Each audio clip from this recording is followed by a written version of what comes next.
Hello, everybody.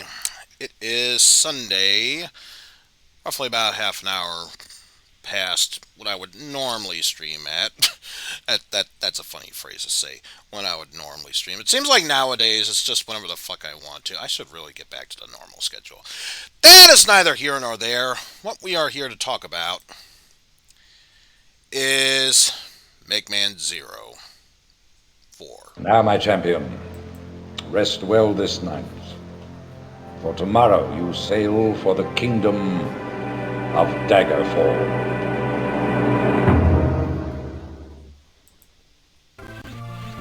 What a perfect time to get that gameplay back up and going. How's it going, Bastille?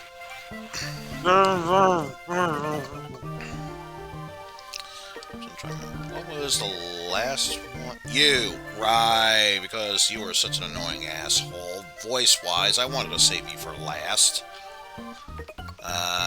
Don't even remember. What was the thing?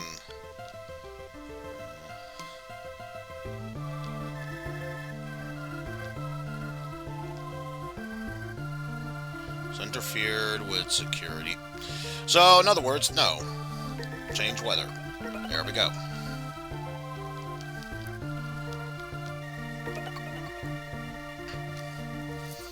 Also, I forgot how many lives we're at. Hopefully, I remember to grind for them in between, but we'll find out sooner or later. Controlled by two locations. One is by the tower, the other is the computer room that lies beyond it. Have any of you guys found a computer room? Shut up! You got 9 lives. I think you should be good. Nah, seriously, I need like 12,000 in order to beat this. Let's be real here.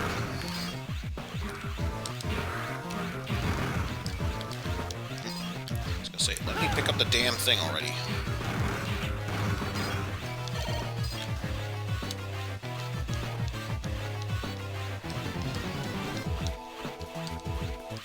Hooray! All that just for health I didn't need.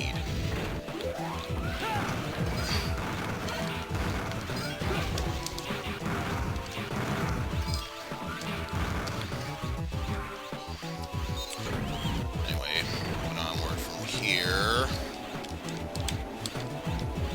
Alright. Grab a hold, it's gonna be a bumpy ride,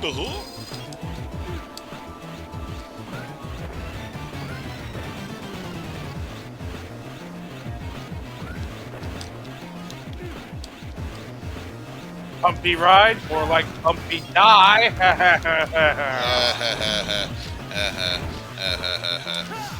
You see, it's funny because we make good joke, we make laugh.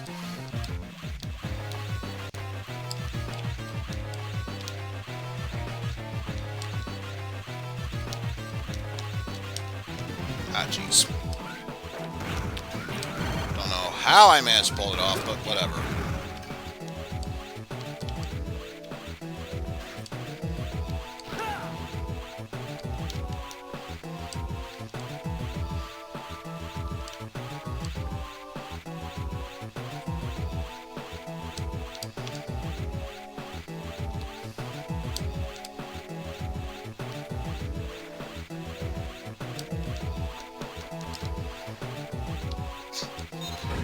Because that always makes it much more fun. Waiting for things to happen. That was always fun in my book.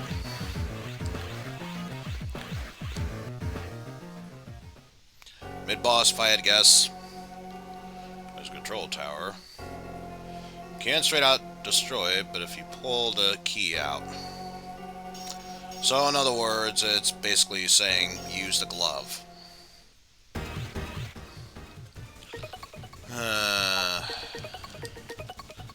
Glove set.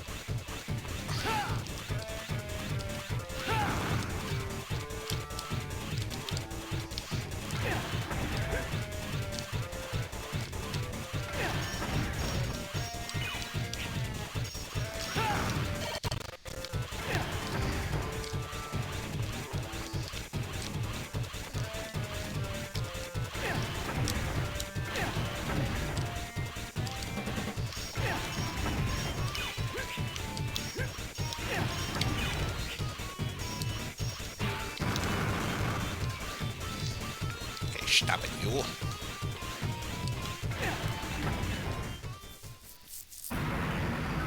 Burp, burp, burp, burp, burp, burp, burp, burp.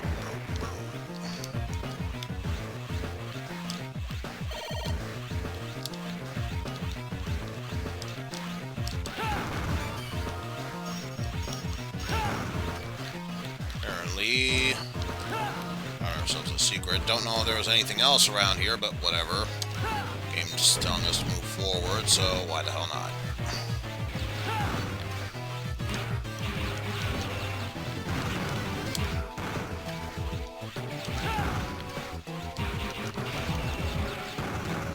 Also, I'm pretty sure I'm done with the glove, so do that.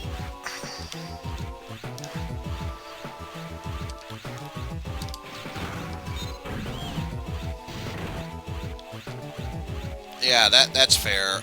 You spawn health, but it doesn't travel with me. Thank you, game. Thank you.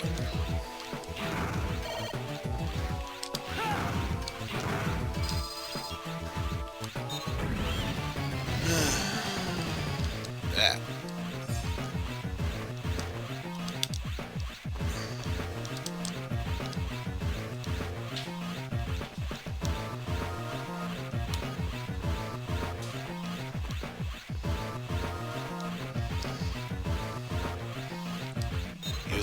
Must pie. Wait, don't you mean die? No, I'm pretty sure it was pie.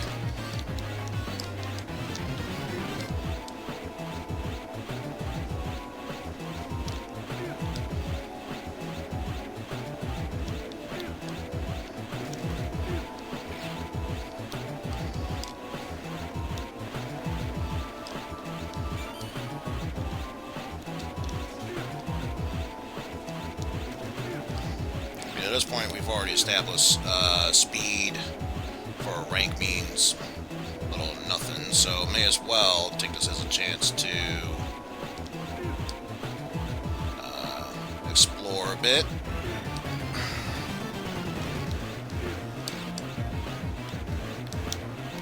Alright. Just that one area there, so now we move forward.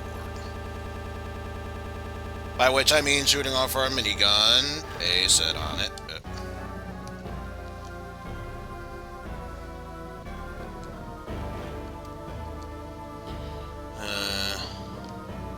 We can only hope so.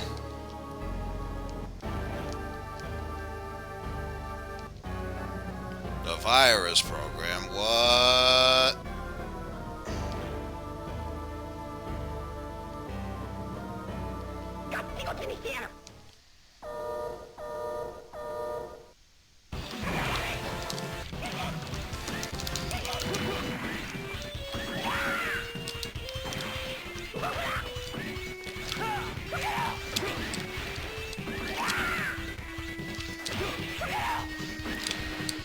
Okay, so we established it's not necessarily thunder or fire, so I guess ice is the way to go. Or it's just no weakness whatsoever.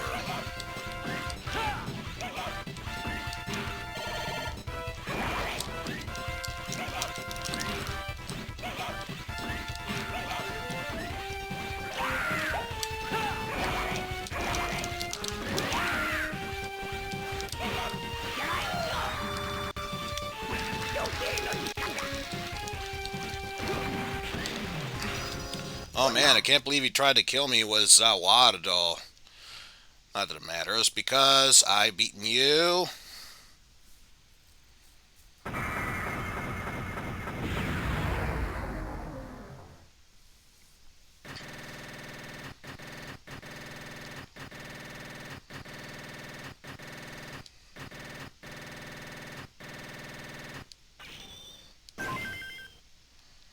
Got the EX skill Time Stopper, and health level's been upgraded.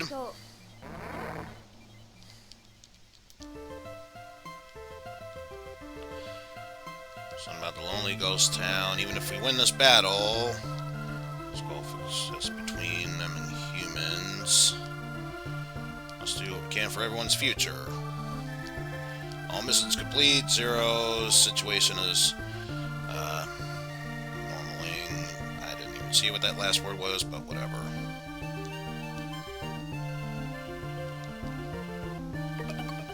Now it looks like Area Zero is safe once and for all. Want me to save your data? Why are you giving me the impression it's not safe at all?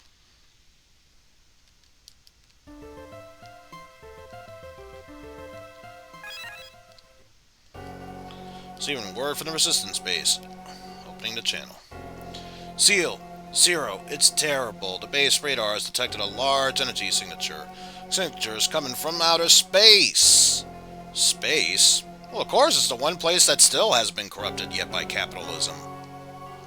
Thank you, Tim Curry. I'm glad you've enlightened us. The energy signature is off the charts. It's heading for Area Zero. Get out of there now! What is going on there? Something's overriding the signal. Source is Neo Arcadia. Wah. Dr. Whale. I told you you'd have no chance of destroying Ragnarok. Laying down a blanket of destruction from now in the comfort of my space cannon was what Ragnarok was built the whole time for. It is me, Jeff Whale. I was about to say, what is Whale replaced by Jeff Jordan? At this point, if it makes the Zero series go by that faster, why the fuck not? The 8 warriors were nothing more than a diversion until I could complete Ragnarok. Can you transfer me to Ragnarok? I can't pinpoint the coordinates. Can't send you without a proper destination.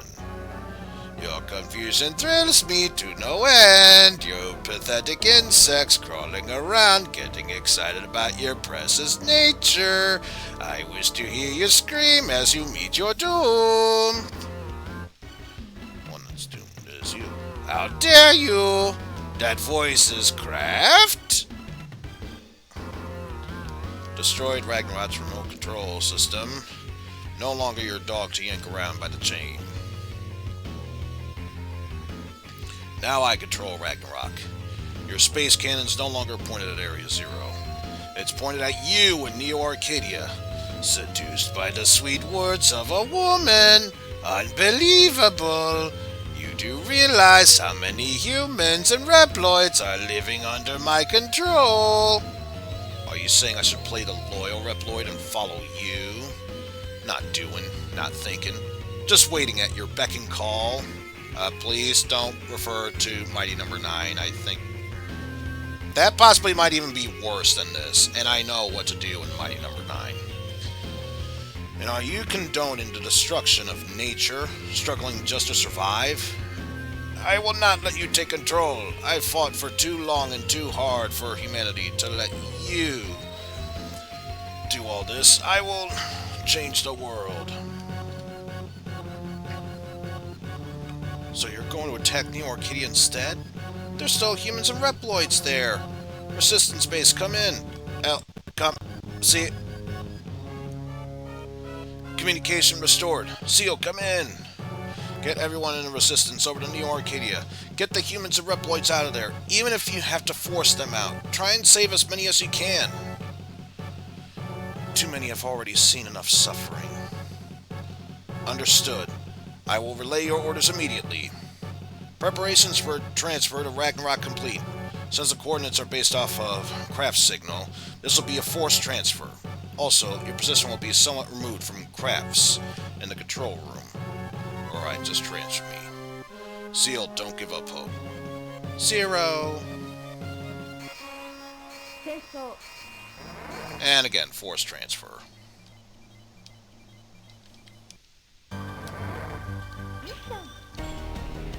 Mission. So, what exactly is this one? Non-elemental damage. Freezes some enemies, and it's Buster base. So you got Zawaru, And apparently it pulls up a schematic.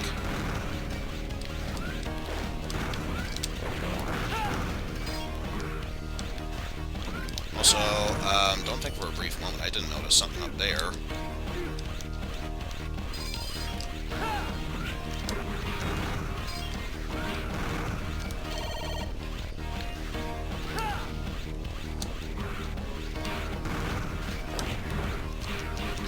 Also, since I realized I really don't care about rank, I should probably mention I'm using uh, current max power of increased vitality by 16 and drops small life energy, plus the doubling of item effects, so hopefully that means things will go by a bit smoother. Keyword being hopefully, there's still no guarantee about anything. Ah, shit. Well, that would have gotten me up there. Yeah.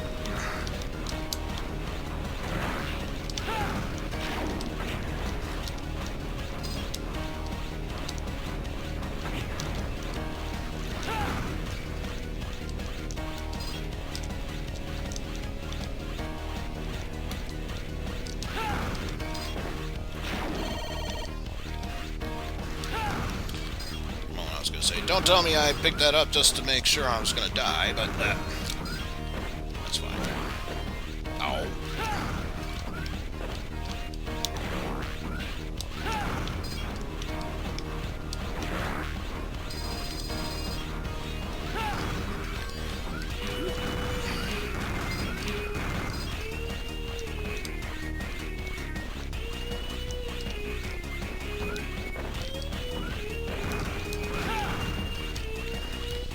And already at max life, so no point in getting another one. Worst case scenario, I die to whatever's up ahead, I get pushed back, and I have a chance to pick that back up.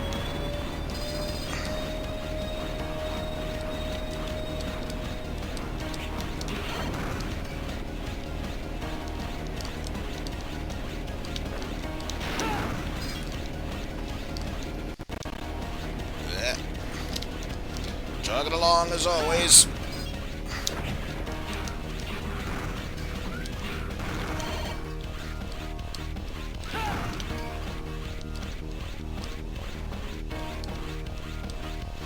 Say, I'm pretty sure that is something the glove can't pick up.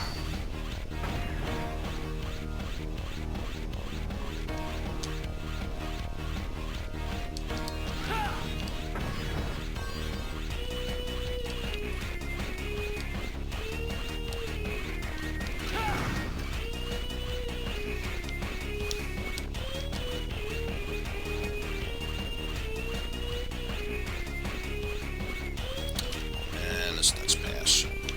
Let me get over there. Actually, no. I just realized that is way too short for me.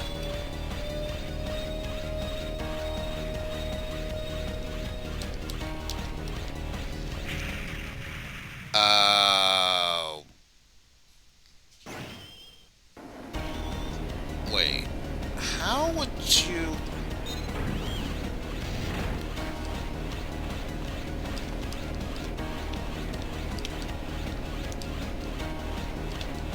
I think I know why. No. It's not that I couldn't jump. It's that I wasn't close enough to the wall. Plus, here's the thing. I am pressing down. Or I was pressing down. No, do you see that little rod underneath the platform? You can hang on to it.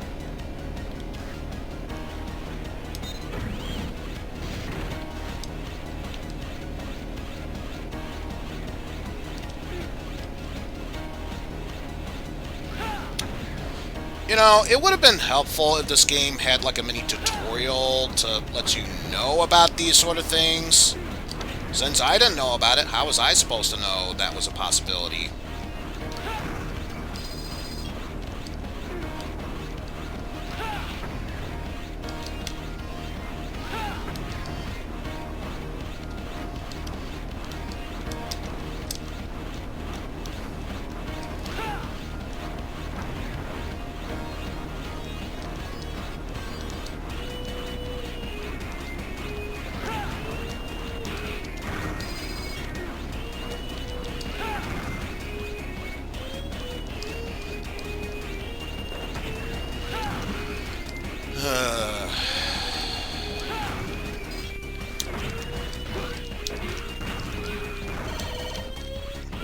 Oh yeah, it's seriously a good thing that I have the double effect on because, my god.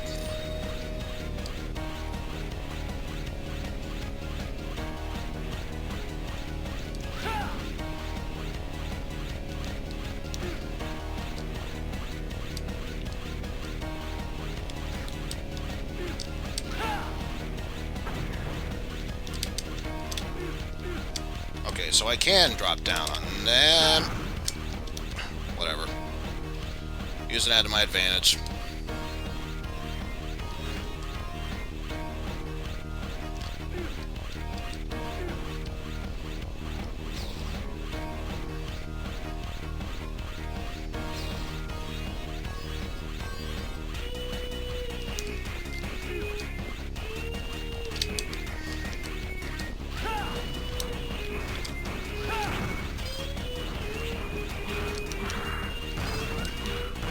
Just have to know. Was this? Shh. Fucking no. This game would pull dick moves like that.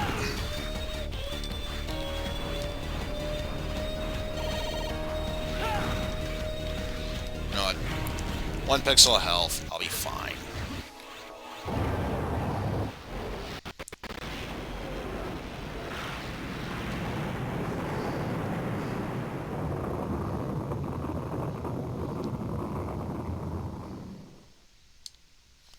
It already fired. Seal, respond. Great. Someone fell asleep on the job. It's not working. What's going on up there? Up there, but you're in the laser. Don't you mean what's going on down there?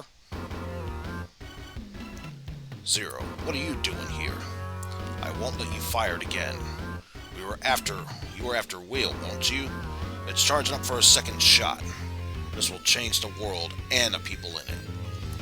Do you think Neej would approve of what you're doing? I know what I'm doing. Makes me seem like Wheel. I don't care if people think that I'm a maverick. Someone has to make a stand and fix humanity's course.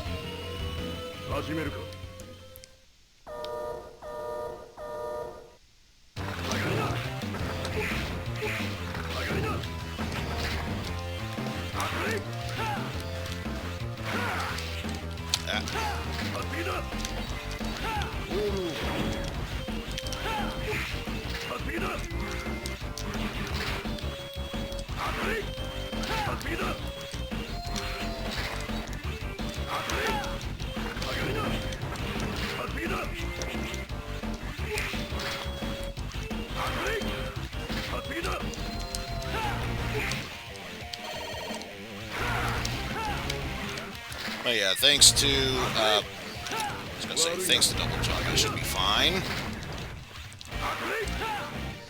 But yeah, we're fine. Yep. Good thing I told you about the double jump last Indeed. stream. Indeed.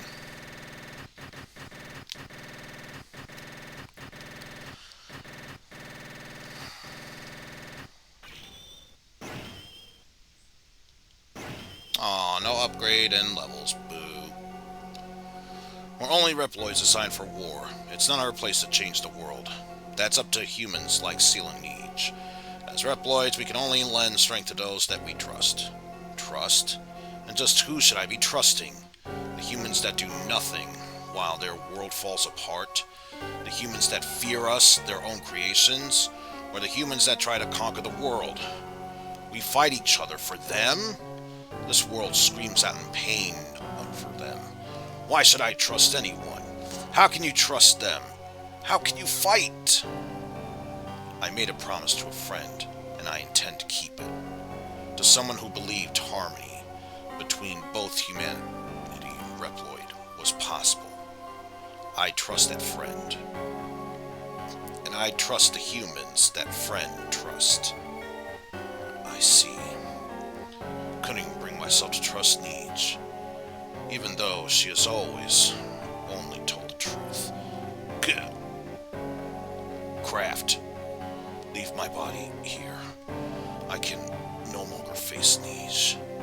I don't want to cause her to suffer anymore. Then I'll do what you asked. Zero. The humans, Reploids, all of the world, and Neej. Watch over them.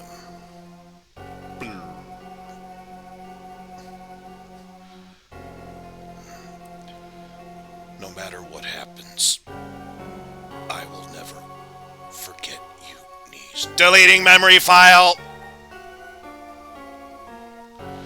Zero, respond! Seal, I stopped Ragnarok. craft? And craft.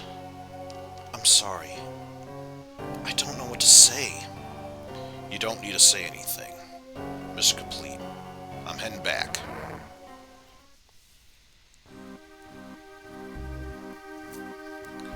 Colbor team here. Mission complete, Seal. Oh, look at him. Hey, He's and finally there's doing a everybody damn from thing. the He's finally doing a damn. I don't think it's worth a damn, but he's doing a damn. Can I say something before you continue? Go ahead. According to supplementary materials, that little beam that Kraft fired, yeah, that killed 10 million humans. So I hope he enjoys the new blood on his hands. Yep. The humans and Reploids have been evacuated. Neo Arcadia has been eradicated by Ragnarok's attack. There's nothing but a crater in the center where Wheel was. I doubt there are any survivors in that area. I see. Good work, everyone. Continue to search for any other survivors. Acknowledged. Are you okay, Seal? I'm alright. Maybe just a little tired. Incoming communication from an outside line. It's from the settlement. I'll patch you in. Zero. Neej. It's just like you said. Doesn't matter what I do, so long as I keep fighting. Guess this means I really am no different from Wheel. Plus, I had to fight Kraft. No, Zero, thank you for stopping Kraft. Ragnarok and Neo Arcadia are now no more. Is it finally over? Yeah, I highly doubt that would have been it. Highly doubt that would have been it. So many humans and Reploids lost their lives. Did we really do the right thing, Zero? And guess what? Another beam's being fired.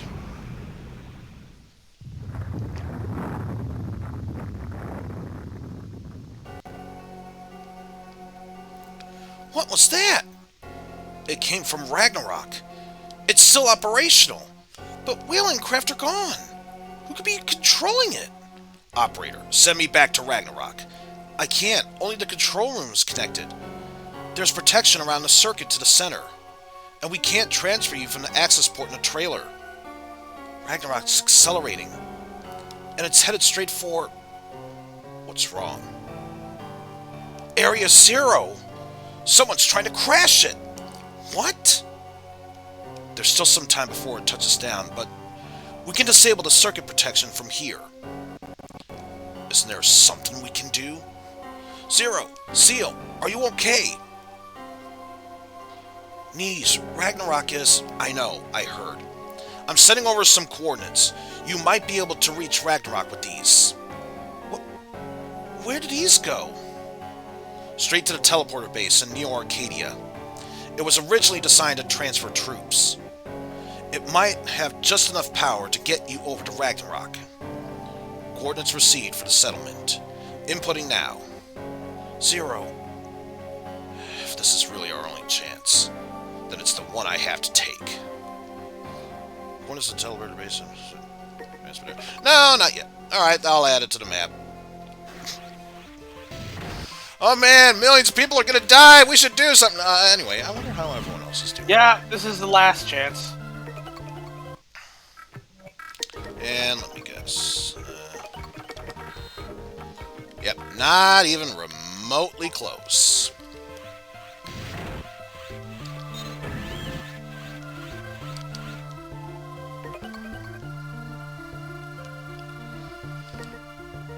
Oh, I see. So that's why that's there.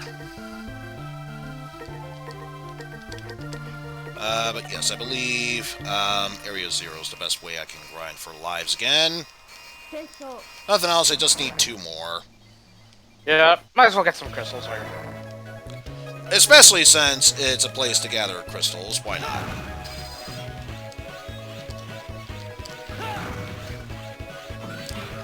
Plus, what with the doubling effect working right now, why not?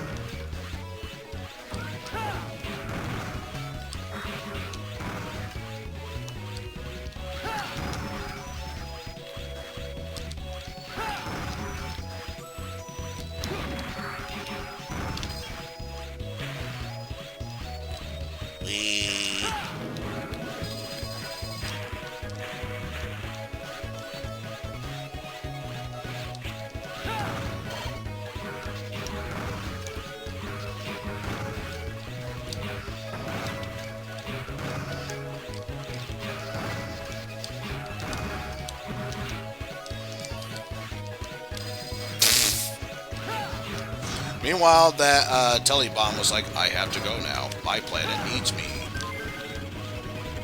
And then that telepalm died at its way to its home planet. But then again, considering all it does is explode, it was bound to happen sooner or later.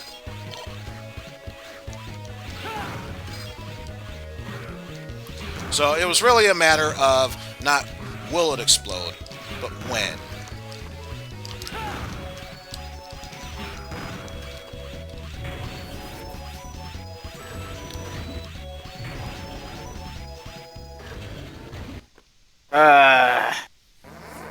Don't you hate it when that happens?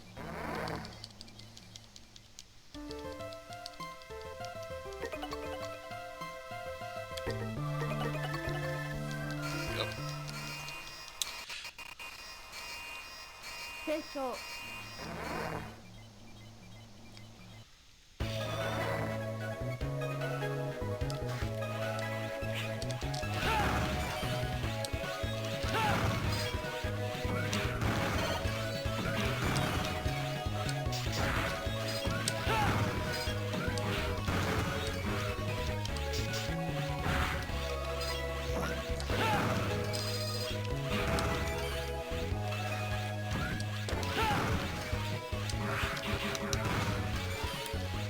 Well, to be fair, they did mention that Area Zero was where the Eurasia colony fell. So, I'm not surprised that was the case.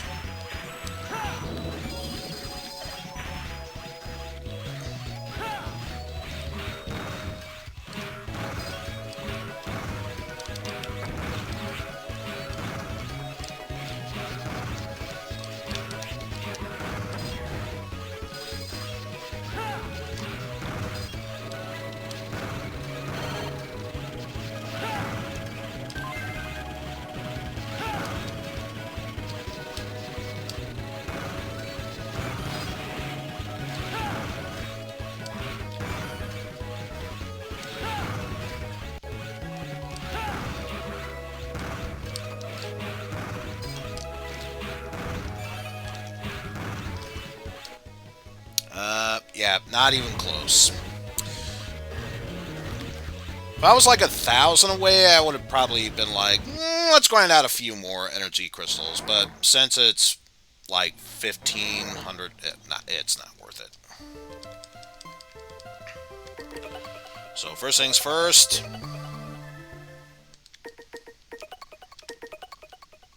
Save our progress.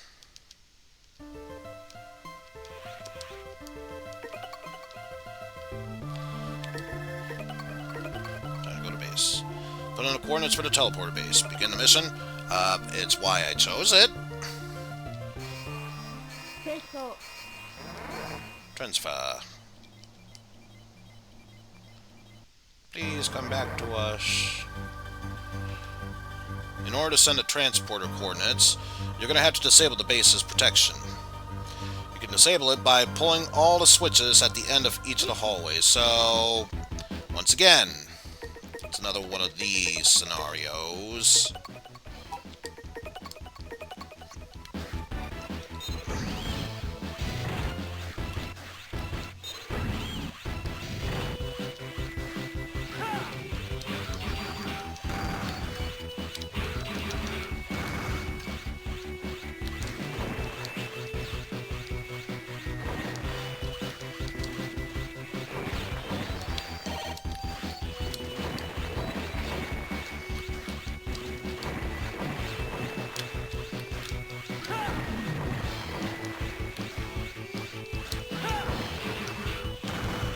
So you're just going to splash that boiling lava, molten metal everywhere, and not even consider the safety of others. My God, how rude. It's my... 3 left.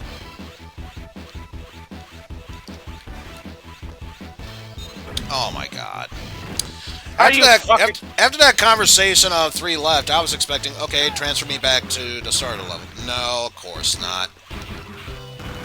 We want to make things simple for you. Not too simple, because after all, we are Megaman 04 after all.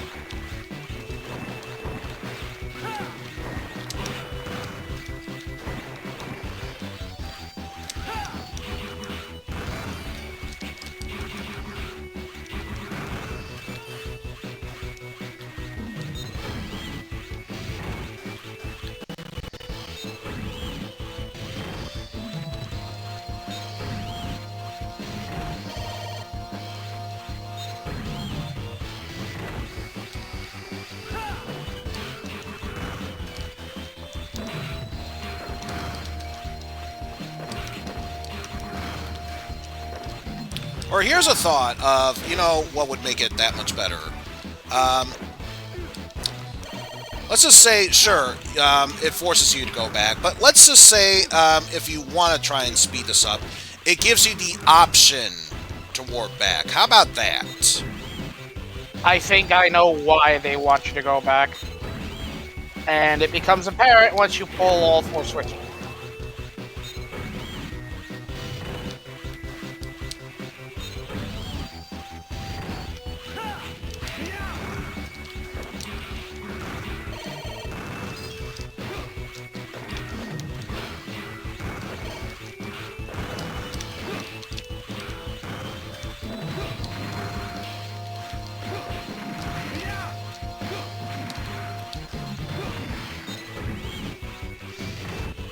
Ding, ding, ding. You are correct, Jeff.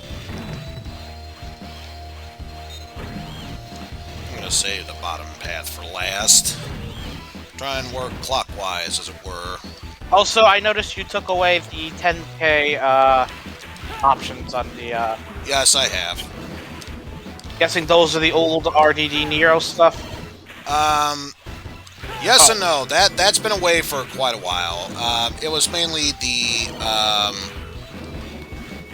the test drive stream ones. Oh, if only because I got so many projects going on right now. What with the community games, all 3 of them. And okay. So you just wanna. And then the Cuphead stuff. Not only with Jeff, but because we reached our sub goal to 100% it on hard mode. Figured they're gonna take a while, so may as well clear that up. Okay, so you just need to get. So you just built up a bit of a backlog. That explains a lot. Yeah. It's the same reason why Pan could just as easily do his own full playthrough stuff, whatever, but because of his backlog, he's temporarily disabled it.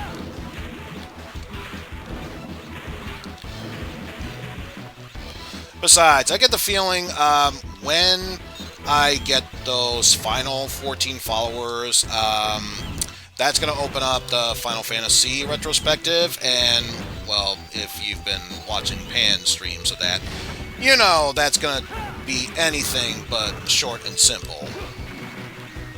Yep. And I noticed you're going to be doing ROM hacks of those. Some of them, yes.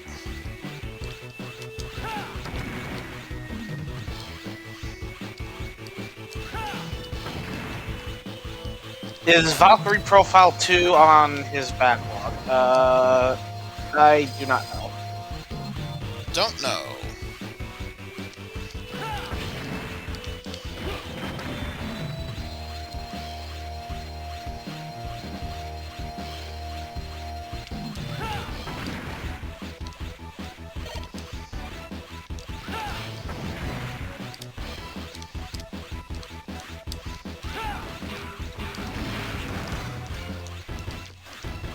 Out of principle.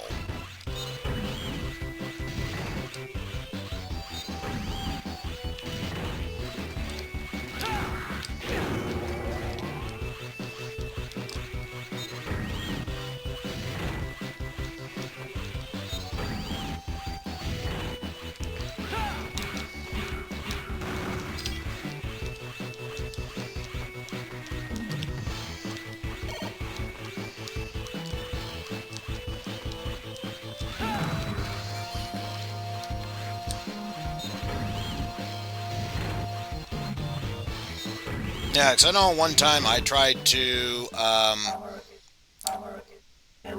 test The Sims for PS2 Yeah, let's just say it did not end well.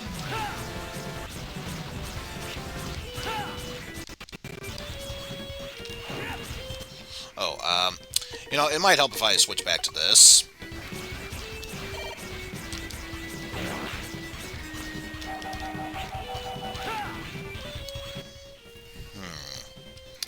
So that's not gonna work. What about thunder?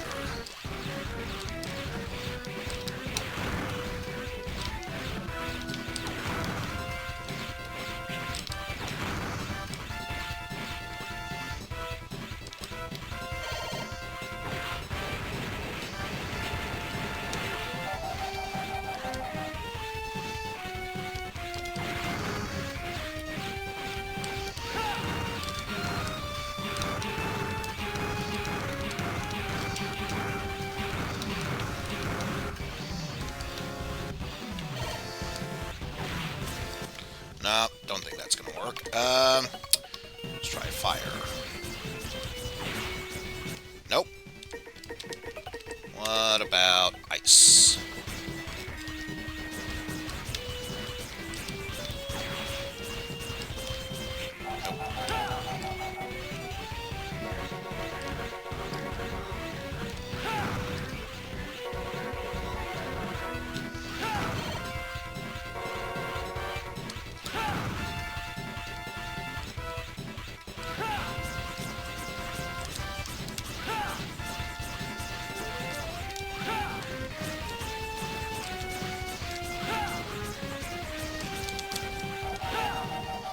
Brr, brr, brr, brr, brr, brr, brr, brr.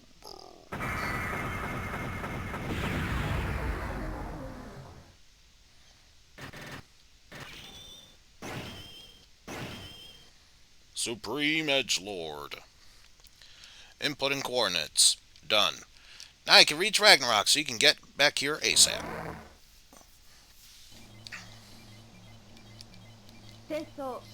But yeah, I remember trying doing the Sims once. I managed to get to create a sim. I finished making my sim. Then when I left, the emulator froze. So yeah, you can already tell it's not really worth it. Nah. Let's see. Nope, nope, nope, nope, nope. Go ahead and save. There we go.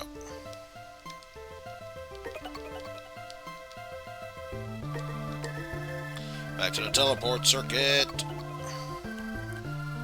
Using a teleporter base, we can transfer you to Ragnarok, but you'll have to disable the protection around Ragnarok on your own. And how do I do that?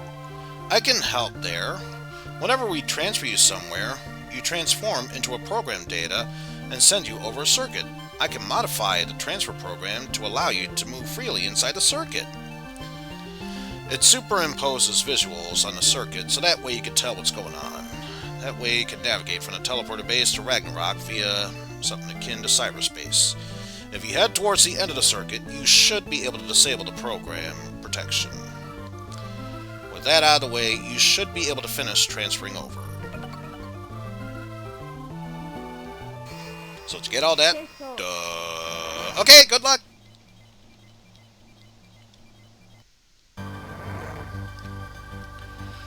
So this is inside the teleporter circuit.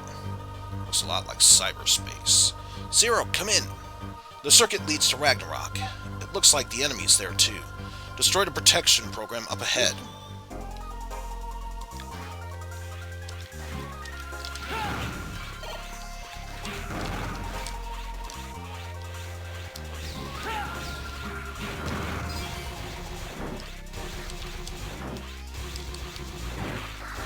Oh, wait.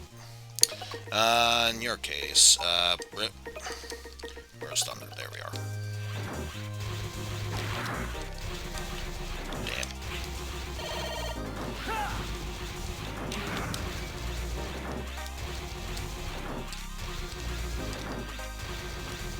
Well, that was pointless.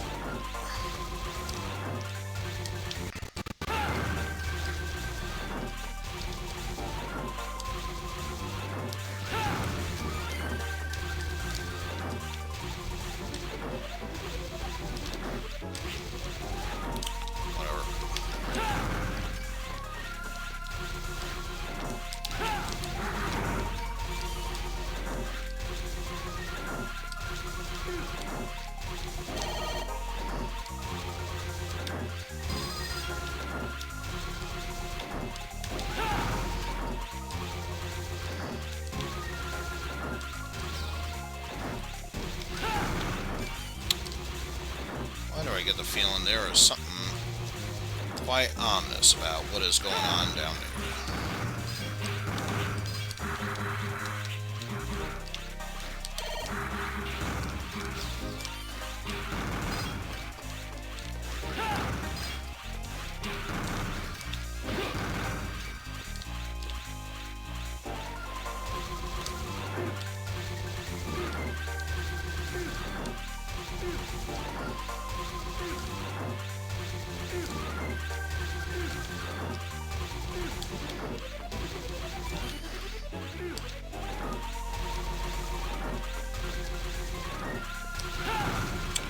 You know what? Yep, that was the case. Good thing I backtracked, I suppose, but otherwise there was little to no point in doing so.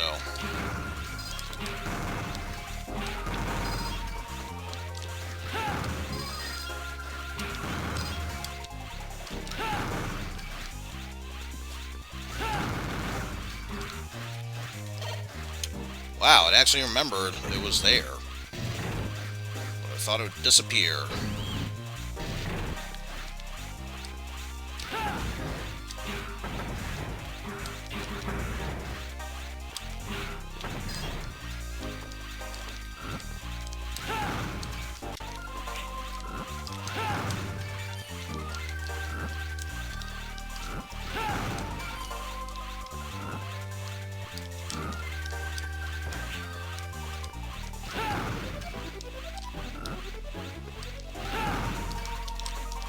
Fucking pufferfish! There we go.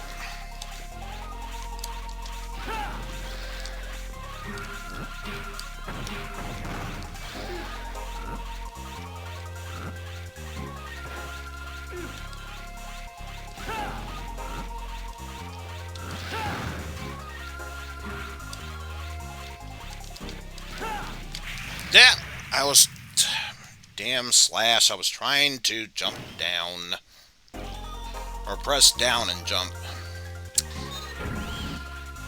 That was not the case. But thankfully, I believe it's... If it does respawn, I should be back there. And be fine. Okay, yeah, it does respawn. Thank goodness for the small things, I suppose. There we go. Whoa. Oh, no, you don't.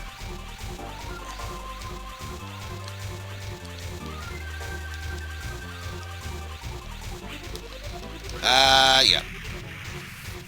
Fuck. Damn it all.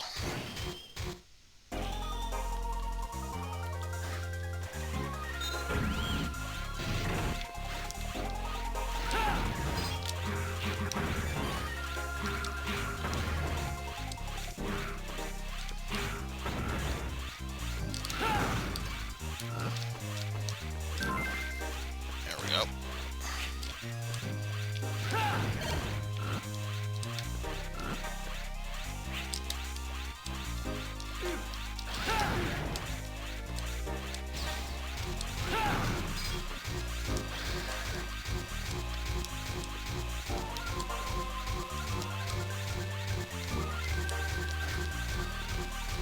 Go. Now we made it past there. Now it's all just a matter of making sure we don't have to retread old ways again. Which, considering that door, we should be fine. This is a protection program. Beep, beep. Circuit intrusion detected. Protection activated. Eliminating intruder. Beep beep, I'm a sheep. Boop, boop, I'm a businessman.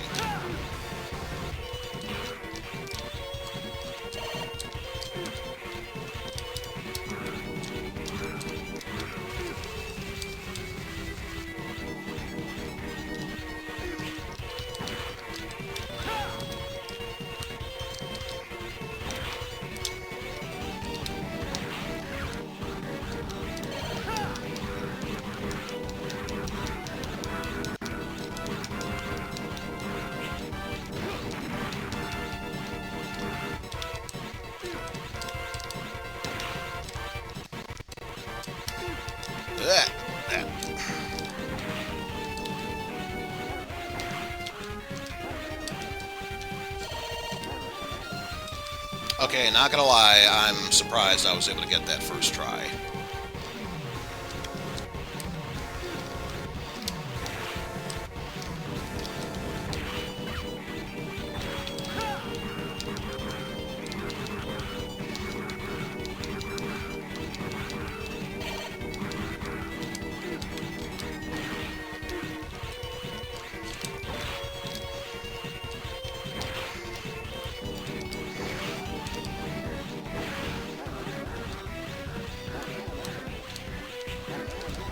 Yeah, that's kind of what I was expecting beforehand. There we go, flawless victory. What do you mean I took damage? I'm at full health. That means flawless victory. Ha ha ha.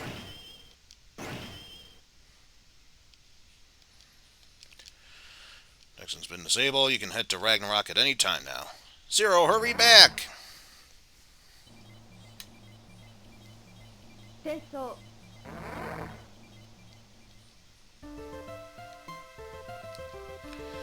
It's not Ragnarok. Here we go. Zero's done for. And the last of nature goes with it. Can't fail. The world is counting on you. And make sure you come back alive, alright? I'm pretty sure that this isn't really the case, but I'll just say it for you. Just kiss already! You know, that's totally what Seal wants to do.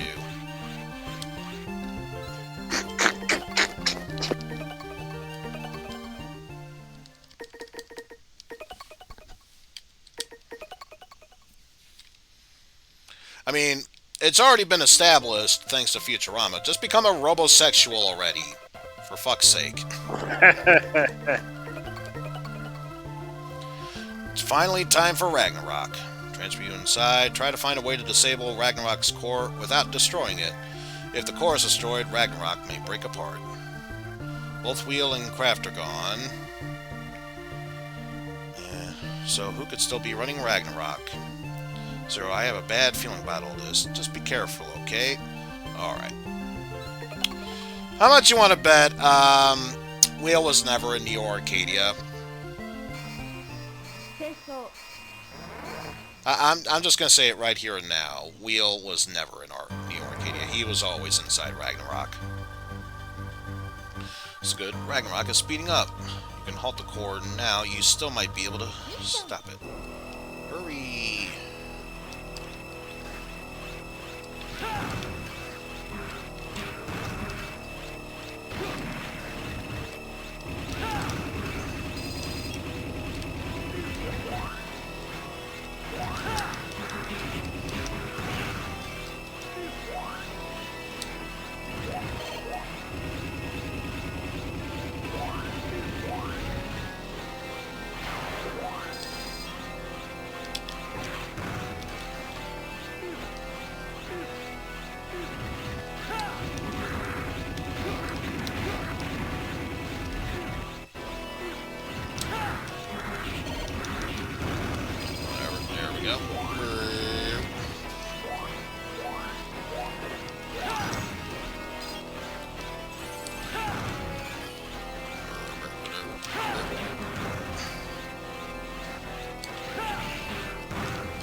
It was there. Why not?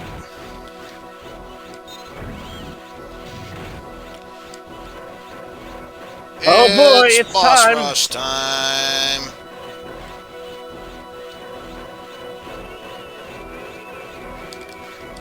Take the other left one. Oh good, it's you.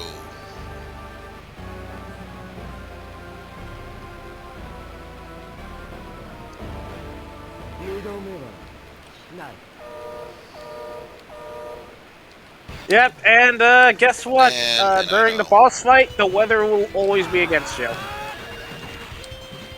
Wow, who could have seen that coming?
Ugh. At least I took care of him before he could even think about killing me instantly, thanks to fucking bottomless pits.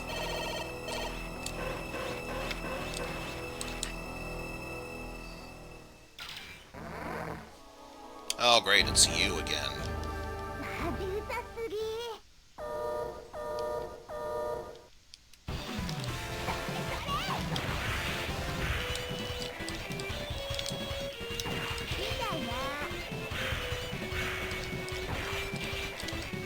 Okay, so that's clearly not it.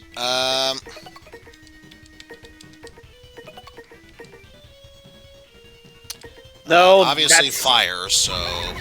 no, that's a heat limit. Because if you stay in the sunbeams for too long, you'll start taking damage. Yep. Oh, I didn't even... shit. I didn't even realize I switched weapons.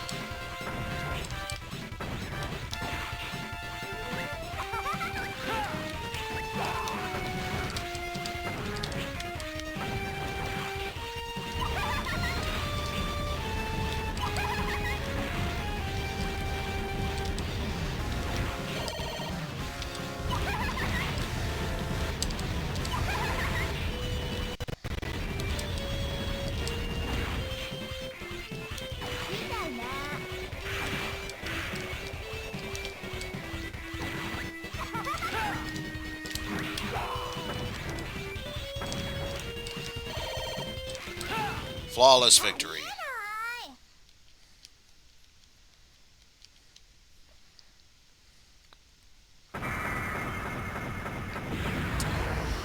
Hey.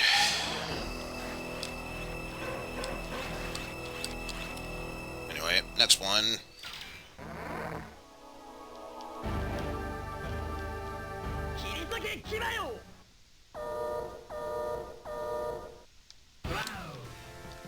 Wow. Wow.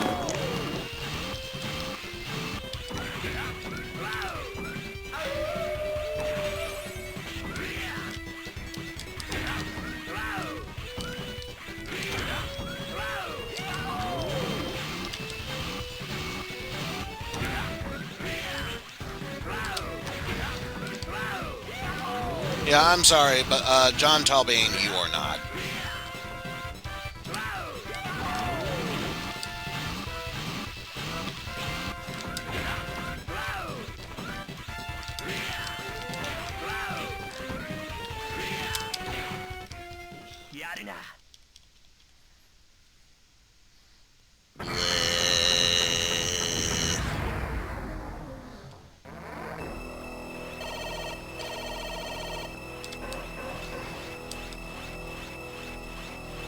I was gonna say, I'm pretty sure I pressed up, game. Let me go up.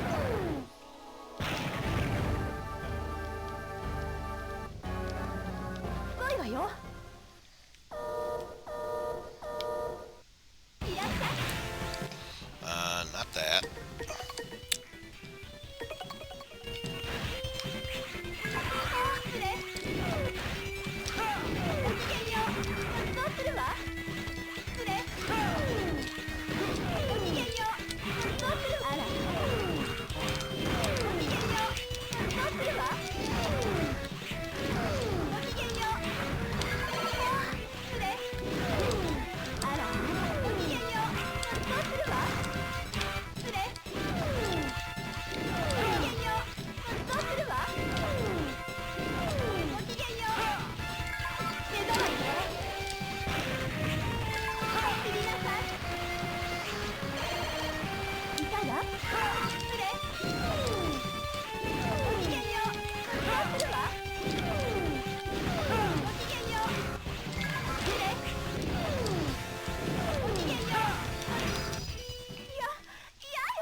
Yeah.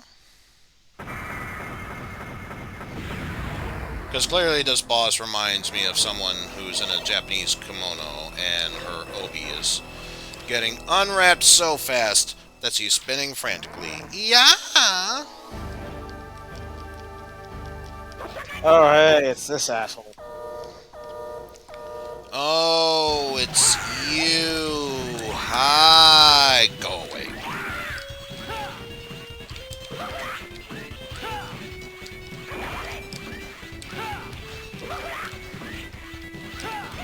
And while I say that it was this boss, let's be real, it's the magnetism minotaur that we all really want to go away. Nani? No.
Oh well, sliced in half.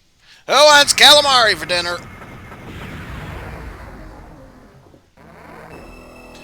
Yes, I believe there's some metal cut in my calamari. Oh, it was metallic calamari. Oh, well, in that case, never mind.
Oh, that's cute. He thinks he can do a Shoryuken.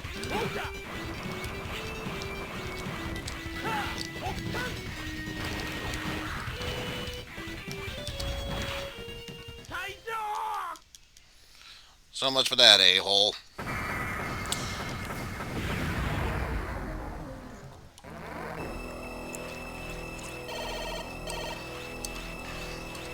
But as they say, it is now time for the piece de resistance.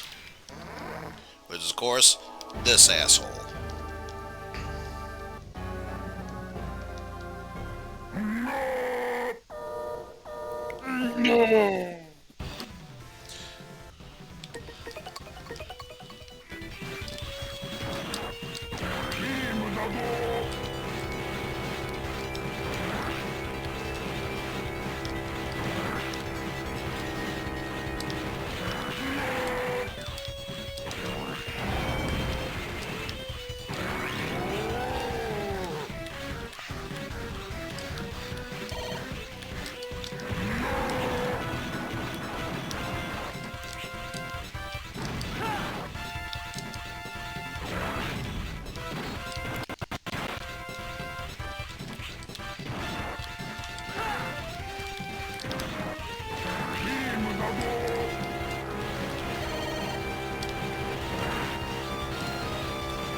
feel like, what other choice is there? This is probably not the weapon to use, but so far it seems like it's the most reliable one, since he's got a bit of a BS barrier effect towards him.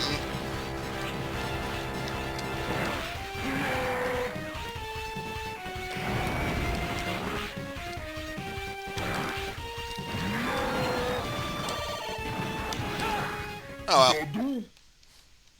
He's down.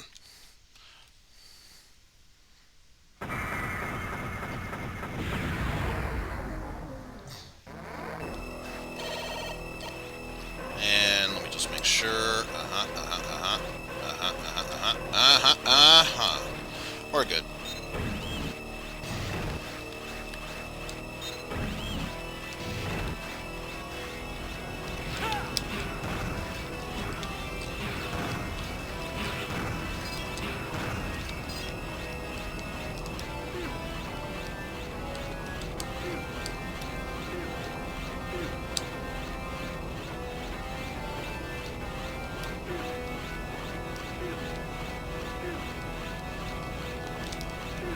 Oh boy.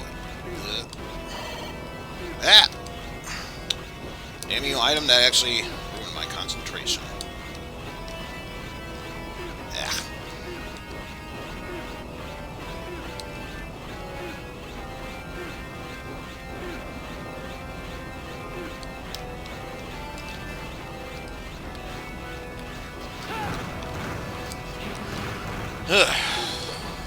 Surpassed that annoying bit. Ah. Of course I collect it after, or I take a hit after collecting it. Did I? No, I didn't, but, if I did, good opportunity for me to recharge.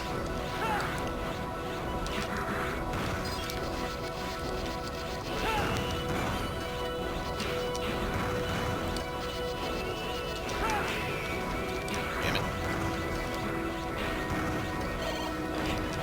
Ah.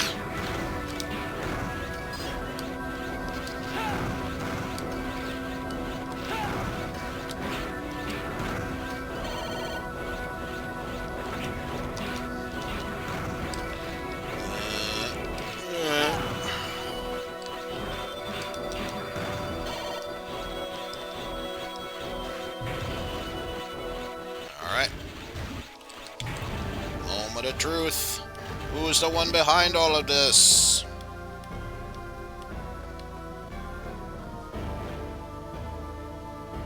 So this is the Ragnarok core. Welcome to your front seat for the end of the world. Okay, seriously, who saw that coming?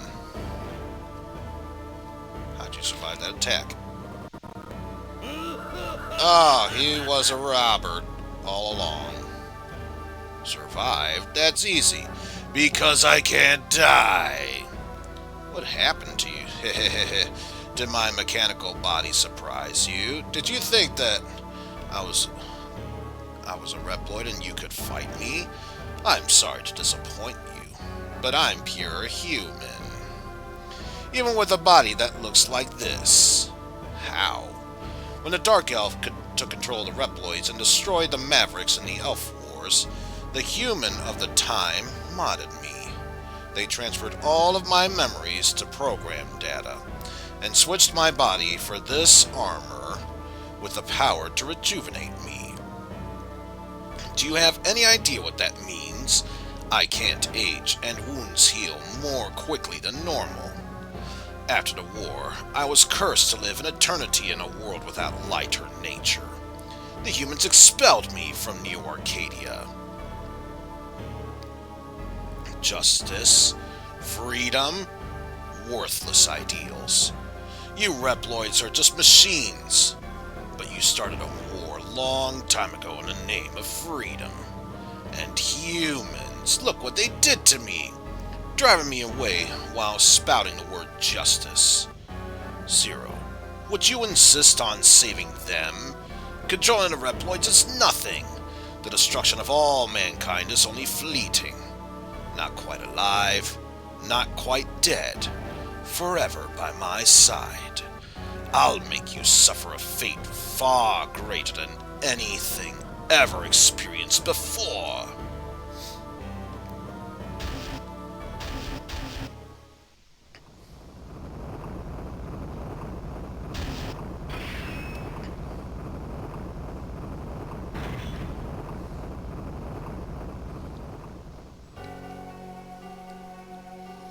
Bwahahaha. I'll teach you there is no place for fools to hide. Fools must live under my rule and my rule alone. Thanks to Ragnarok!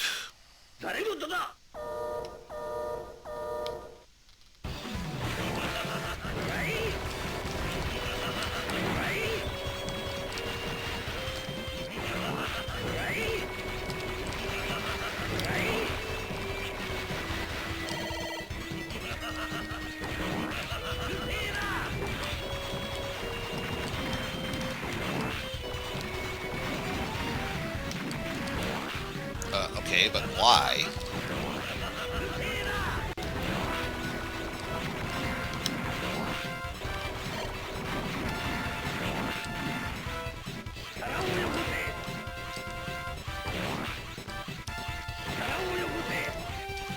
You, might want to come up with a different strategy, because this is starting to become super easy, even for me.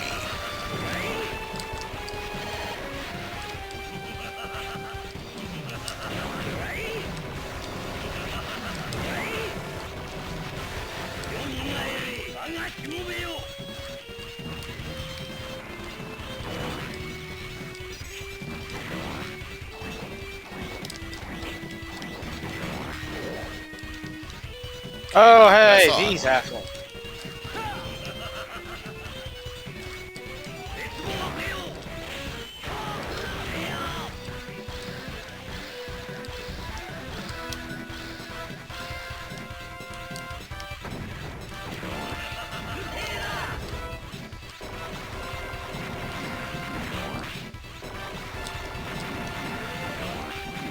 I wonder if Dr. Whale took what I said to heart. Because, yeah, it seems like he's actually trying.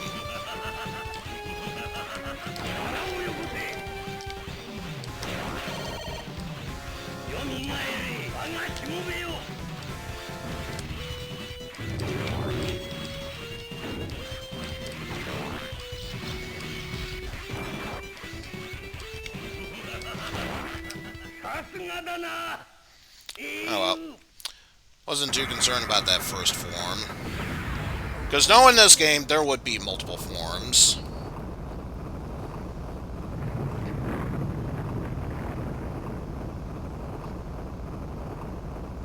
Ugh, can't stop the descent. Zero. Reaching critical speed. If it goes any faster, then I won't be able to get you back. Hurry! No. This isn't over yet. Snake! It's not over yet!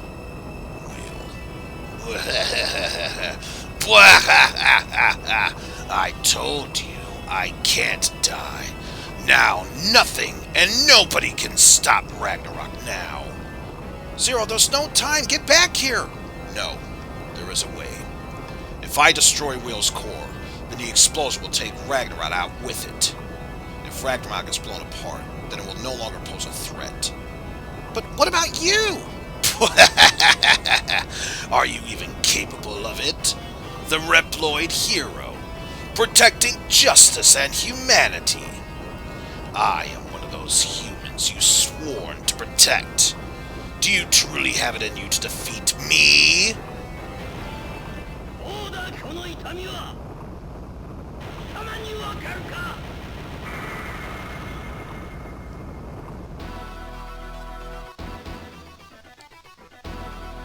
I never cared about justice, and I don't recall ever calling myself a hero. I've always fought for the people I believed in. I won't hesitate. If an enemy appears in front of me, I'll destroy it. Seal, just believe in me. Zero, Zero? Zero! Yep. This falls Also, under time now limit. it's a time limit.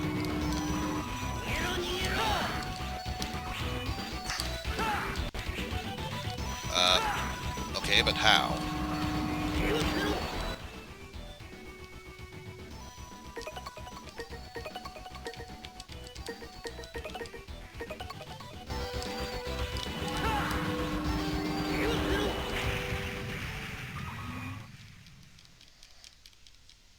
Yeah, I'd rather not risk using the. Oh, of course.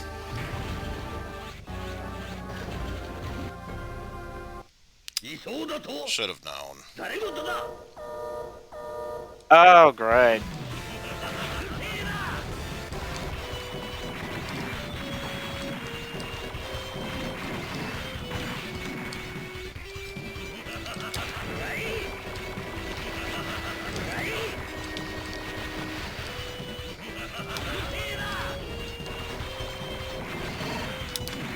Ah!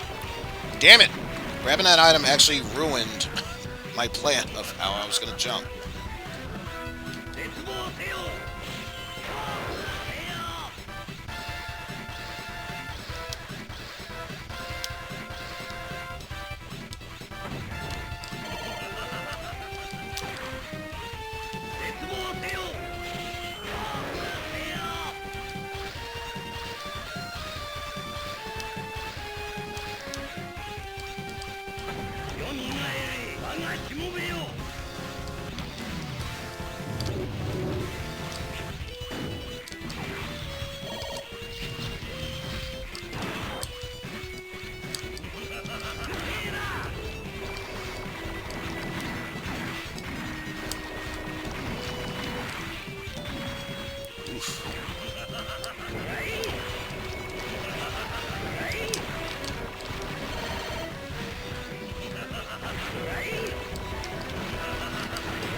Damn.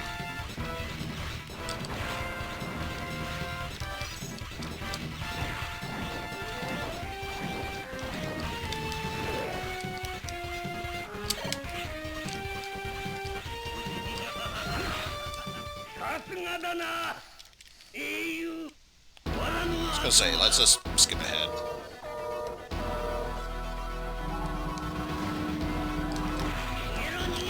Okay, so that was the core. But I guess you have to hit it at a precise moment. Excuse me. Ow.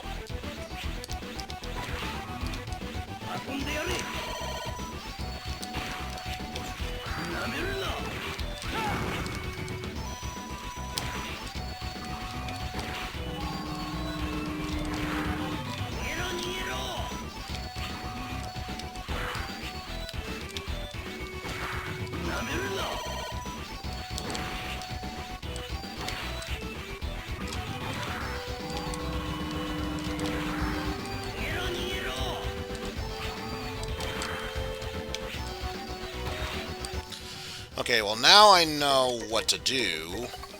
May as well.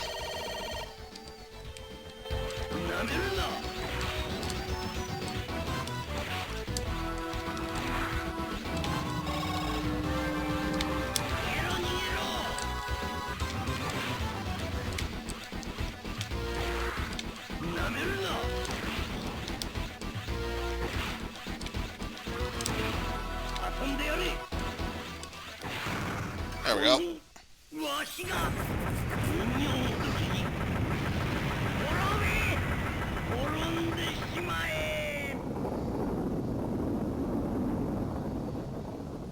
Birder, birder, birder, birder.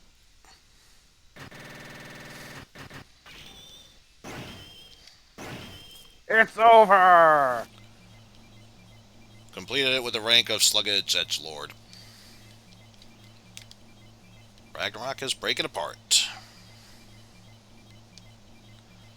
Ragnarok's entered the atmosphere and most of it will burn up upon re-entry. Impact with Area Zero has been averted. Mission successful. Zero, come in, Zero. Please, Zero, come in. Game?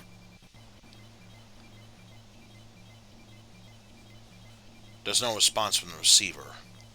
The connection's been lost.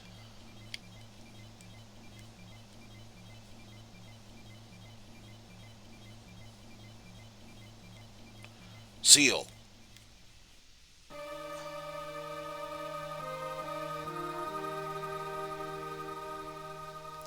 Ooh, a shooting star.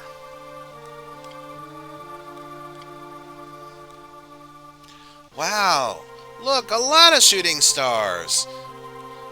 And not a single one will try and crush you all. Nope, certainly not. No, those are pieces of Ragnarok. So does this mean we're saved? Craft 0.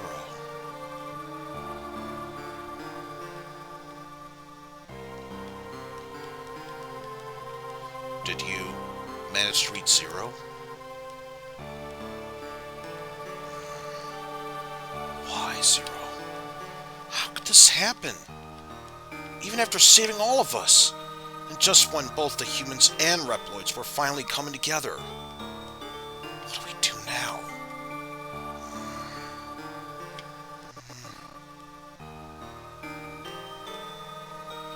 It's alright. I'm sure 0 is still out there. And one day he will come back to us.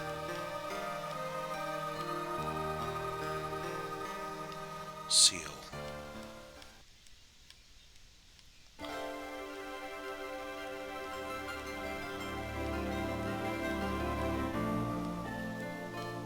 So now we're finally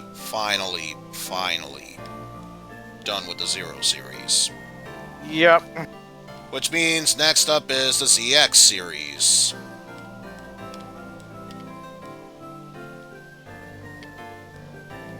And of course, we can all imagine what's going on through Seal's head right now. Why didn't I kiss him when I had the chance?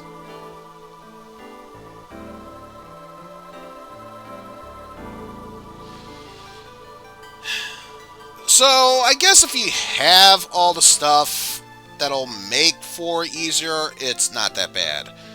You need to know how to do that. So, yeah, I'm sorry. Unless you had prior knowledge for that, that's not really the signs of a good game, in my opinion.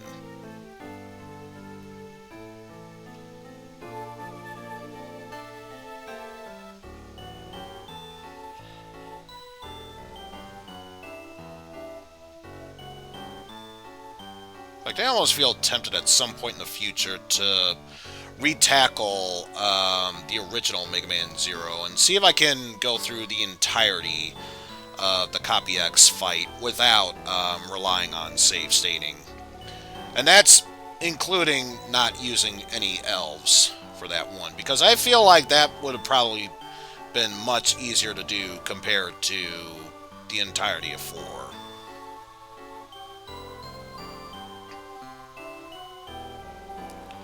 But again, I'll say, if you do love playing Mega Man 04, that's fine, more power to you. It's just not my jam.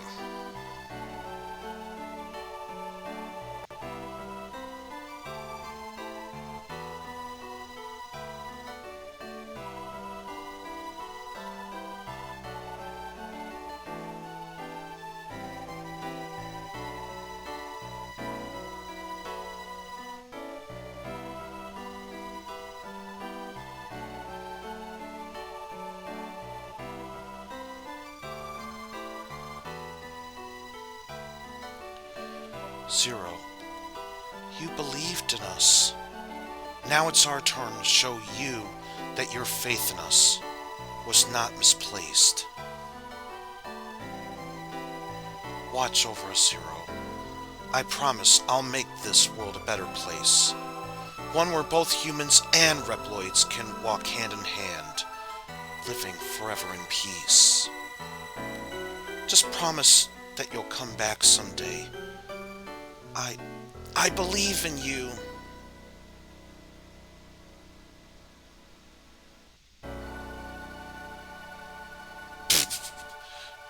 Yeah, that's a good sign he's alive.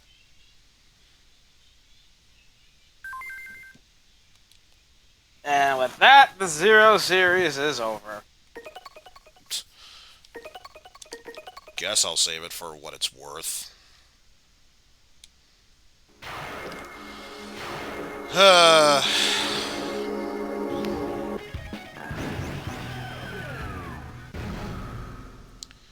So, yeah, much like when we finished 03, we will tackle the ZX series. I think I'm done with Mega Man for now, at the very least. So, I need to come up with another plan for what to do today. So, this might be a good enough time to go on to intermission. If anyone feels a need to stretch their legs, grab a quick snack, which I might as well do in my case, or even head to the bathroom, best time to do so. And when we'll come back, we'll figure something to do between then. Alright, See you in a bit, folks. in the meantime, I will be going into the background. Alright.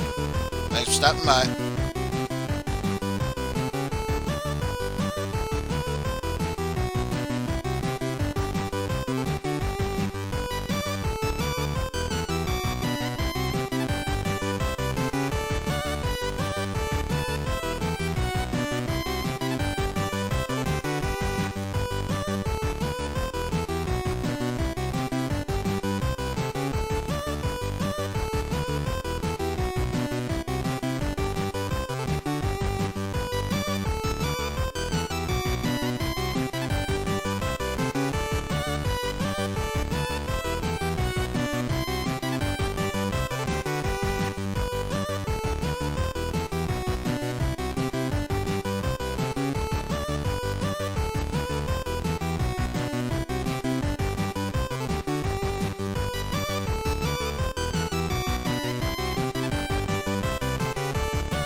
Hey, Scotty. Fuck you, man.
Okie dokie then, folks. We are back and we are more than ready to continue the stream. So first off, just in case anyone else wanted to join in, I'll add this as an option. But otherwise, we can get started with the game. Maybe our good old friends at Squeenix. And here's something that might not be brought up to anyone's attention. Dream Factory. Some of you might be wondering, what exactly is Dream Factory?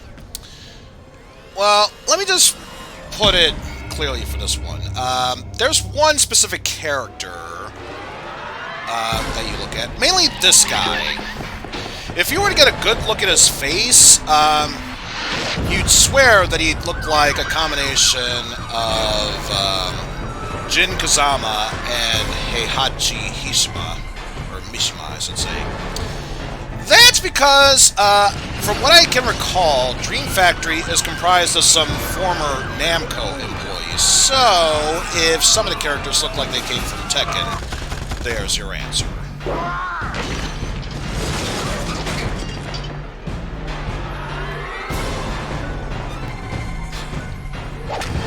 Also, this whole story that we're seeing about some of these fighters here, they do look interesting.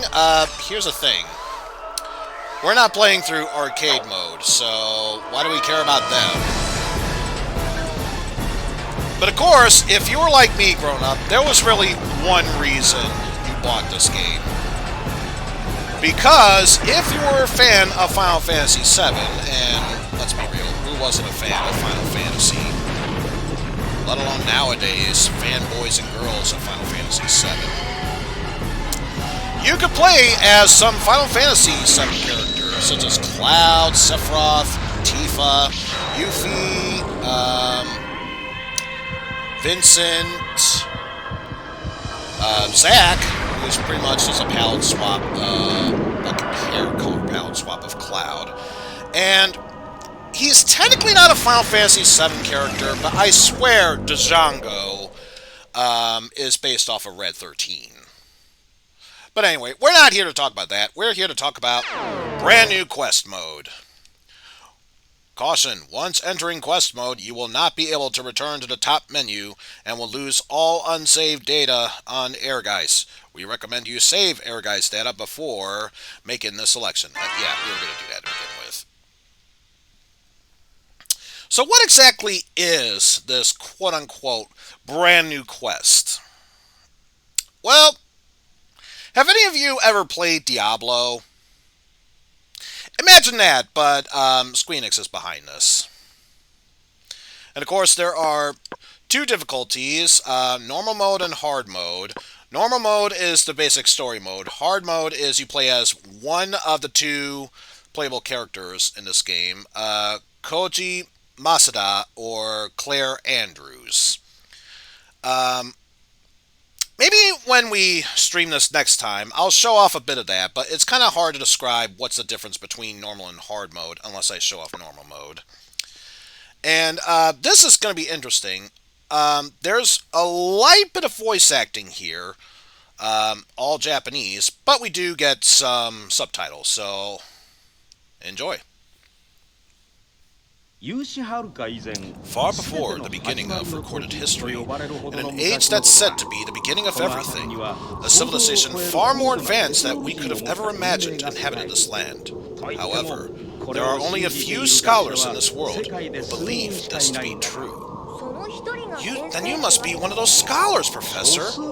Actually, this idea is not even accepted as a theory. What kind of civilization was it anyway? They searched for the realm of the gods and possessed the technology to reach it. There are no concrete records to prove it, but there was an ancient weapon that was found about 50 years ago in an old German castle that seems to have some kind of connection to the civilization. The former lord of the castle got a hold of this item due to transgression with a local merchant. There was a stone embedded in the weapon, which was made of an undefinable substance. It was a material not found anywhere else on Earth. This stone is probably answering the key to the mystery of immortality. The mystery of immortality? Well, I have no concrete, accurate understanding of what this refers to, but I do have a firm belief that there is some truth to that theory there. But if that's really the great secret of immortality, isn't it the ultimate treasure that rulers everywhere have sought after since ancient times? It would be quite sensational if we find it, isn't it? Definitely. Oh, this is the ultimate dream of any archaeologist! I'm getting excited already!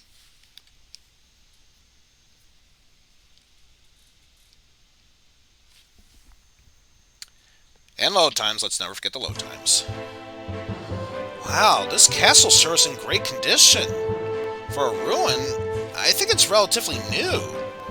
From the looks of it, it's probably somewhere around 1000 BC.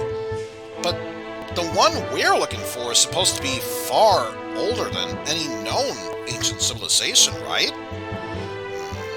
If anything, I'd say this is more of a decoy. It would be more precise to say that it is something that protects the ultra-ancient artifact. I'm pretty sure the artifact that we're looking for is lying dormant down there. So of course we are able to move with directional... Wait, hold on, I need that. Oh, Claire, you're ruining the moment! Bye, Claire! Okay, I've never actually done that before.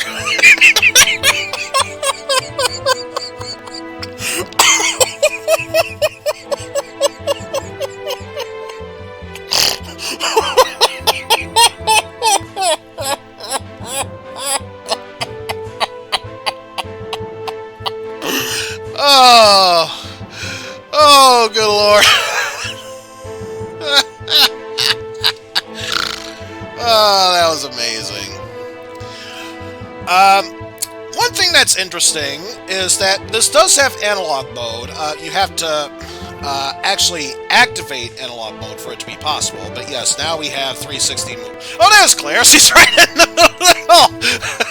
She was waiting for me this whole time. Oh, Professor! There are stairs over there! Come on, let's go down!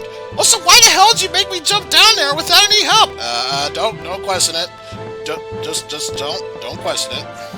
There we go. You can press the L1 button in order to jump. For the time being. Otherwise, every other button just makes you crouch down in place. Don't worry about it.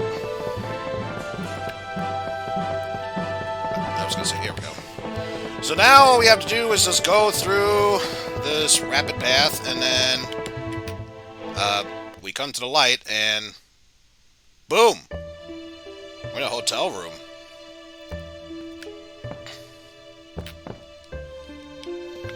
So, Claire, mind explaining to me what the hell just happened?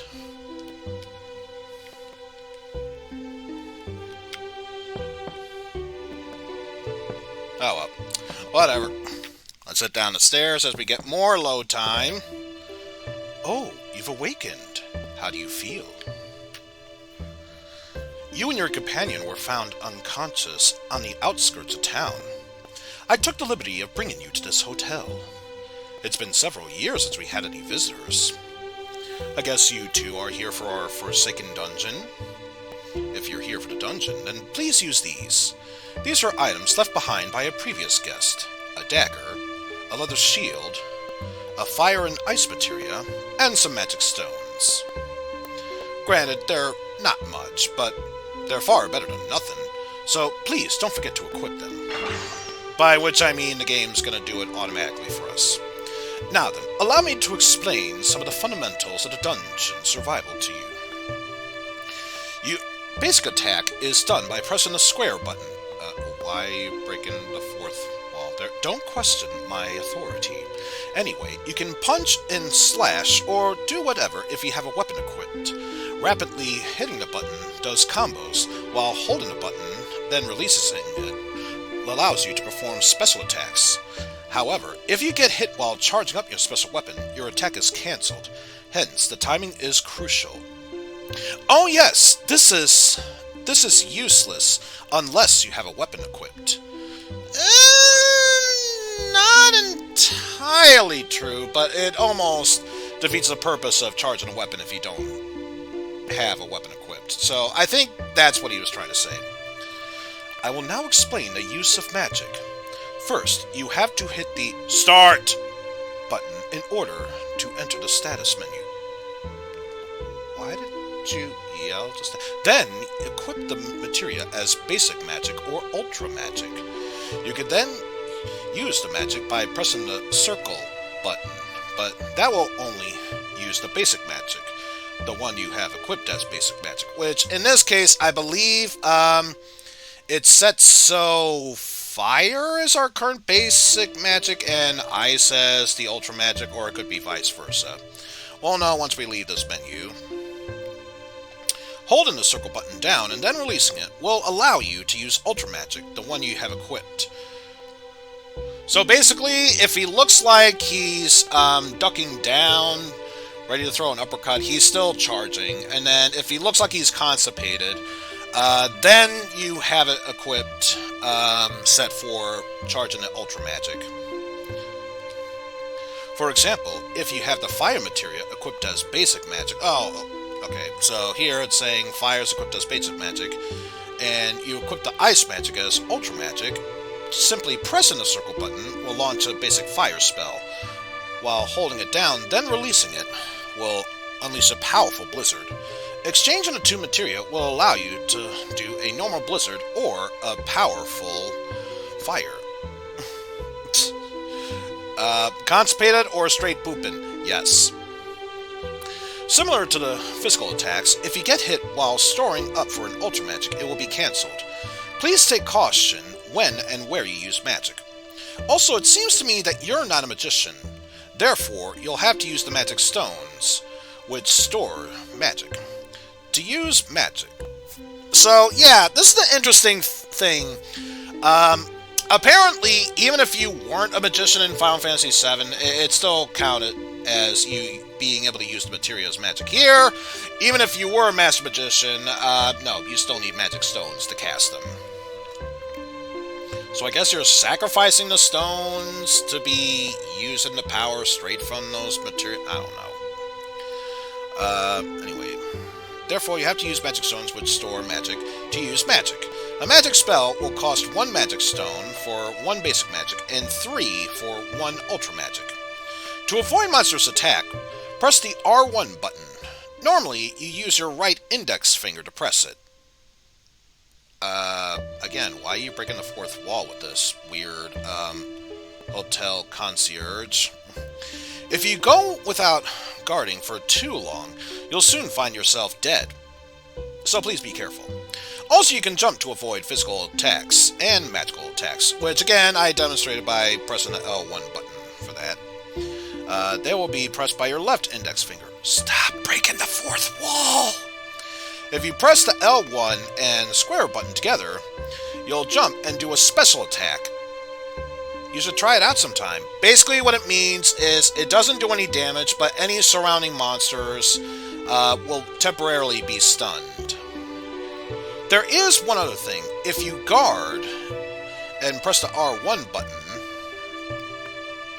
and then press L1 to jump, you can use a guard. So yeah, that's basically what it was saying.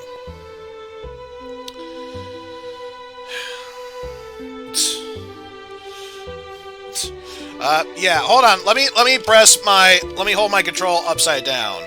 Oh yeah, now I can press the L1 and R1 button simply by using my thumbs. That makes perfect sense. Seriously, why would you think otherwise for that? If you guard and then press L1, you guard. Oh, okay, so I confused that with them. Won't do any damage to them, but it is effective if you're surrounded by enemies. However, you will make yourself hungry very fast, so be careful. Yeah, that's something else I should touch bases on, but we'll cover that when the time comes. Oh, also, about the triangle button, if you wish to use items during combat, this is the best place to use it in your satchel. Items placed in your satchel will be displayed on the bottom of the screen. You can move the selector of of the satchel by using either the L2 or R2 button, and pressing triangle will use that selected item. Using this function is extremely useful, so please make good use of it. Next, pressing the Start button and then pressing Select will give you the option to check your physical condition or save. Saving will cost you money, for some odd reason, and the amount required to save will increase as your level goes up. Basically, from what I recall, it costs 10 gil if you're level 1, 20 if you're level 2, and so on and so forth. It's basically an increased increment of 10 based on your level. Saving will cost you money, and the amount required to save will increase as your level goes up. Please be sure to take note of that. And finally, the dungeon has multiple entrances.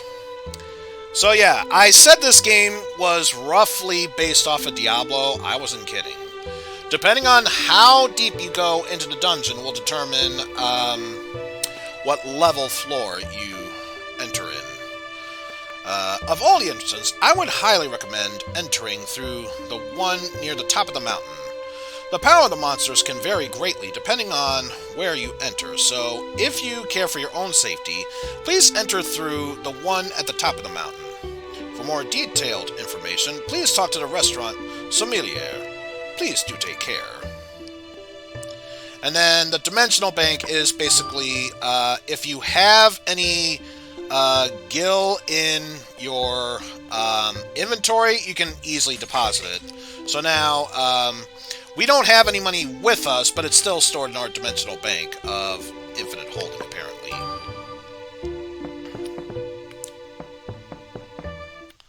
But yeah, so if we go back upstairs, I believe now if we talk to her. Good job, Koji. Change all equipment will be unequipped. Oh my god, there's two oh, no, wait, we're fine. So yes, now we are playing as Claire, and I should probably use this as an opportune time to look at our inventory here.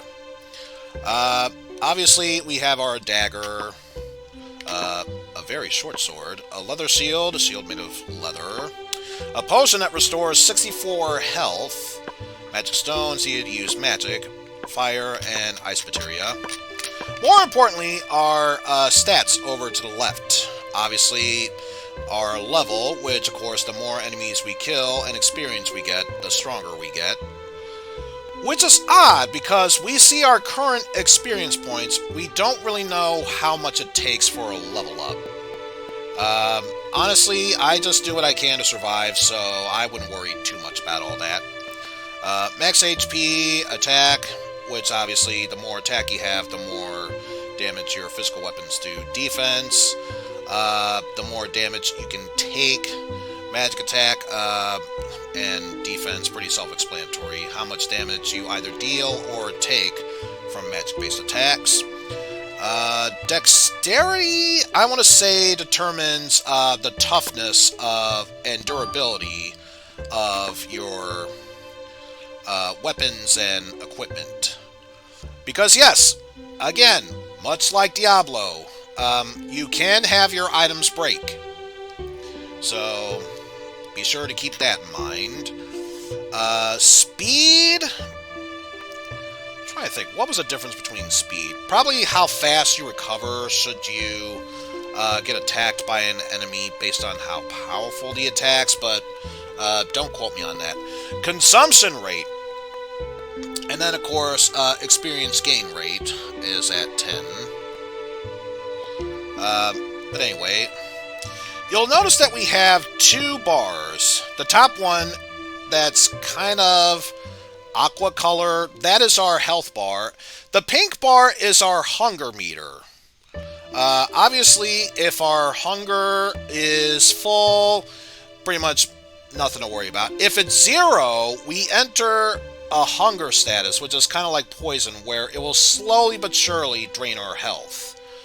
So, yeah, we want to keep our health topped off, but then again, we also don't want to go into a dungeon becoming extremely hungry. And then, of course, let's check our stats. Trying to think of the different stats we gain from this.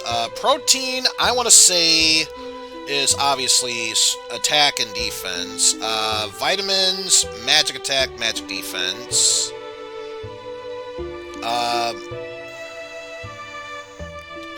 Trying to think.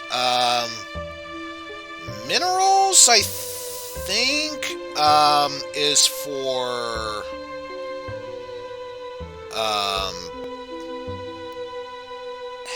health, lipids, speed, and carbohydrates, dexterity. But again, this is going at the top of my head. It's been a while since I played this, so don't necessarily quote me on that. As you can tell, based on this graph, Claire looks more like the magic attacker. Whereas if we were to switch on over to Koji, you okay, Claire? Oh my god, it's true, Koji! Oh wait, never mind. As we look at Koji, he is more physical based. Even if we were to check out the stats, more or less leaning towards protein from the looks of it. But yes, we'll start things off with Koji. I will admit, this is kind of the only annoying thing. Yeah, that's basically all I remember. The protein and vitamins were pretty much the simplest ones to remember, and carbohydrates, I believe, was dexterity, and mineral lipids were just kind of up in the air, as far as I could tell. But yeah, that was just the hotel. This is a big town that we're in, or the central hub, as it were. If we were to go in here, we can apparently open a door and not even be able to enter it. And then reopen the door again. I don't know why that glitch even appears, but there you go. Also, welcome to the Merchant. You're from another dimension, aren't you? This is a small town, so word gets around fast. Or they found you unconscious on the outskirts of town.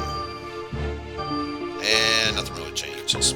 And I believe based on every 5 levels you increase in increments, the weapons change. So currently we have a kidney knife, butter knife, the saber, small rod, guard stick, spear, lance, leather knuckle, leather helm, and helmet. And of course, the defaults that we always have are potions, high potions, X potions, and bombs. I think if memory serves, obviously it said the potion heals for 64 lost health, the high potion for double that, so 128 health, and the X potion, much like other Final Fantasies, no matter how much health you have, is a full health restoration. Bombs can be used to stun enemies, and only fairly recently did I remember that you can use bombs to locate destroyable walls. Where exactly you can find them is beyond me, because this game...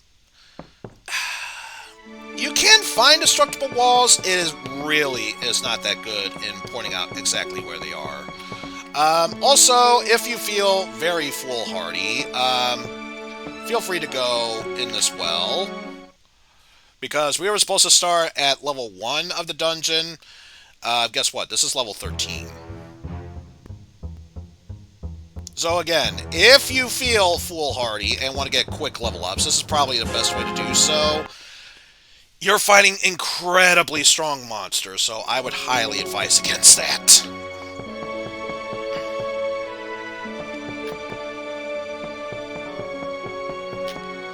And then through here,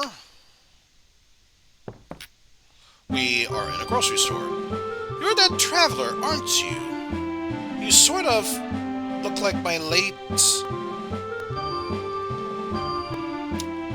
blush. Ooh la la. So I get the feeling she meant,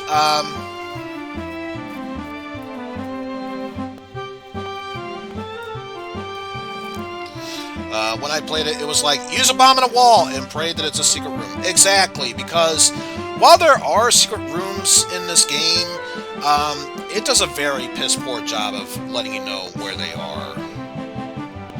because it is not like Ocarina of Time, let alone Link to the Past, where you could slash at a wall, and if it makes a twing sound of swords, then you know that it's a fake wall.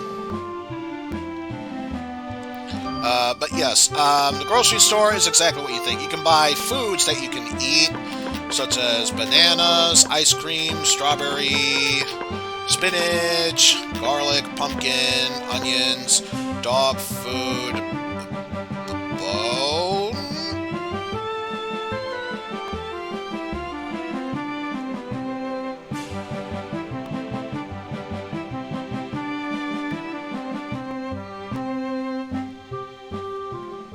Oh boy. Yeah, I'd rather not think about eating someone's bone. Let's leave.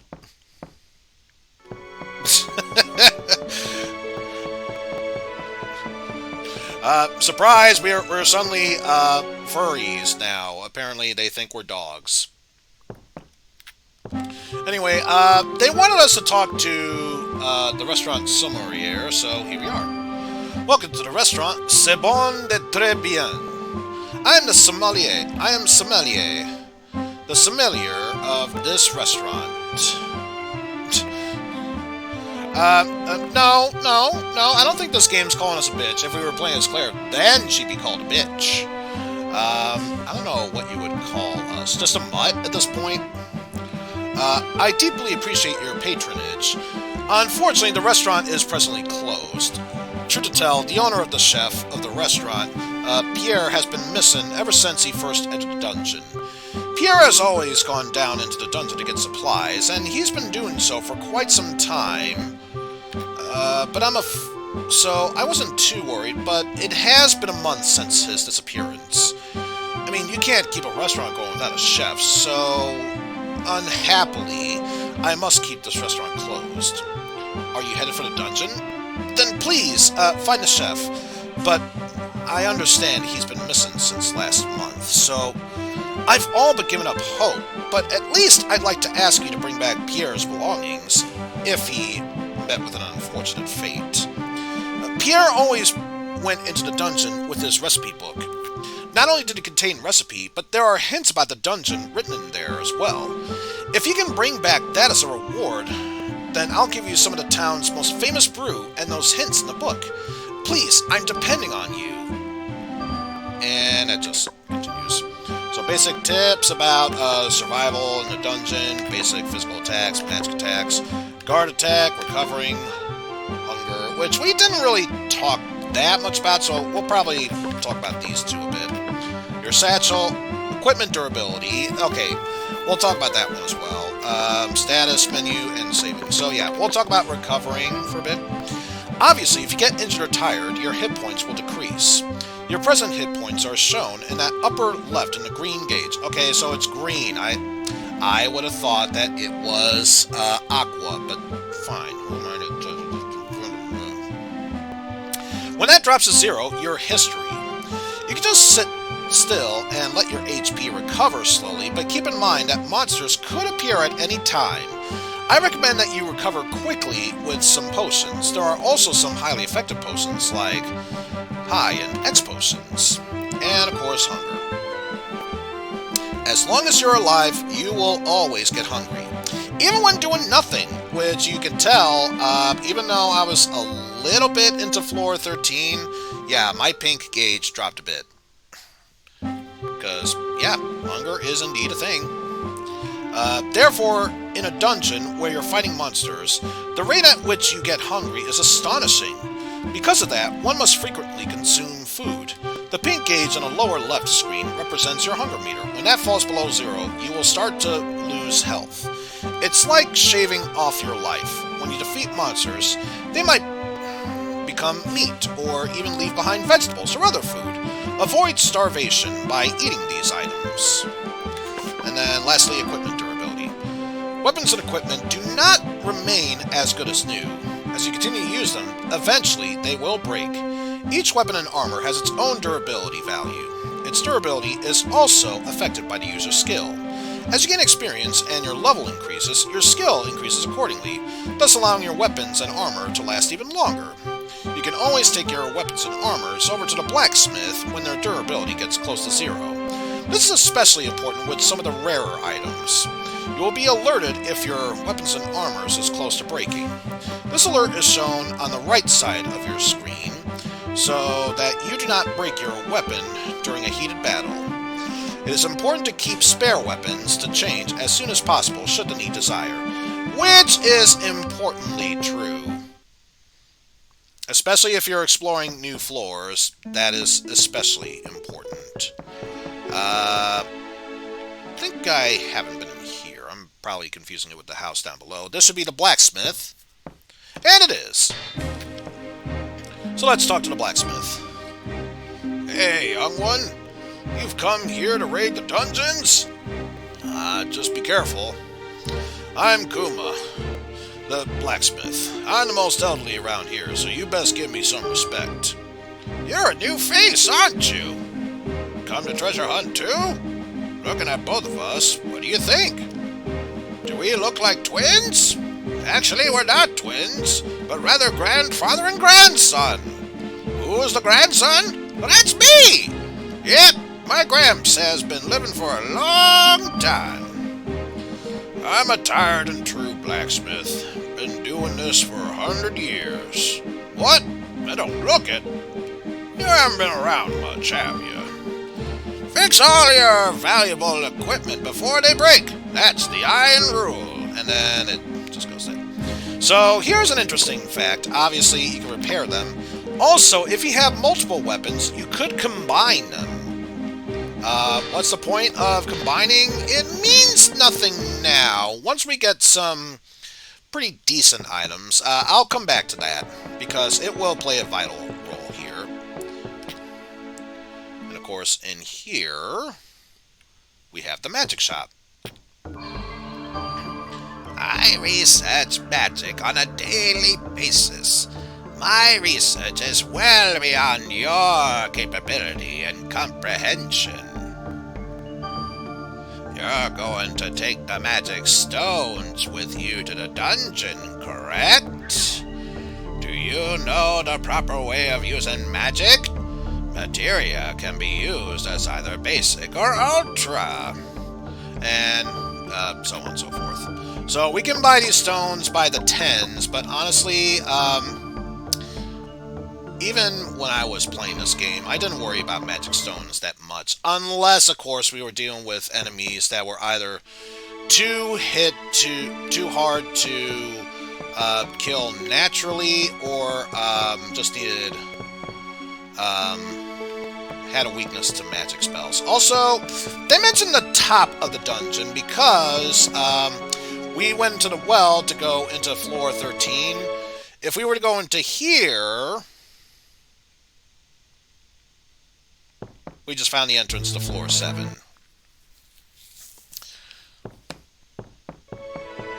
So those are really the only other ways to leave the dungeon, with the exception of one item that we'll find in the dungeon. So let's just get started with floor number 1.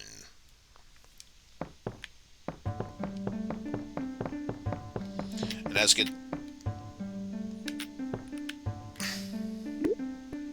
this game, I tell you sometimes, so picky on some of the things.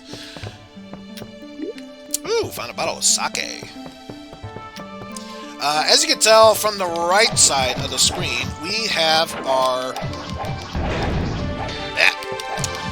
map to see, and we are not allowed to leave this room unless we defeat all the monsters, but of course, not really all that hard. Picked up some moa meat. Ow. Oh man, who would have thought that Spider-Man's greatest rival, the Lizard Man, was coming after me?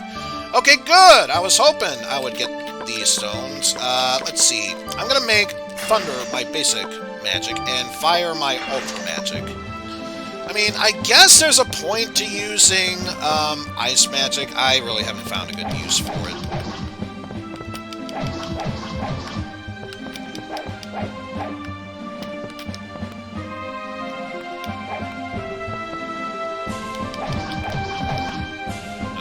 Anytime you're ready, game. Come on. There we go. Power up.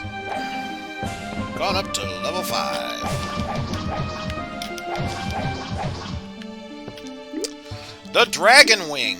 This is probably a very important item, because using this will open a temporal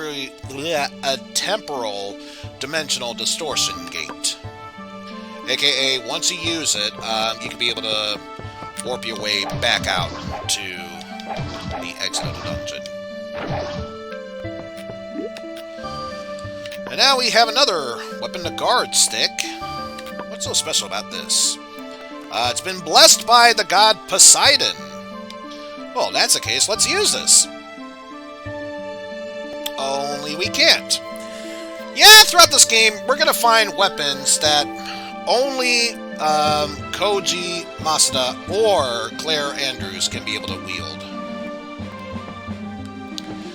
Like I said, Jeff, this game heavily influenced by Diablo.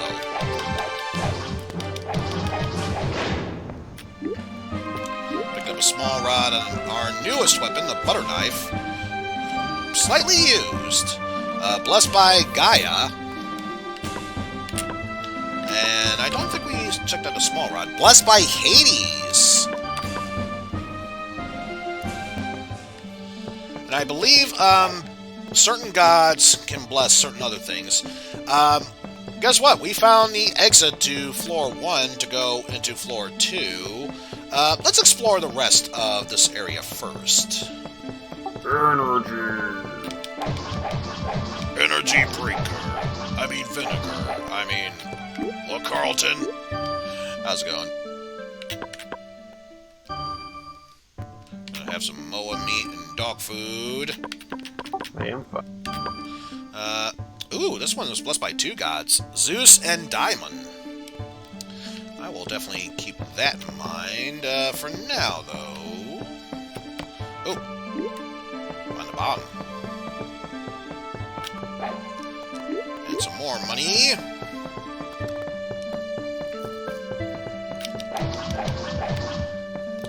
Let's deal with the slime tokens. Does it drop some green jelly? I have to say, it's always...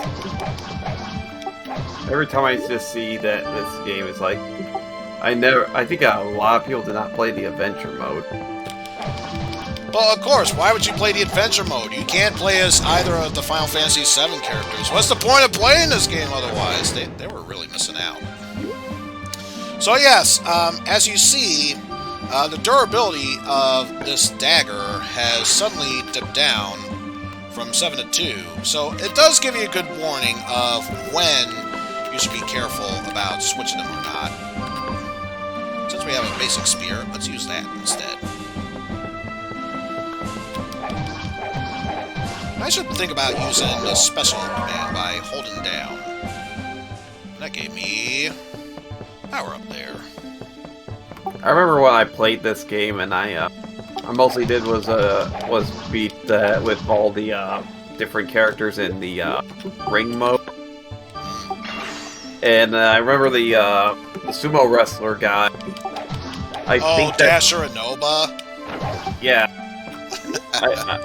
Somehow I pictured that I think I broke his ending because it kept on replaying the Oh yeah, when you beat his mode, it makes it feel like it's on a continuous loop. Which makes you question one of 2 things. Either when they open up that ramen shop, they open up all you can eat? Because if that's the case, they lost a huge amount of money. Or if not, he was just very hungry and wanted to have nothing but ramen noodles that whole time. Okay, so I'm not the only one that thought that I was going crazy. No, that was a thing. In fact, believe in Tekken 3, if you played as Gon, his ending is basically the same thing, where unless you pressed something, it's just a continuous loop. Ah! Okay. The first of many So I just have to secret press rooms. something in order to stop that continuous loop for Mr. Nova, or it just stays there for eternity until you reset your machine? It pretty much stays there until you press a button. Because it's not one of those soft lock things. Thank God for that. I'll have to remember that far left room there for later. So it is interesting that the guy with the robot leg has two endings. Yes. Can't remember what his name is. But yes, based on whether you beat the final boss during the credit sequence, in-game credit sequence, and recover the leg depends on whether he got the good or bad ending.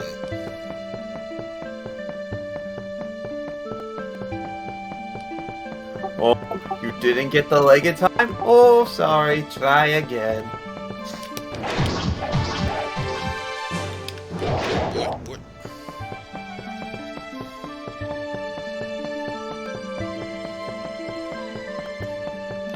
Which does bring up a good question.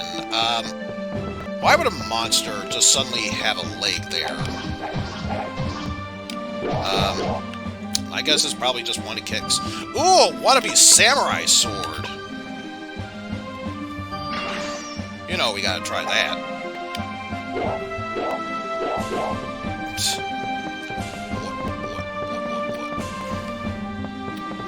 We went to right there.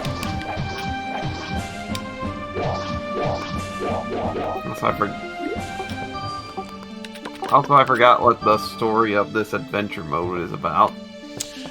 Basically, Koji Masuda and Claire Andrews hear about a certain stone which may potentially grant them the secret to immortality. So, they're basically going there to find out what it is. Okay. Also, did you talk about earlier in the stream about the noise when in the options screen? Oh, the annoying noise that Ehrgeiz makes while on the main menu. Yeah. I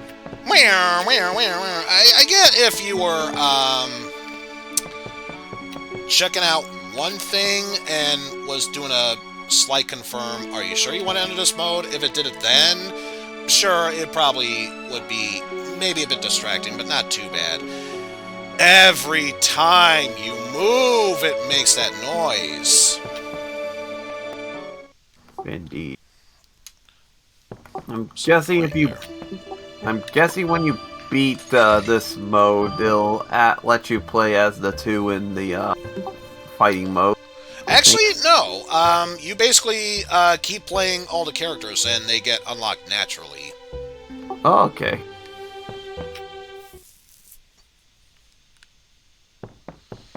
Yeah, so I'm gonna keep checking around here, because there might be stuff that I want to sell or whatnot. Let's see what you... Potions are a must if you're going into that dungeon. You should carry as many as you can. Don't forget to place them in your satchel, too. And that's all it says there. Basically same stuff as beforehand. But yeah, most of the stuff gets shuffled around sometimes, because I think there were pretty much weapons and then 2 helms beforehand. Not going to worry too much about that. However, I do have some sake, and if there's anything I know about old men, they love sake. So Give me the sake so I can make you a sword. Use the butter knife to fuse with that spear. The Spear of Action. Use a primary one. That's going to be you with the used butter knife. So now, basically the spear is going to be what remains, but any blessings from a god from the secondary weapon will get transferred over to the main one. So we do that. Paid with a drink! So we had to get rid of our sake in order for that to be possible, but you know what? If it means more blessings from the gods, I'd say it's well worth it.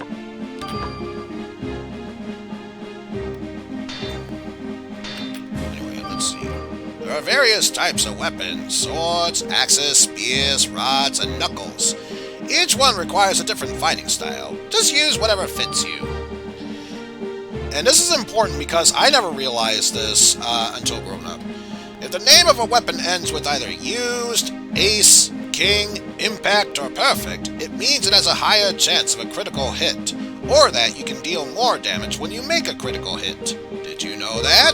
I do now. My wife and son passed away a long time ago. I now live with my grandson.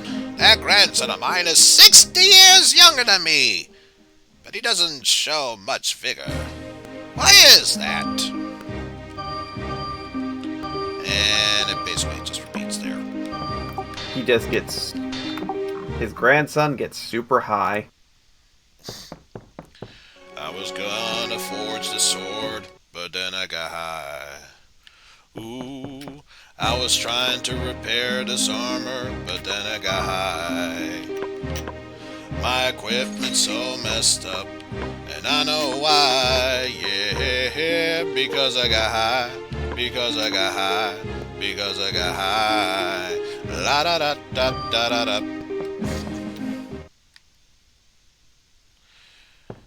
I think I know what I'm gonna do next. Because I know that I still want to grind a bit more with Koji, but what will help is I'm going to drop some of these weapons. And actually, let's have from satchel and that. Drop these just in case she needs any of them. I live in this hotel now. There we go. Yeah, that freed up a decent amount of stuff there. I think we are good to move on.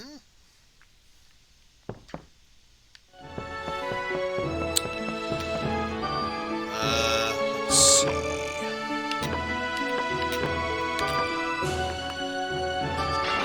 But you know what? I think it's time we did something a bit silly. Although, first things first, let's stop by here. Oh, is that a recipe book? Indeed! It's Pierre's memento! Thank you so very much for finding it. In exchange for your help, I'd like to offer you the town's special brew. This will also tell you the secrets in this recipe book. Physical condition. According to the recipe book, you need to be healthy to make a living. Your stats increase while you gain experience, but the way your stats developed is influenced by your diet. Hence why I was showing the whole protein, vitamins, minerals, lipids, and carbohydrates. So... Like I said, you need to be healthy to make a living. And then I remembered Mikado exists. If you only consume meat, your attack power increases, but your magic powers do not.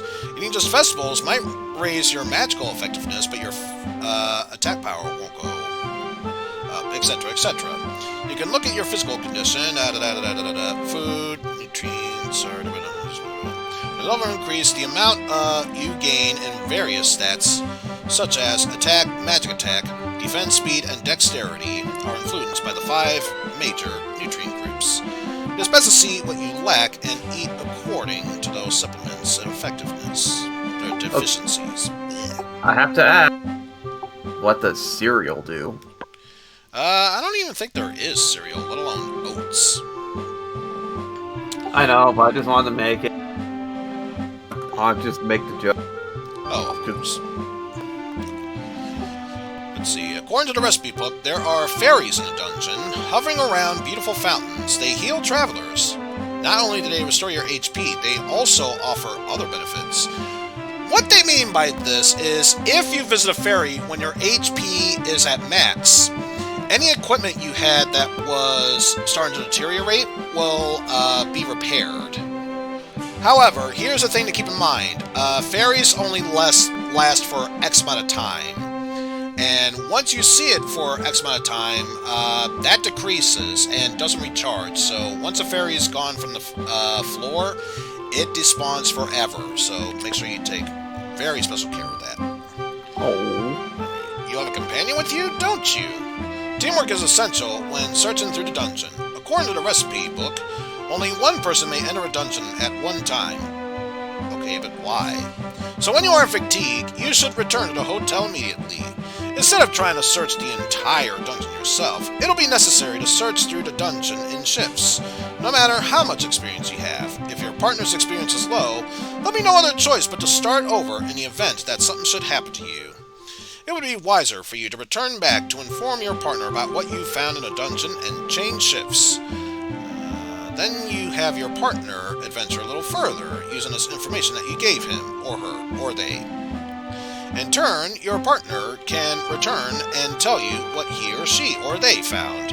You'll definitely regret it if you try to run through it all by yourself. Moreover, if something should happen to you, the other one will have to go and help.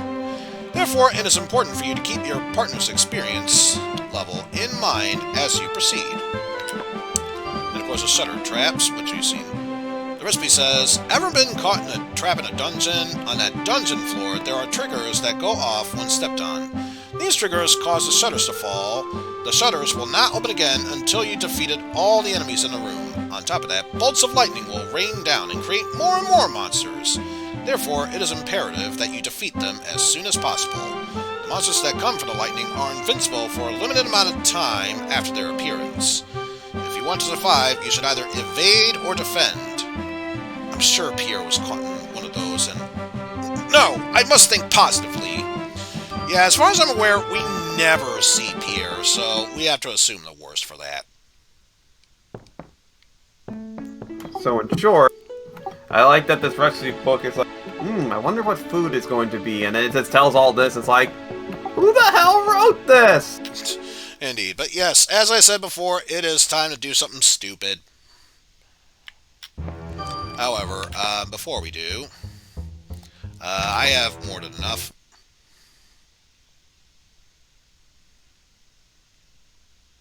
Save the game, or save your ass. Let's get your ass checked out before it's too late, turkeys. Make sure we have that all set up. Guess what? It's time to face a boss.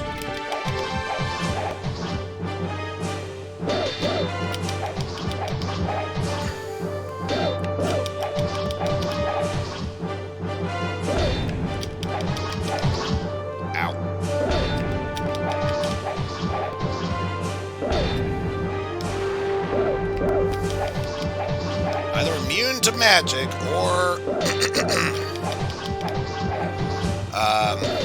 just haven't been doing that much damage to it.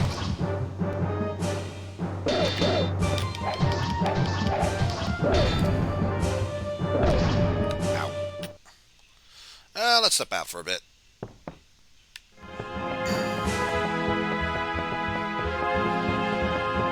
Besides, if nothing else, probably a good opportunity for me to use and abuse this whole health system simply by changing shifts and immediately changing back. Didn't even do a damn thing, but guess what? I'm back to full health and full hunger.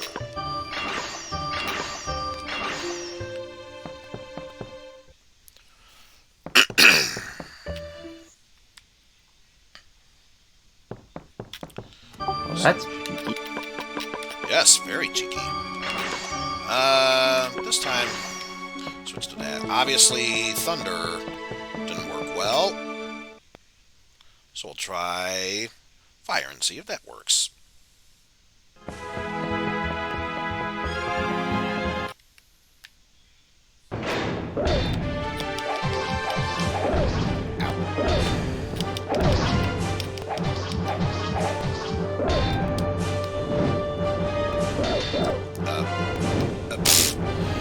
Okay, never mind.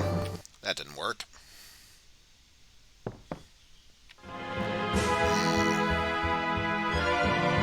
Actually, I should see something. 67 experience points.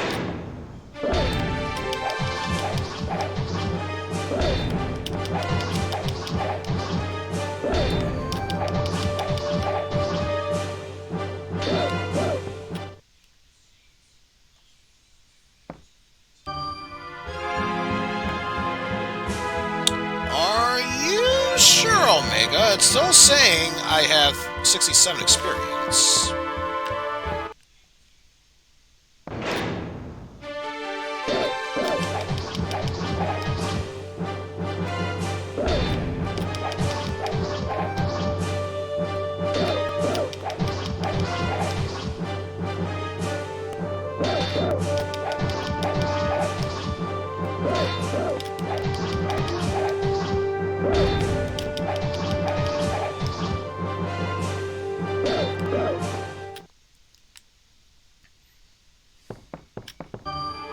Yeah, it's still saying I have 67 experience. Not that I'm calling you a liar or anything, Omega, but I need results, and this isn't showing any.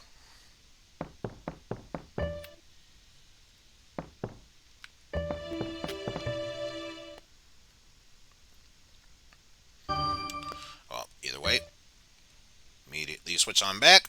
Rear. Let's see. The spear.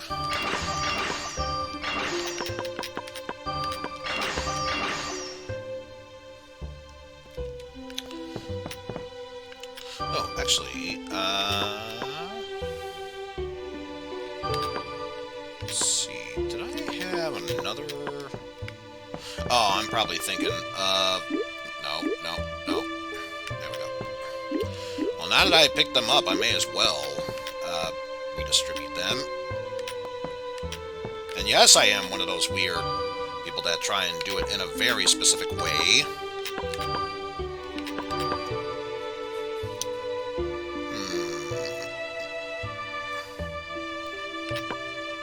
I think I'm gonna take. Let's see, what were you? Hades. Don't have either that or Poseidon, I believe. No. I'll take the Hades. Or, no. Yeah, Poseidon with me. Let's see. Drop. And drop. Yeah. Because since we have a bottle of beer with us, may as well use that to fuse them together.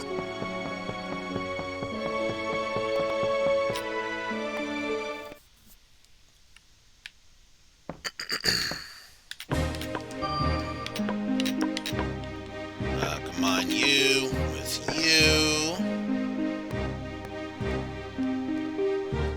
Paid with a drink. And notice the blacksmith won't combine equipment for money. You do need a beer in order to do so. Or at least some form of alcoholic drink. I need to get drunk.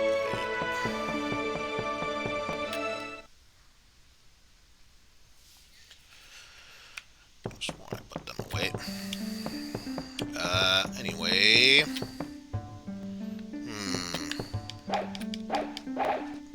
I don't think it's gonna work, but I have to try. Yeah, like I said, this game is very poor in trying to show off what is next to a secret room and what isn't. And I've learned it's not always the ends of rooms. Sometimes it's in the middle of those rooms.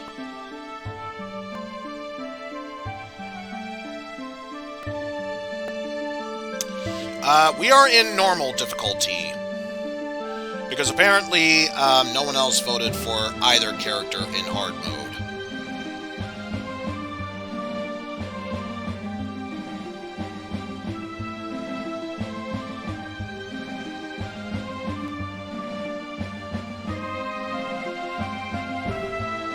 I'm flailing my beard thing around. Getting ready to whack this on a couple of pesky punk kids that try and get on my lawn.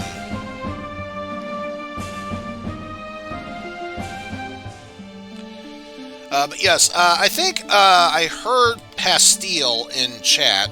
Yes, I heard him in chat. I didn't actually see him right in chat. Totally different. He mentioned that he used to play this game but hasn't really gotten far because his disc had so many scratches.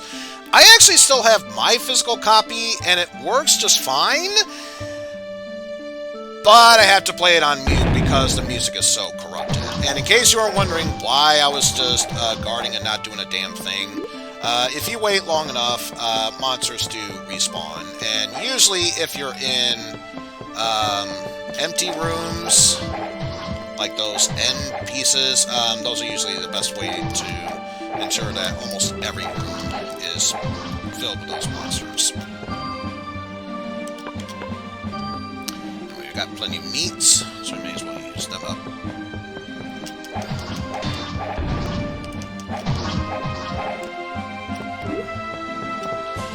That was the materia room where we found Thunder.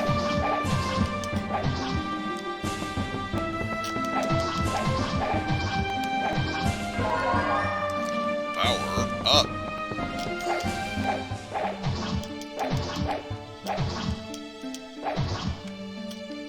Got some more potions for me.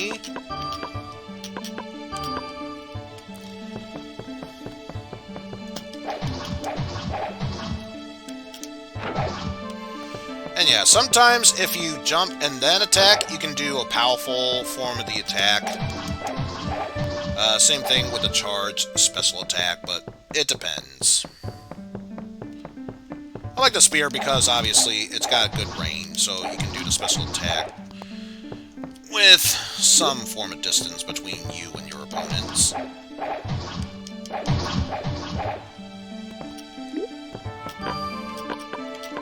So we got more lizard tail, may as well go munch on those.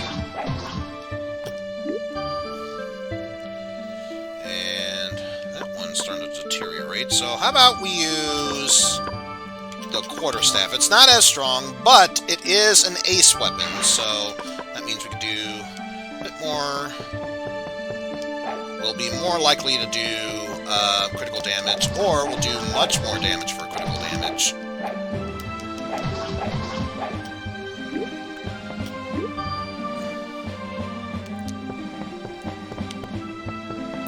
Nothing in either of those.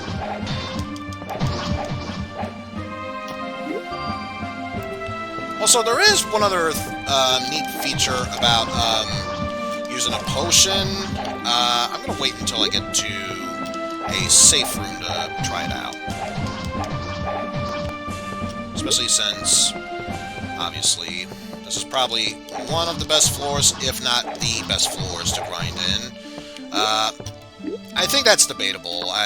Personally, I think the next floor down is the best place to grind.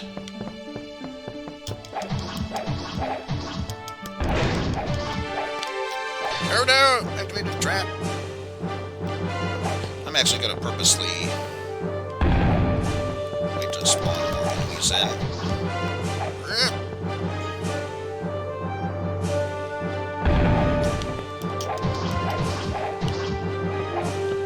I just want to praise you, my lord.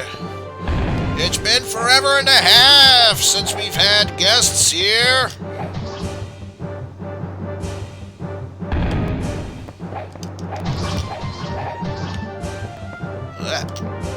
Yeah, get that out of your system. I'll wait until I keep grinding anything else.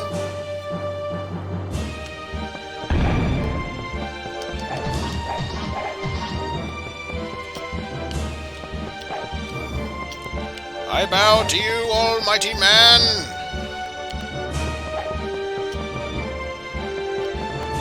I bow to your ultimate whims! Ooh, got some gator meat.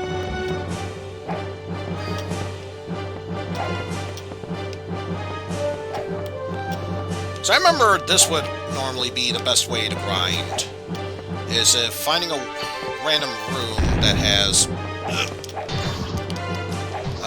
these sort of trappings here.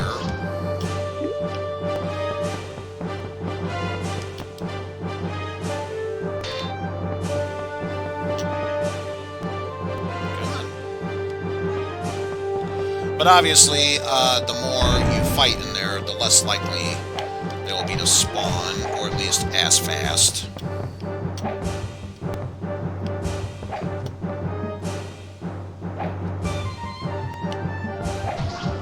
Ow.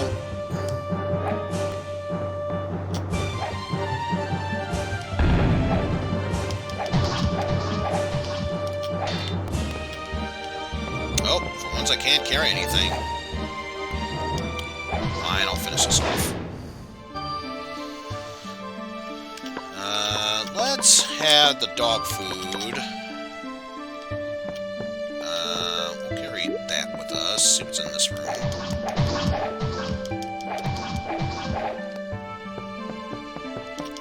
Go right through here.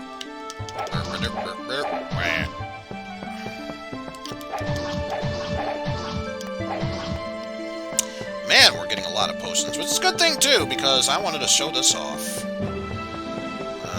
Okay, it's good. Best place to do so will be right here. So if we let our health go all the way up to max, and we use a potion, we increase our health by 1. Whatever you feel like we might be getting the lesser end of sort of things, you can always do this as a cheap tactic to raise your overall health.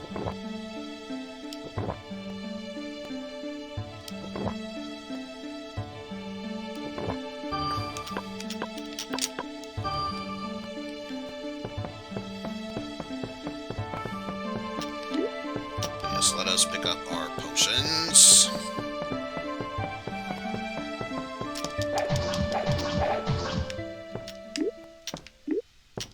Apparently more of our gator meat.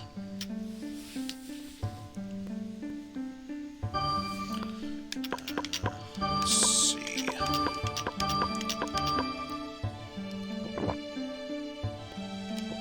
This is a silly decision. Why would you do such a thing?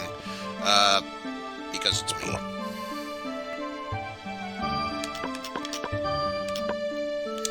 I'm going to place at least 1 in there, because you never know when it might come in handy. Speaking of coming in handy, let's place some food in there as well.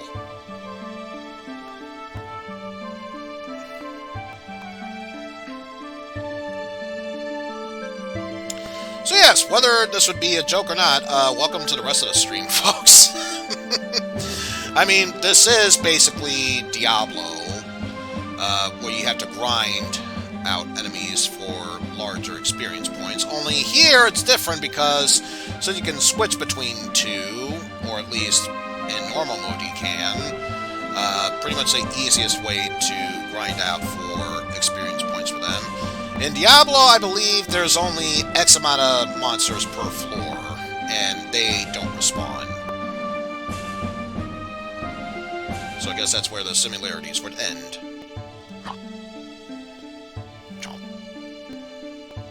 That's some good gator meat.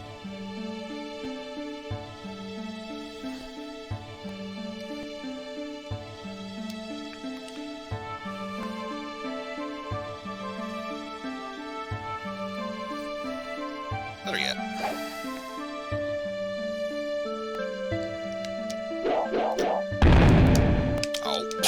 Of course, the one time I think about prepping for something like that, that's when the monster appears. Yep, sure. I get where this is going, game. I'm pretty sure I can't charge. There. So I'm trying to think of the best way how I could be able to do that while being as close to the wall as possible. Apparently that's not going to be the case.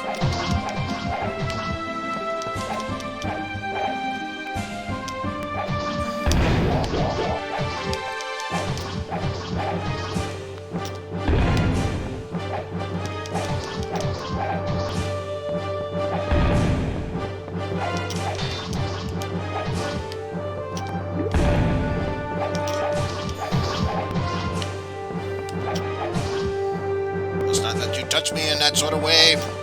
Just inappropriate, I tell you. Yes. Inappropriate.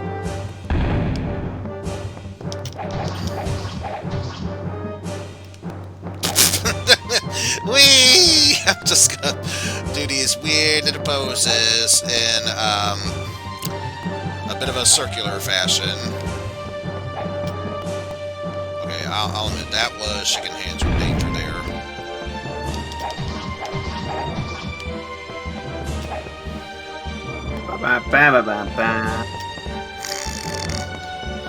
Don't know why, but I keep rewatching that riff tracks of Shake Hands with Danger. Don't know why, but it's just hilarious. Oh no, now how am I gonna punch any dick in the face? Just use your other hand. Oh yeah, problem solved.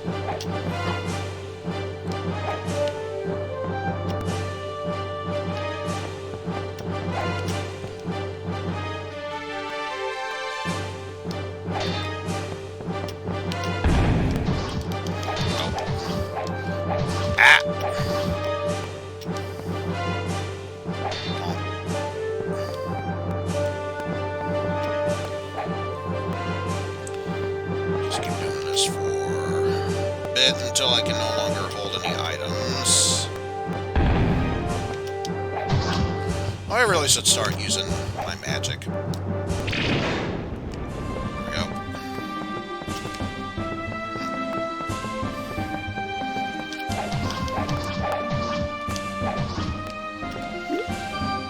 Now our spear is starting, or quarterstaff. Huge difference. Huge difference. That's starting to go. So now let's equip our wannabe samurai sword. Ow. Hey.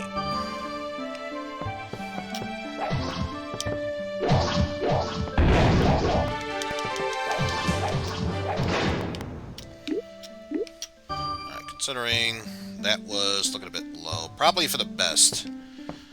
That's how it happened there. Can store about 6. 1, 2, 3, 4, 5, 6. Nom nom nom nom nom nom nom nom nom.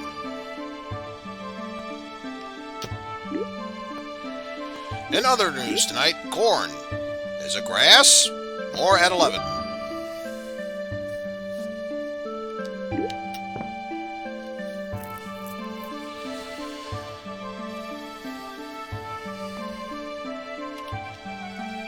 We're just taking our time until put this back at full. Take one more with us.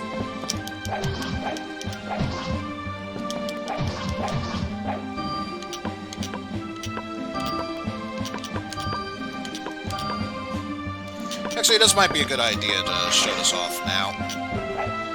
We can attack without any weapons, but of course, we only get one attack.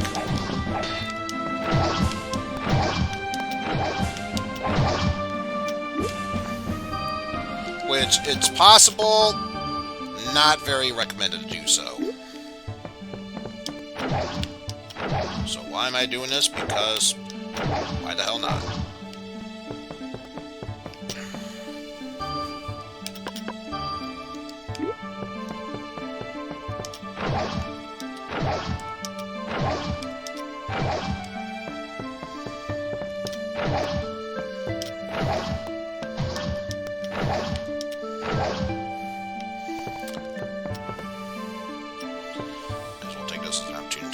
Let's see if we can speed this up a bit.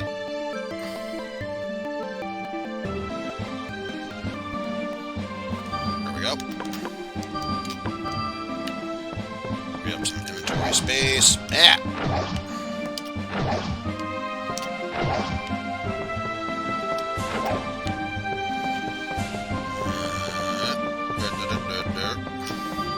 I at level 4.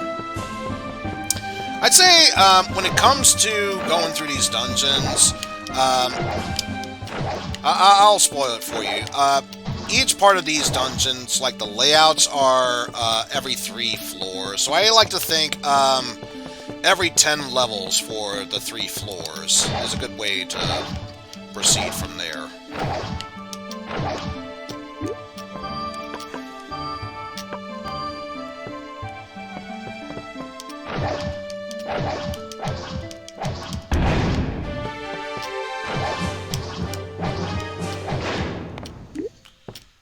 Still...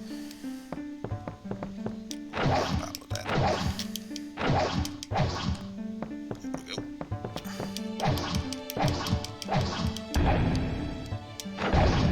Whop.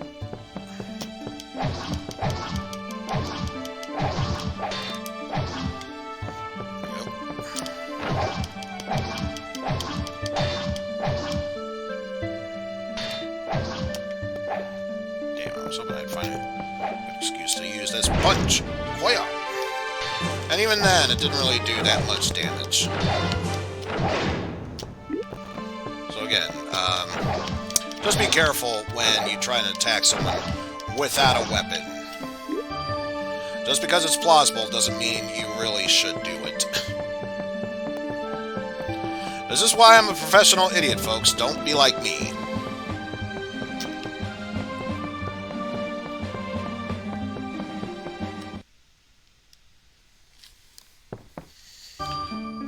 Let's see, I think, based on what we have, I wonder if the weapon shop has been updated. By which I mean upgraded to the next class of weapons. Also, you're the blacksmith. You're not the weapon shop.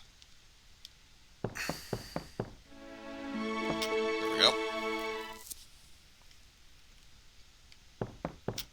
Let's see. Technically, yes. Rondel dagger, army knife, broadsword, bronze rod, axes, bronze spear, bronze knuckle, bronze armor, bronze shield, heater shield. Also, I think it's safe to mention, any halberds or heavy spears, only Koji can equip. Any rods, and I think special daggers, only Claire can wield. Especially since one of the daggers is called Claire's dagger. You know, kind of a giveaway there, but take that for what you will. What to buy?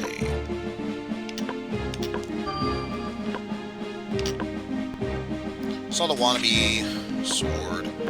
Don't really need it that badly.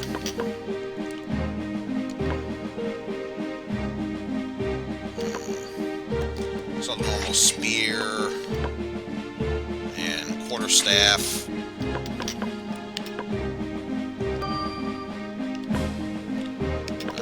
We haven't shown off the proper knuckle weapon, so we'll go for that, and we'll go for... Oh, geez, I just realized broad axe is that costly, Jesus. Just a bronze spear. Maybe if I do... Ah, here we go. Two-handed sword. Go for one of those. I want to see if I can get an axe weapon. I love rare and unusual items. If you find anything interesting in the dungeon, come to me with them. Depending on what it is, I can give you a good deal. Are you really... You're really not going to give me... well, bronze axe. Can't carry anymore.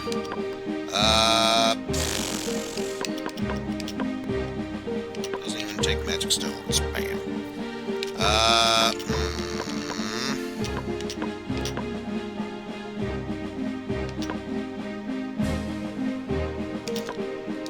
We're getting these like candy, so we'll drop that.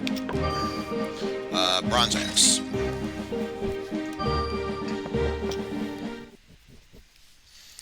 Figure I may as well show off these weapons while I get the chance to do so.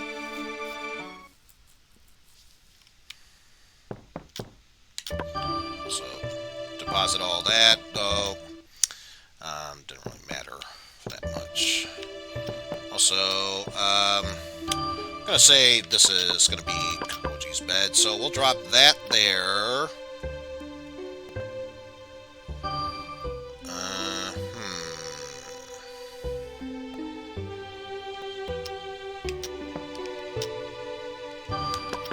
since Claire is going to be mainly a magic user, we'll drop that there. And anything else I should be aware of? Oh yeah, dropping off the ice magic.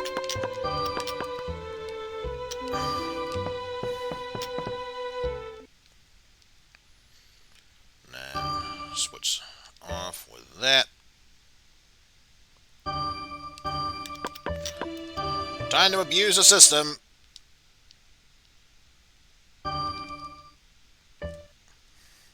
Boing.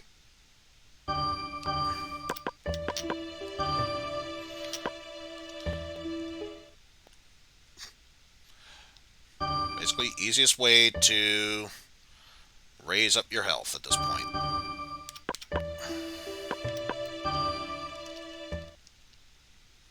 Good job, Ghost of Koji.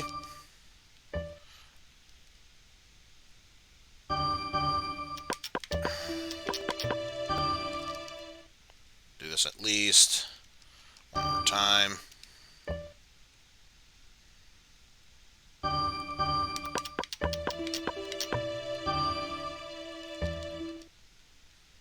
Once again, good job, Ghost of Koji.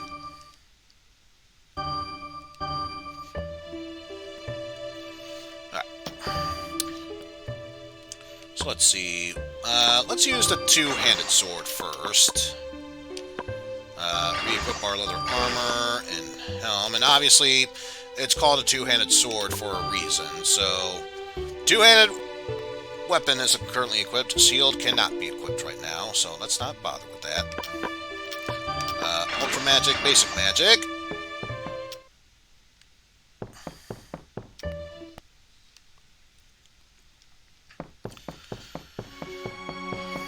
And considering how well we're doing right now, I think this might be a good opportune time for us to give one last look at floor number 1 and then consider going down to floor 2.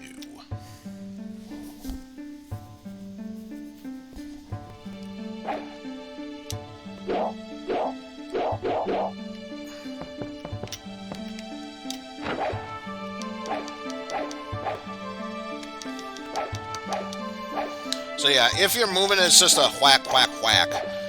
But if you are moving, if you're standing still while attacking, you do a overhead cleave and then hack and slash. It's a good thing to keep in mind there. And of course, since the enemies can appear at any time, probably best I don't put on fast forward mode for the time being.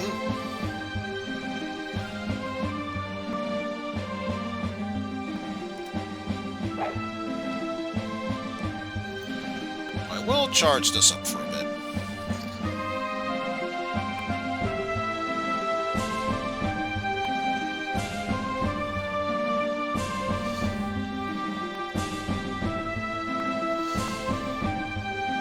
Come on, baddies. I know you want to come by. There we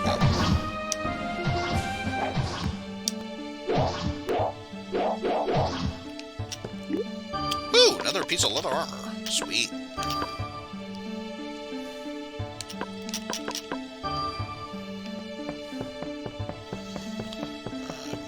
Time being. Alright, thanks for stopping on by, Omega.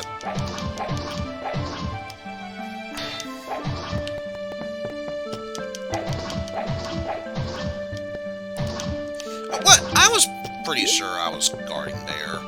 Game, you lie.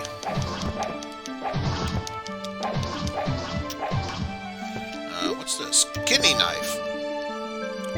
Sharp short sword. Sword used for two hands. Axe made of bronze, spear made of bronze, knuckles made of bronze. You get the picture with that.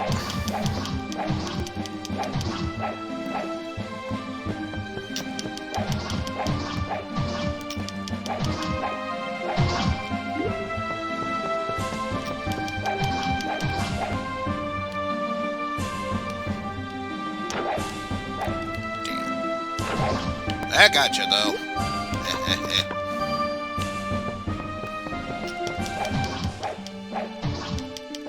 Ooh, Is that what I think it is? Yeah, short sword, baby. Now we're talking. A hunting knife. Knife used for hunting, and a short sword. A sword on the short side. Don't say it directly to their face. I'm pretty sure those swords are very sensitive towards what they hear. They might take offense to what you say, so just keep that in mind. Ah!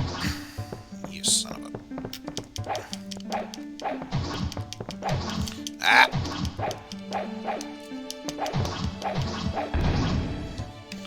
What do we have here?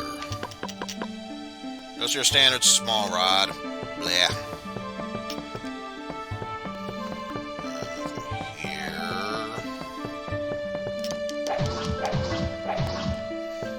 So I'm hoping to bring it up during an attack. By the way, it goes without saying, while you're in battle, you can pause the game, but you can't actually bring up your inventory menu during there. So I know that could happen. The moment you step on a trap, you try and open up your menu, but of course it happens right when you land on a trap, so of course it will not work for you.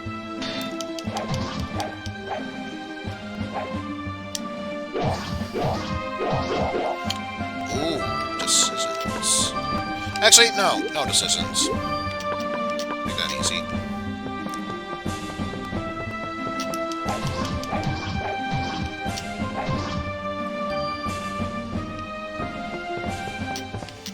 Oh, time to speed us up. There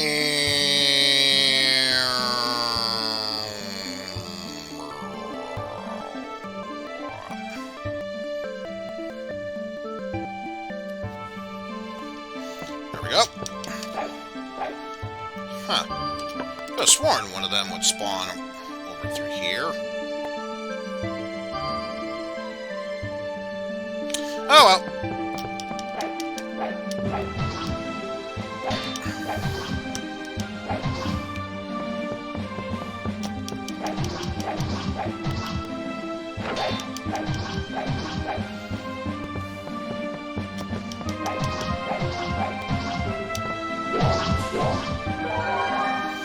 Hey, level up. Speed did not change. Just thought we'd let you know that. Speed did not change. Let's eat the mole meat and grab that.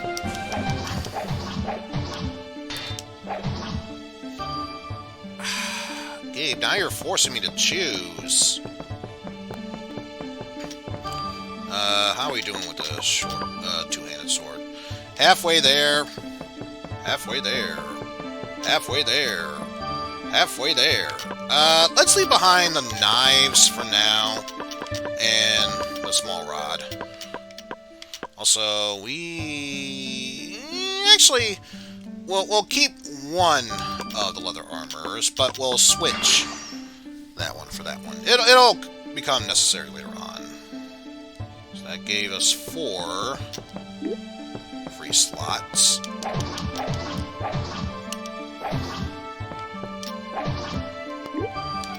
Got some shiitake shrooms. Oh my god! I honestly don't give a shit about the potions right now. Stop dropping them for me.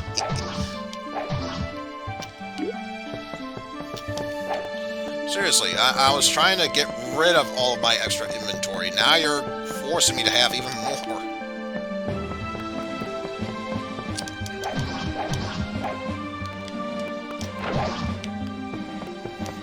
There.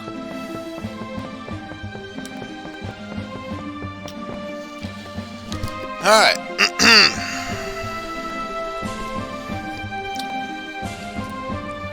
It's a year later. Now we can try and speed this process up. Let's see.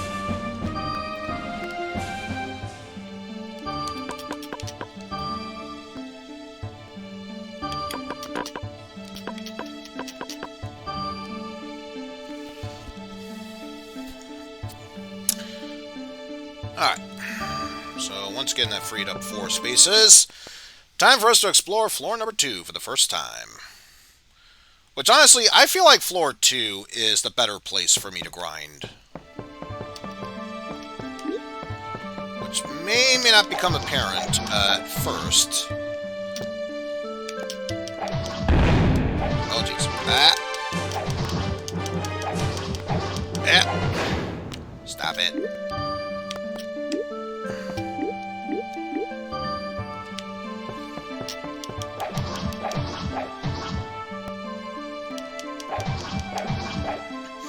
Obviously, one of the reasons being stronger monsters to fight. Mainly, I like to see it as more opportunities for me to get potions here, which apparently this game is trying to tell me otherwise. No, you should try other weapons. Have you seen the many enemies that come this way? You'd be surely otherwise. There we go. Finally, use a different weapon. We got a second one of these. Let's show off the short sword. Obviously, a swift weapon. And a decent slash spin for charging it up. Let's hit the right. There we go here. Keep our distance. Woof! So there's one specific room that I find is of vital importance once we reach it. Also, once again, full of inventory. Ah!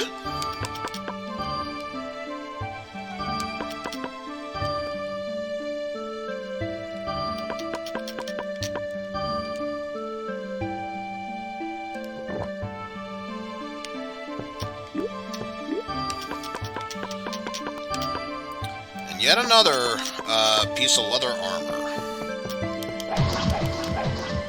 Okay, finally getting a decent axis, and god damn it, that damn gnat is back again.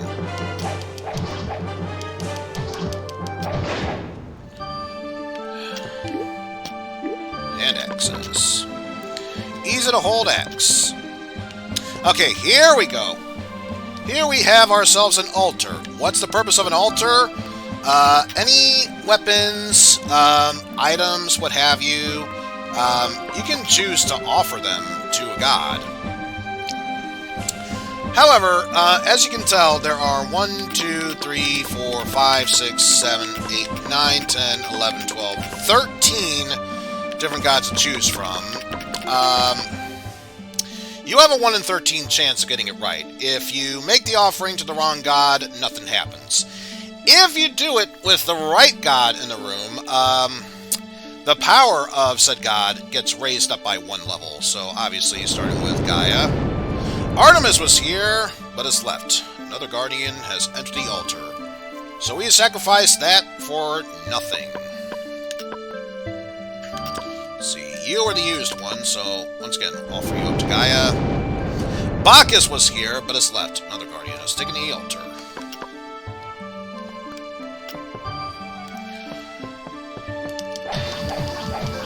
May as well grab the item while we're here.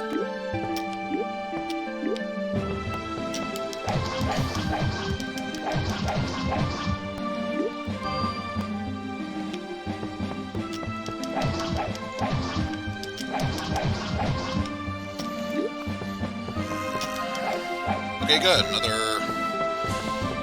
room for us to enter into.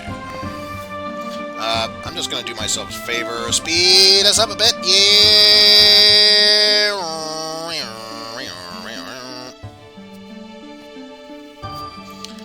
Alright, use up the pink jelly.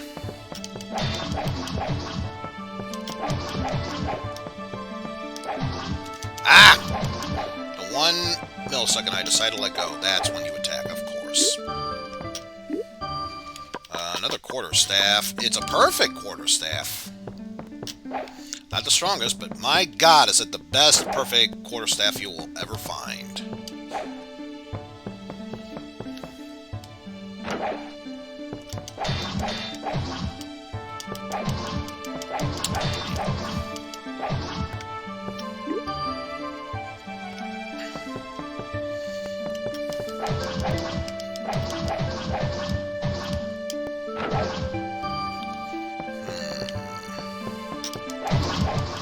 Here.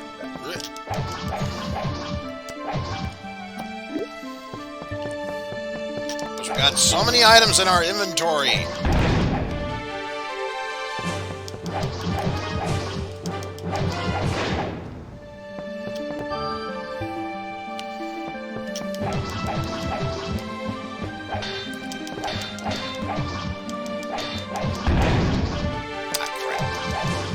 Out. Woof. Power up, but speed did not increase. Also, we've exceeded.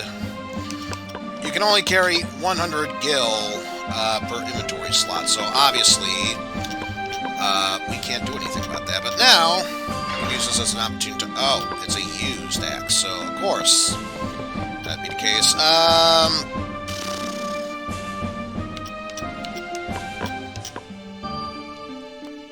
You up. Of course it would be the difference is 1 coin. Of course it... Whatever. Now's a good time to use this Dragon Wing. So yes, now that portal is right next to the bank where we can deposit our money. There, take up less inventory space.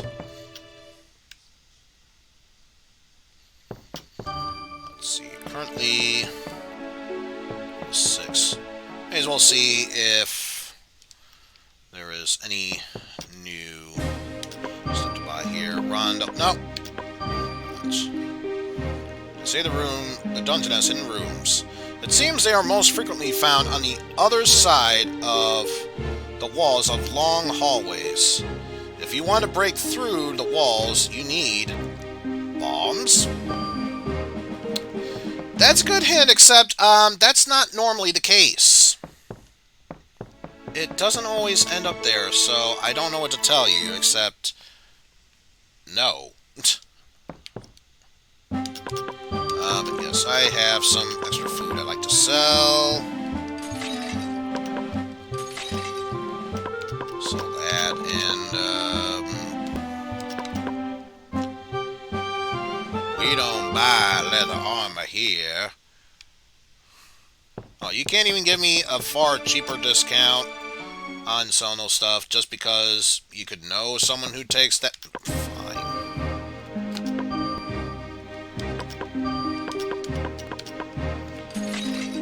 Sell that off.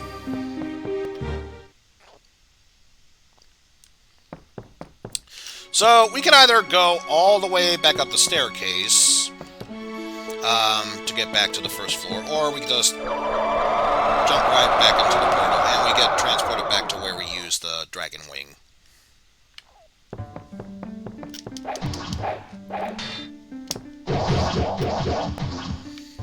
But yeah, the axe is a very powerful, if not weapon in itself, a very good charge weapon, because my god, it just cuts through the enemies like butter.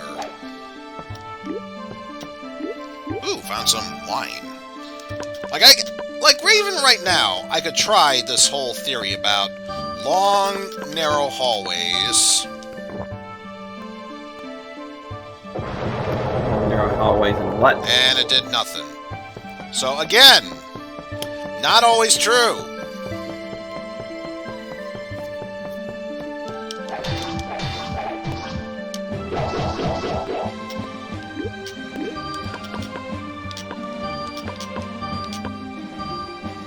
And yes, you can drink alcoholic drinks. Number one, no, you don't suffer drunk status or hangovers, what have you. If you're going to use them to trade for the blacksmith, why would you want to drink them? That's only really used for hard mode.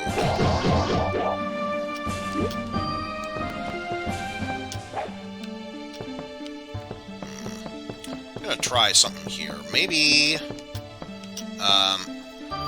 I'm gonna go for the whole Binding of Isaac theory. Like maybe through there. Of course not.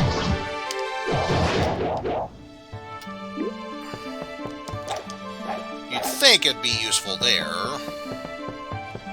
Or maybe it's through down here. Either way, how can you tell with a game like this? If anything, that's my only real complaint about this mode, is that you can't really tell what could be the indications for a secret room or not.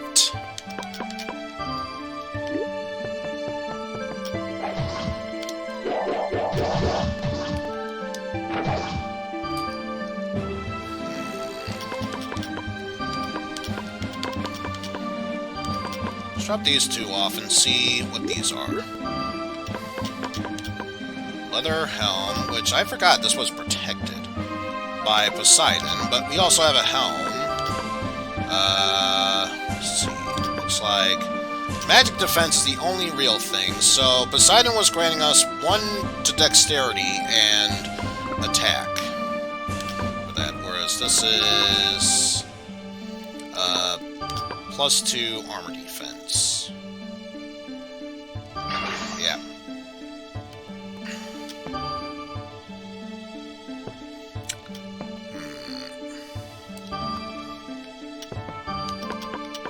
Let's drop off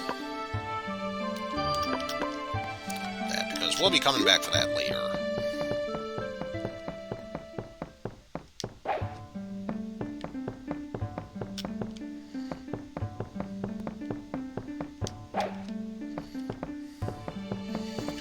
Nothing there.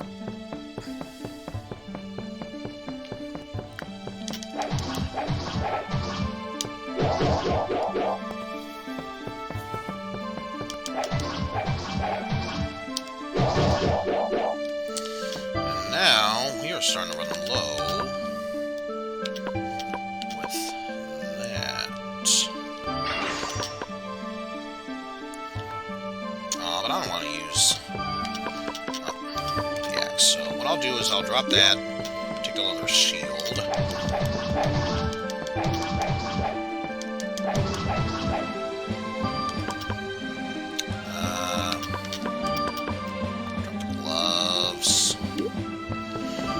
Actually, what I'm going to do is I'm going to drop all the useful items that I want to keep.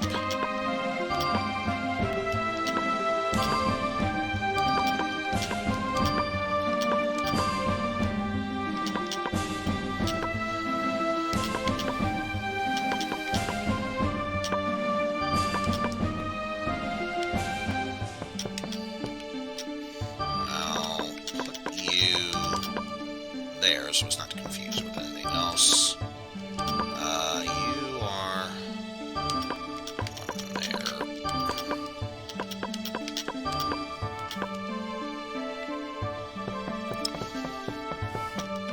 Alright, let's recollect all the stuff that I dropped along the way.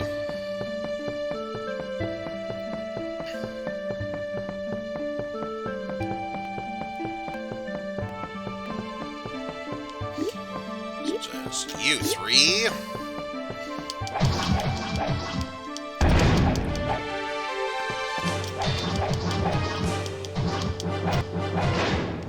Whoop, whoop, whoop, whoop.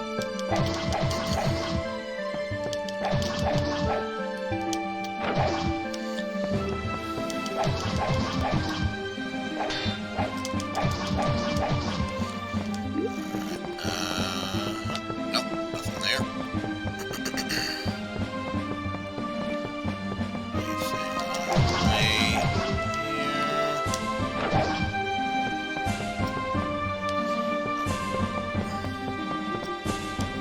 This is the fairy fountain.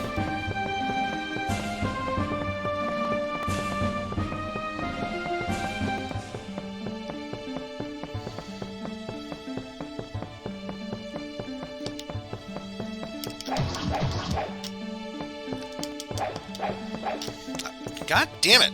Stop trying to run away from me, damn it!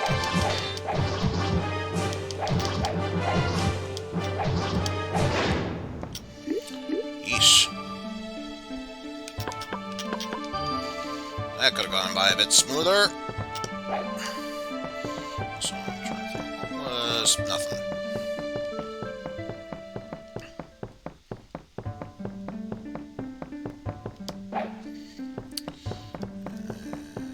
this brings us back to here. Let me search the rest of the rooms before I come back to that.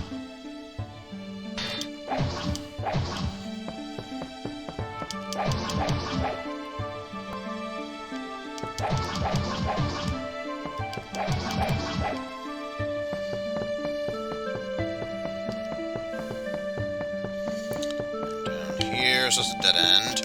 Which, growing up as a kid, you'd think this would mean it's a blow-upable wall, but no, it's just a way how you can be able to see through the other side without being obscured by what's there.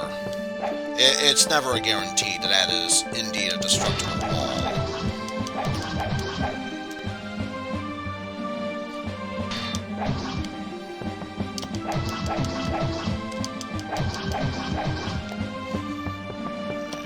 Nothing was dropped there, so back we go.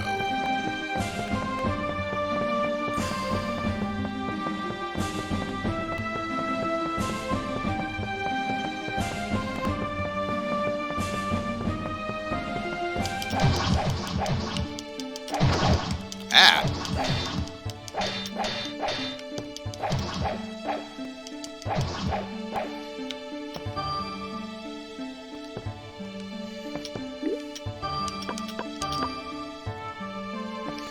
No, wait. That's the one we want to keep. Or, no. That's what we're keeping afterwards. Let's see. Again, what we're keeping afterwards. Alright. Use this as a grandiose opportune time to sacrifice these used weapon stuff to attempt to praise Gaia. Poseidon was there. Keep you, because it actually proved to be quite useful when used properly. Especially you. You. To Gaia? Artemis was there, and I used up a potion when I didn't mean to, but whatever. Not too concerned about that. Switch shields, and then offer you to Gaia. Hades was here. There we go. Got room for 7. 1, 2, 3, 4, 5, 6. Okay. Actually, it worked out. Of course, there is one item I still did not get. I want to see if I can try and make it spawn before doing anything else.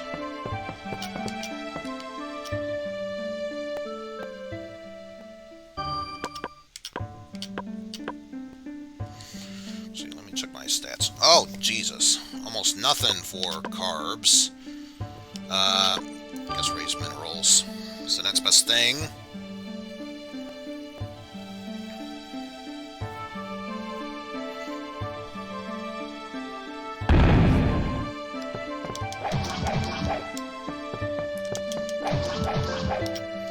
Yeah. I don't think so.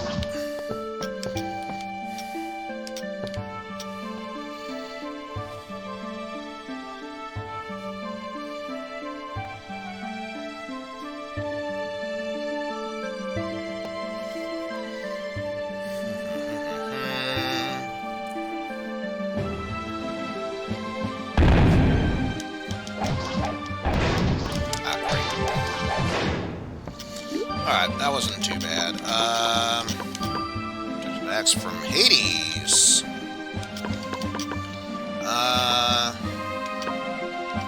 Show off the bronze axe, aka halberd. Next. Or basically, you can use it as the spear end by standing still.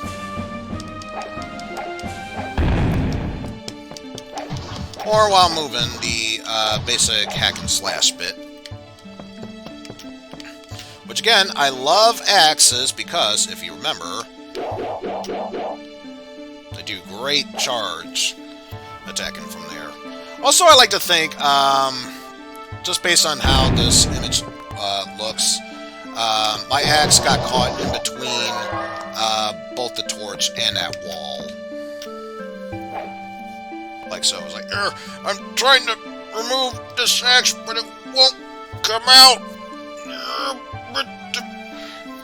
In fact, it's so stuck in there, I'm trying to charge electricity through it to help make it go out. And, yeah.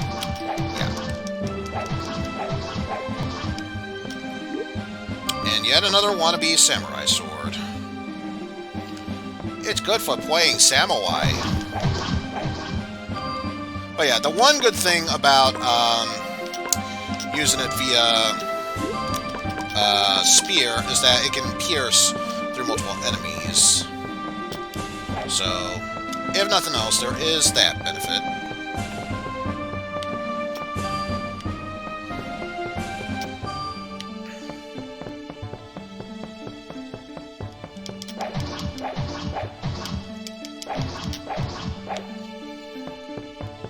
Okay, seriously, I should have been able to get it by now. Why are you not dropping? I may as well spoil it for you. I'm looking for that dragon wing because, yes, it is a respawnable item in normal playthrough, but it's not showing up. There we go. Jesus H. Flippin' tap dancing Christ. We already seen the dagger, so let's be rid of that. Actually, for that matter, there's no need for the butter knife. So, Gaia.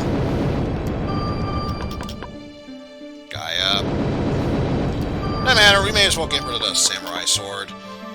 If we really wanted the samurai sword that badly, we just take the two-handed sword. All the sacrifices to the gods, none of them wanted it. Can't believe it.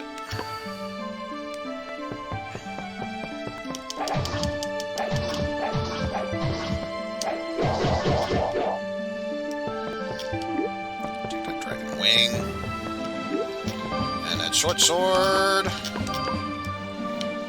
We can sacrifice that one short sword.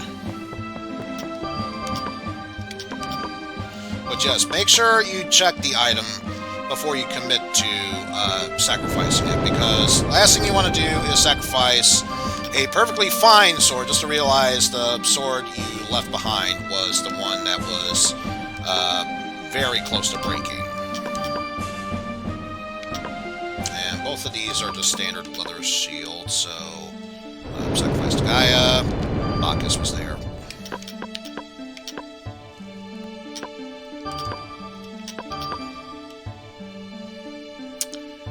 And yeah, I think the only other one that was protection was you. Ah! Stop it.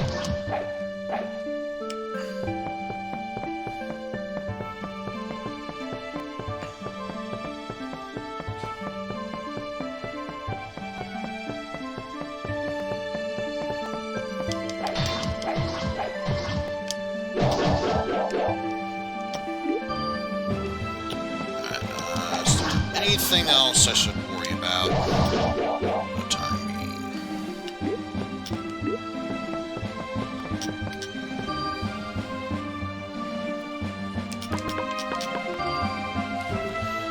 Let's just do this so we heal up faster.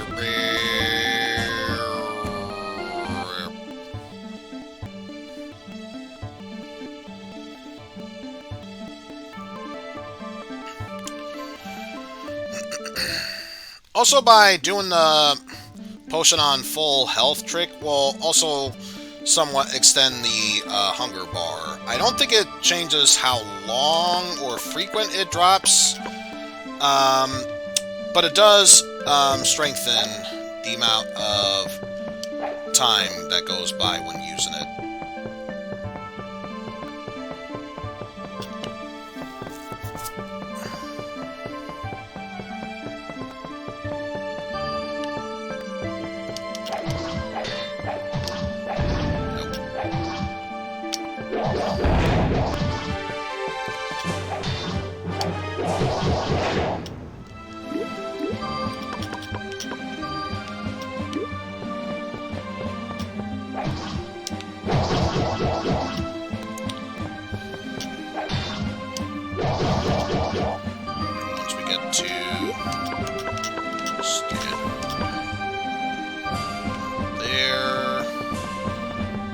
sacrifice you to Gaia, and hopefully it'll stay this time. Nope. Just can't catch a break, I tell yous.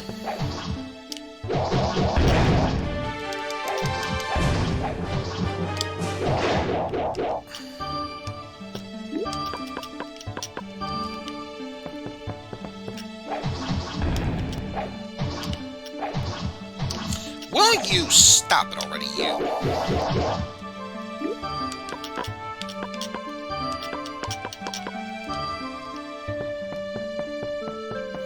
So I'm pretty sure I was close to the standard amount for using that, so I don't feel too bad.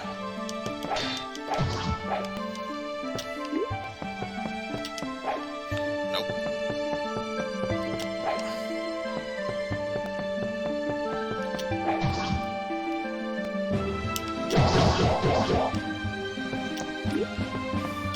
Can't necessarily say that was the slap chop, but close enough.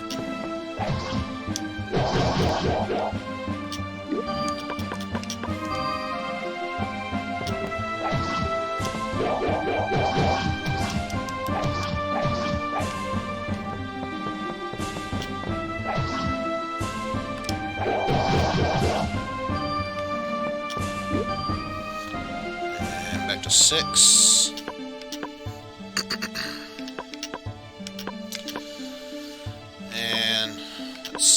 Let's show off the perfect leather gloves. So much like not having a weapon equipped, you basically fight with your hands and feet. However, while you're only limited to 1 attack without anything, with gloves on, you can attack at least 3 times with that. But yeah, who cares about that? I want to show off the charge attack.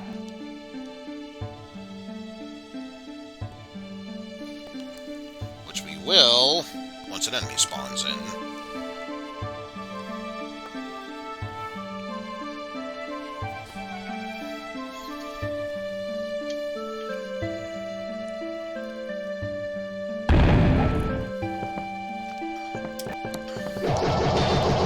Machine gun fist! Also, weapon increased. Level increased! Yes, now let's show off the bronze spear, aka the heavy spear. No matter what, I believe you are always doing the stabby stab. And of course, the charge, much like the halberd, swing around for a long-ass time. But because this is a heavy spear, again, you can pierce multiple enemies at a time, so that's the one advantage of that.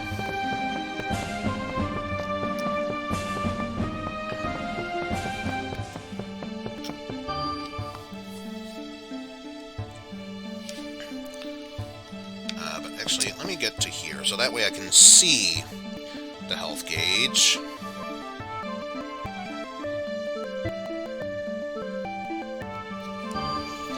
Perfect timing. Let's do lipids and vitamins. So, onion and molar meat. Alright, let's check out floor number 3. And memory serves, I hate floor 3. If only because of one certain enemy that's there. Got a good amount of carbs from there. Because you, I remember, are annoying as hell, but you easily go down with magic, so it's not you. Let's give a decent amount of magic stones for that. The bats! They absolutely love to swoop in at the worst possible time. Freaking hate them. And we have the Kaiser Knuckle. Knuckles with a comfortable feel to it. Well, that's good to know. Plus, it's always good to see the bit of flavor text from all these things. Always makes it that much worthwhile.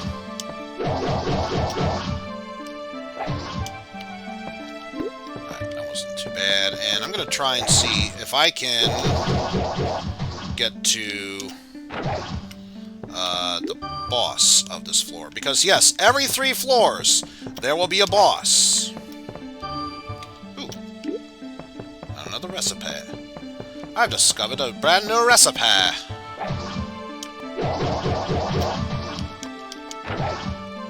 care of that sloth while we're at it.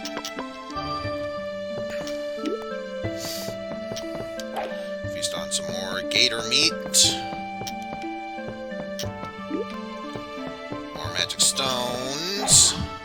God, a whole room full of them. And I can't pick up any more. Okay, I'm trying to find the one special floor on the top, because that is where they all hang out at. But I need to clear some rooms. So how about we focus on stuff we want to keep with us. So we'll drop you. We'll get rid of you. Keep you.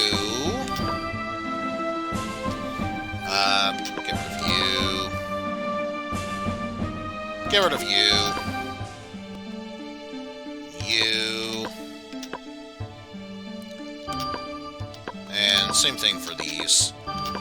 We'll keep the bronze knuckle. Never know when that can come in handy. And that. Ooh, a glaive. Pretty much the same thing as my bronze spear, but slightly stronger. And because it's been used, I believe, obviously half of it durability is gone, but I think it also adds 3 defense to it. As for speed and consumption rate, that's typical with the heavy spear, so not going to worry too much about that. And already found the path to floor number 4. But of course, we're not done with floor 3 yet. We can't leave. No.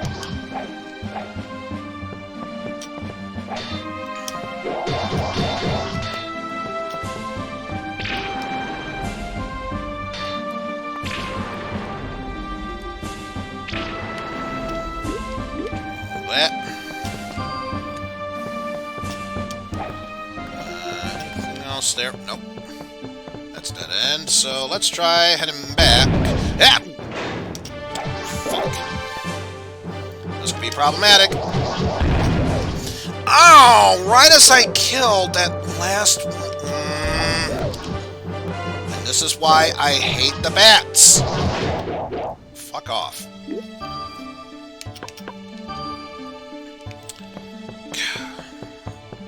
I hate bats. Stop the bats. Stop the bats. Make them leave and don't come back. Just one simple fact, no more bats. MLP said it best. Just one simple fact. Stop the bats. Stop the bats. Make them go and not come back. Ah! Stop it. Stop it. You can suck a bag of dicks for all I care.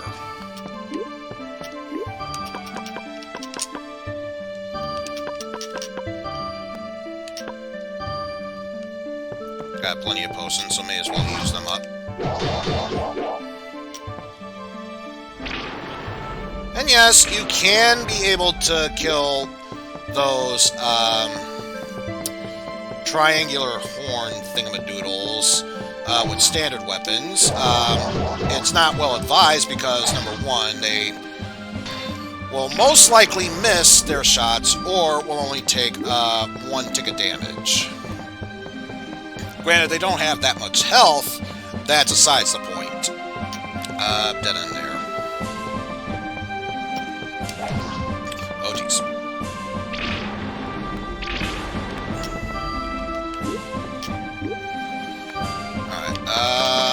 Showing that off.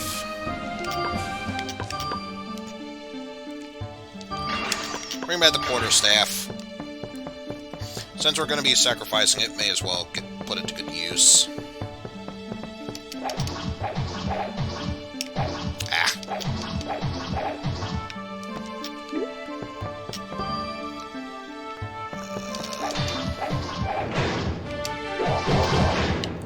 No. No bats. No ifs, ands, or bats, I tell yous. Except for Bats McGee. Bats McGee's cool in my book. Normal bats, however, no. Okay, this is probably the room I'm thinking of. Not just yet.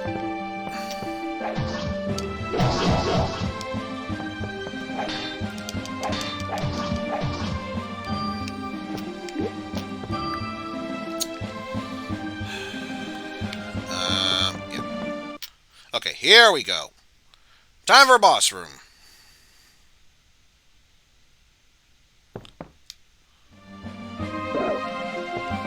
Here's the one thing to keep in mind about this ogre. Slow, but can do massive damage.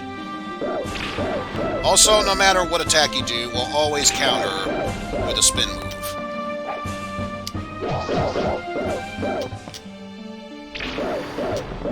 So it's a good idea to use magic if you want to keep him from closing in on you. Ah!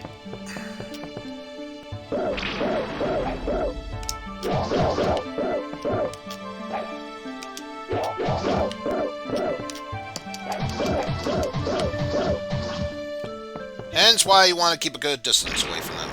But thankfully, that last hit is all that was needed. Grab this. And there's a new materia. Let's consume you. So we'll get you. The freeze! Why would you have a freeze materia if you already have ice? Some of the things just seem a bit awkward.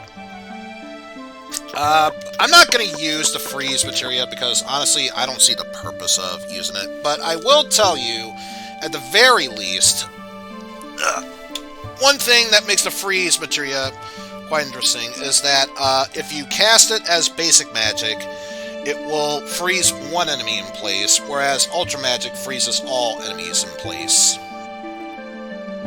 And for that matter, I haven't really shown off the Blizzard spell. Obviously, shoot a Ice Ball at an enemy for normal basic magic.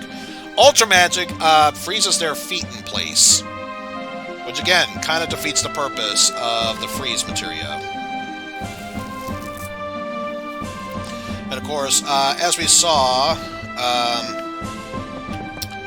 we're going to get multiples of these anyway. If you use the Ultra Magic for fire, if there were enemies, probably would make the biggest a difference.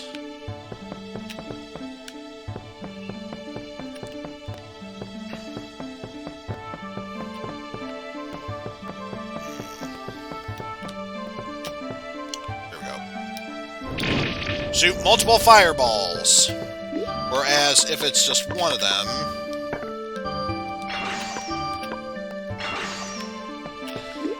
it'll fire just one fireball. And speaking of which, what's the difference between Basic Thunder and Ultra Magic Thunder? Basically the main difference. I may as well use this bomb. Of course it's not going to work. Why would you ever think it's going to work, Eizen? It doesn't work. It hasn't worked. It never will work. Obviously, one fireball that you shoot at the enemy there. If I can find a good place to do the Ultra Thunder, I can give that a shot. If I can be able to do so, that's the main trick.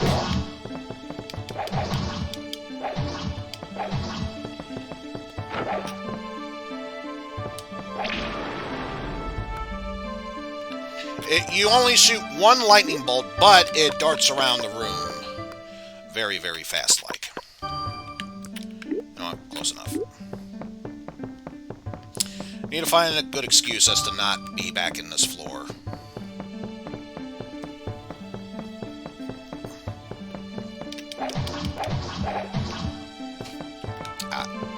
Actually, let me step out of that room. Switch back to the ones I care about.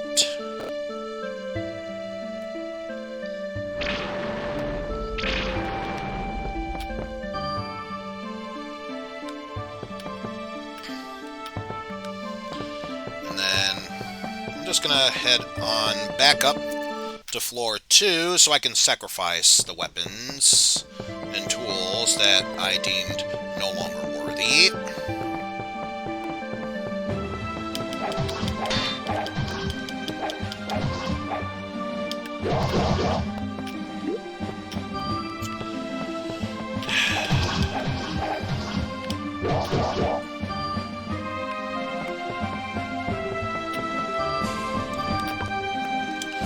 Apollo, so I'll have to keep that one. Gaia. Zeus was there. Gaia. Apollo was there. Gaia. Hades was there. That's the only real problem with this, is that it's so random whether it will work or not.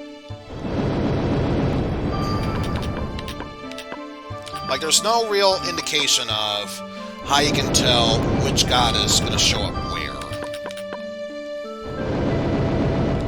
And I've heard rumors, even through this game, saying that sacrificing wine to the gods might benefit you and the likes. I still have yet to see that actually work, so we're not going to do that.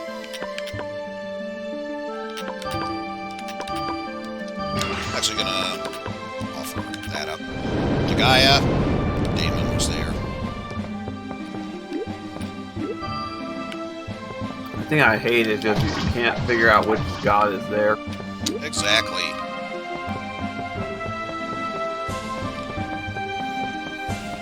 Actually, I think this is why I was doing so well with Orion Trail yesterday. All the RNG that could have screwed me over was specifically waiting for this moment. That. That. Stop it, you. Stop it. See, this is why, actually, I think it was more prone to the other floors, but yes, sometimes they can have rare drops, like the high potion. It's over, Anakin. I have the high potion.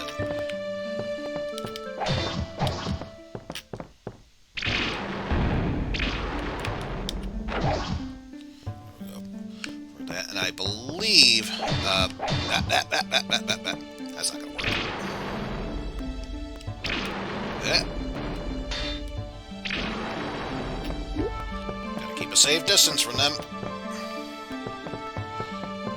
Somewhere around here is the remainder of where I put my good weapons at. Anyway, we got some more shrooms.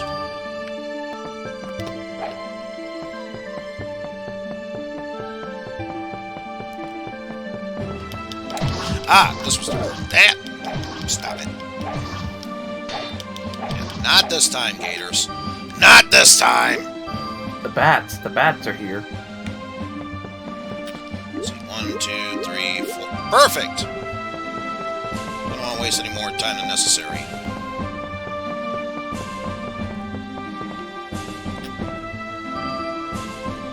So, I'm only going to show off a little bit of this, but yes. I meant what I said. After every third floor, we reach a new part of the dungeon. With a brand new theme song, even.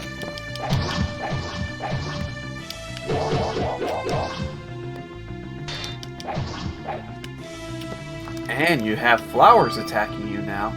Indeed. The most deadliest of all enemies.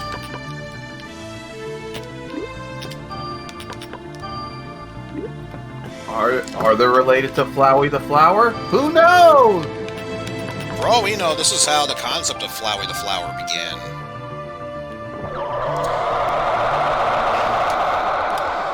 But yeah, just wanted to show off briefly floor number 4 because we're going to tackle that next time we go through this game.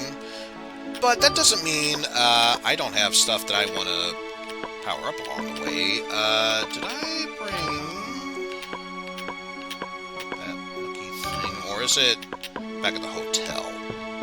It's probably back at the hotel if I had to guess. Although since I'm here,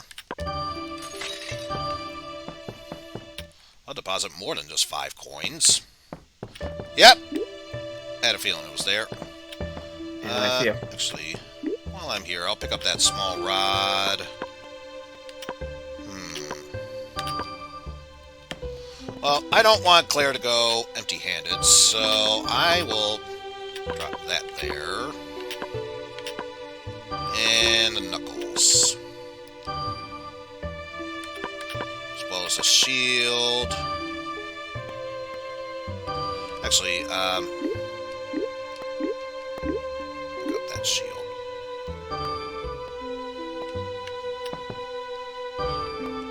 Might have screwed this up a bit, but that's okay.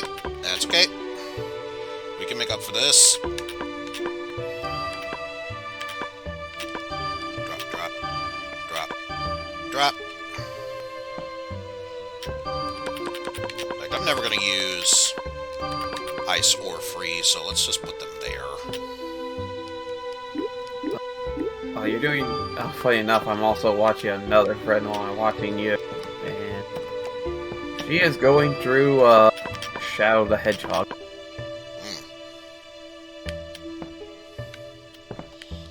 Wait, did I not have the...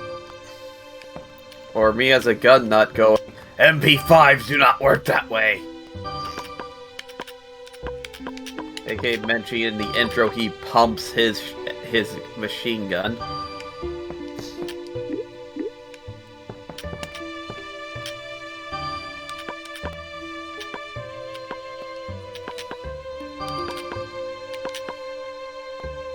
I thought I had an extra helm.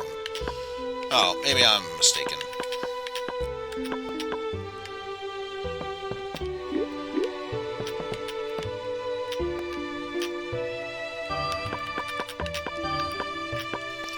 Drop those off.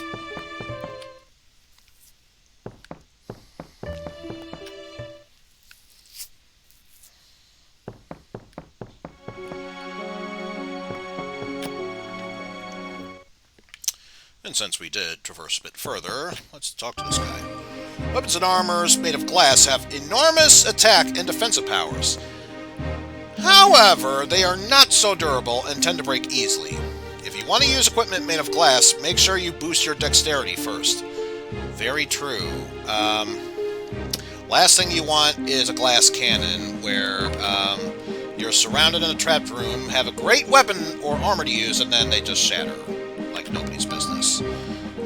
New weapons we have: a great sword, enhanced sword, hardbreaker, murasame, iron rod, great axe, iron knuckle, full plate, iron helm, kite shield. Is this the one I'm thinking of? Oh yeah, that is definitely a heavy spear. So just the halberd and iron spear. So we're gonna keep note of that. Shield, iron shield. Try one more. And that iron axe, yeah, that's definitely a heavy weapon.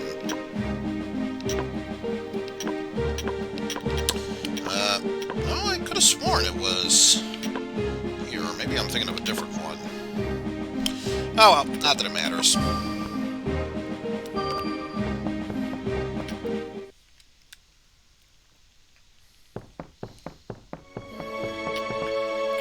Next up, we are going to go to the restaurant to deposit our extra satchel books. And notice we have all 3 of them set up at once. The other 2 were immediately deposited. Buying and selling weapons and armor. Guess we'll talk about this. On a recipe book, weapons and armor found in a dungeon aren't just for equipment. You can sell them at the merchant shop. You can use the weapons in order for that to buy more weapons and armor stuff, like potions, food, to take with you in the dungeon. However, the merchant is only interested in rare and unusual items. If all you have is common goods, he will still buy them, but at low price. Where in contrast, if it is rare, even if it happens to be useless, he may buy it at a fairly high price. Is that all, stranger? Yeah, that's all. Weapons. There are certain things suited to one individual and things that just aren't. Even though you may be able to equip a particular weapon, your partner may not be able to equip it. In contrast, weapons you cannot equip may be equipped by your partner. So even if you can't equip it, it might be wise to take it back for your partner to use instead of throwing it away. Hence why most of the heavier weapons tend to be for Koji, and some of the smaller weapons, like rods, would only be used for Claire. Of course, a Dragon Wing. Let's say you want to escape the dungeon. In that case, use a Dragon Wing. This town is a junction where dimensions meet. You can use the distortions of the dimensions to instantaneously warp from the dungeon back to town. According to the recipe book, that is what Dragon Wings are for. Defeated monsters may sometimes drop this weapon. Yes, emphasizing may, considering the last time I used it. As the name implies, this item is literally the wing of a dragon. The wing produces a ripple in a time-space continuum. Let that be a lesson to you, folks. Every time you have a dragon wing and flap it around the world, you know how to break space and time. It's just that simple. Black smoke appears, and you'll find yourself being sucked in. Before you know it, you're back here in town. The black smoke remains until you return to the dungeon. This allows you to take care of business in town, and then return back to the dungeon through the very same black smoke. To return to the dungeon, once again, just approach the black smoke, and you will warp back into the part of the dungeon where you left off. Also, so long as you have one dragon wing, you will not find another one, so don't be too, miserly about it. Which is true. I had one for the longest of times and couldn't get a second one. That's why. This may be obvious, but if you try to go and help your partner and you die, also, there is no way to save you both. Unfortunately, I am far weaker than you, and I do not carry any materia, so I cannot come to rescue you. If I have what it takes, I would have gone to save Pierre a long time ago. Of course you would. For special customers, we give them the opportunity to trade wines.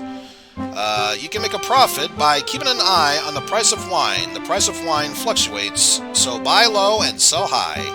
Our selling price is always 10 gil higher than its initial value in our buying price. Additionally, a 5 gil maintenance fee will be assessed for every bottle of wine in your inventory as periodic intervals. So do not wait long to trade. Hence, timing is the key to trading. The value of red wine will fluctuate differently when compared to white wines. If you are not competently familiar with the trading system, it would be in your best interest to stay away from the red wines. Furthermore, the wines you have brought during the wine trading mode will automatically be liquidated when you leave the trading mode. As a result, you may not take the wines home. Whoops, I almost forgot. The button controls for this mode are as follow. Square to buy, circle to sell. When you are tired of battling, stop by and try it. So, it is quite literally what you think. Stock marketing.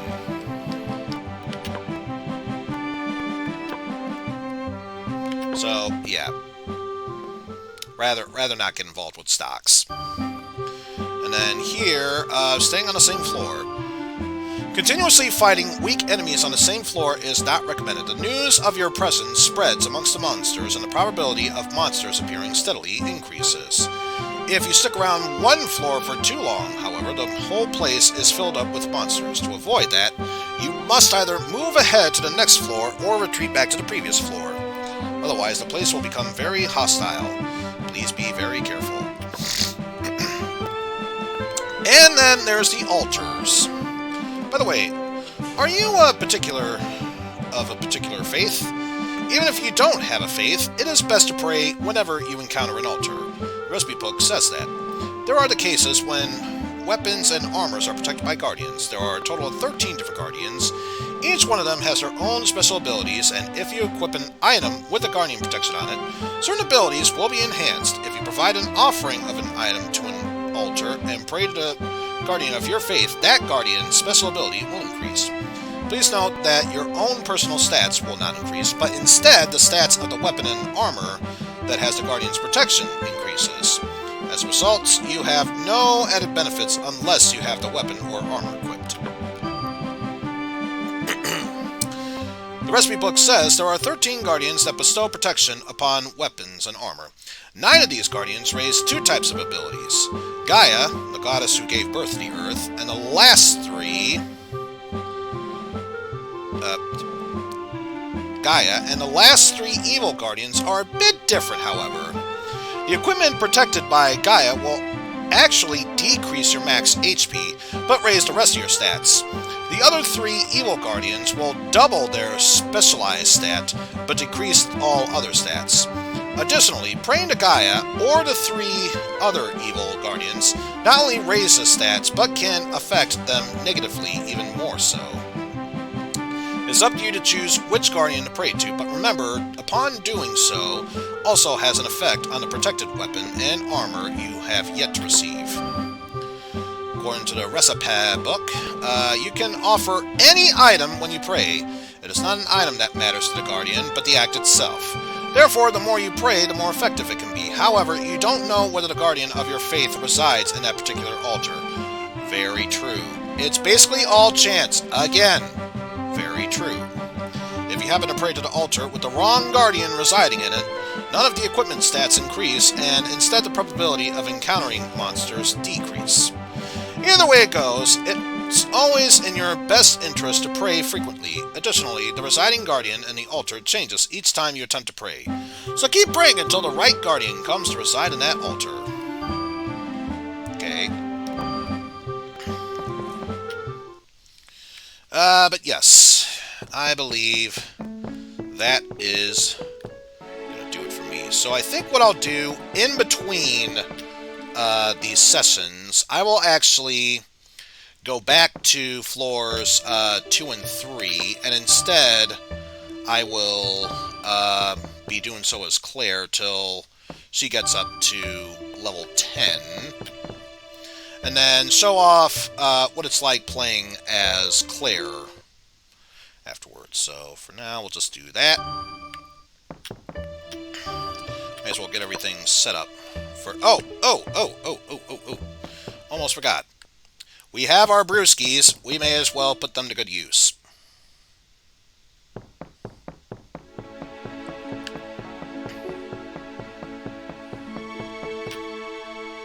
So let us head on over to the blacksmith. Let's see. I'm the only one in town who can forge the age-old weapons. You see, you can put the materia in this hole here, but as far as I know, it's only ornamental.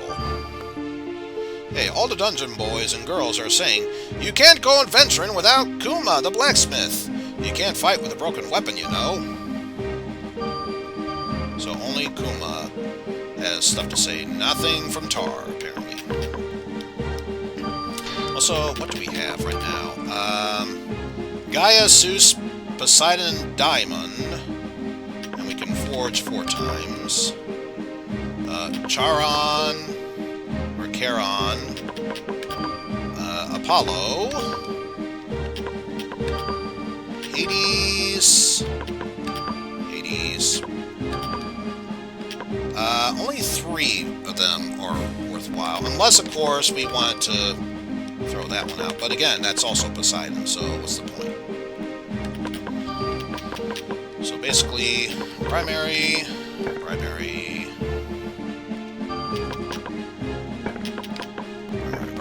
rip,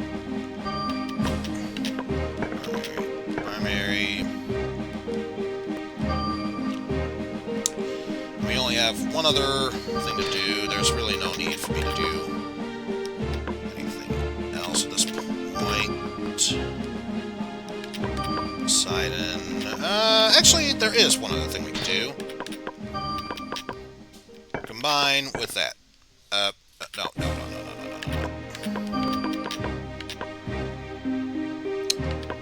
Did I... Oh, I know what I did wrong. Take that axe. There we go. So now our leather helm has added protection from there. And notice, it's funny. Everyone depicts Hades as basically the Greek equivalent of Satan or the devil. Therefore, evil. Yet, as far as we can tell, by looking at here, both Poseidon and Hades are there.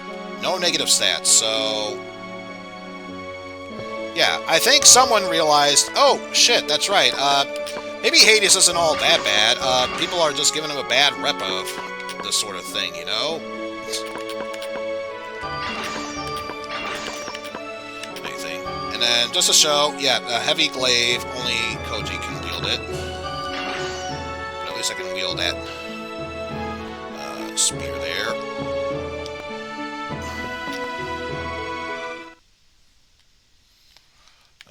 Any decent stuff to use from there? Alright, because it's based off of levels. In that case, let me go back and get Koji here, so that way he can get better equipment. Because just because we're playing as a level 1 character doesn't mean we should be forced to have cheap equipment.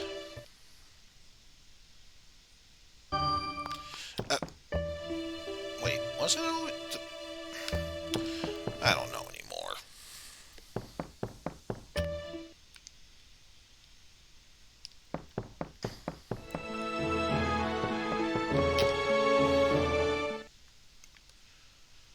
Alright, anyway, let's try once again. Ooh. Iron Helm. Jeez, we got a lot of good items here. Let's get... So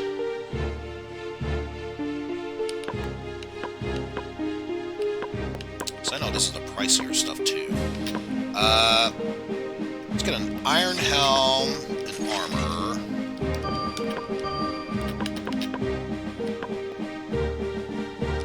Iron Shield, and...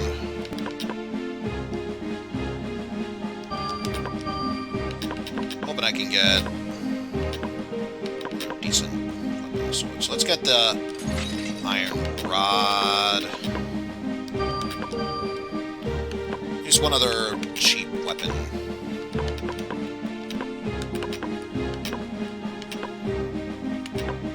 And there's the Power Soul. Sure, let's get the Iron Sword.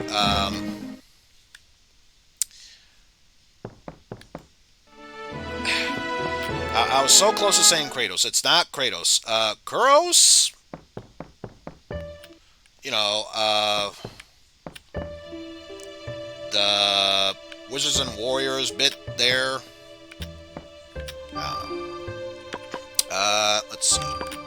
Drop you, drop you, drop you, drop you, drop you.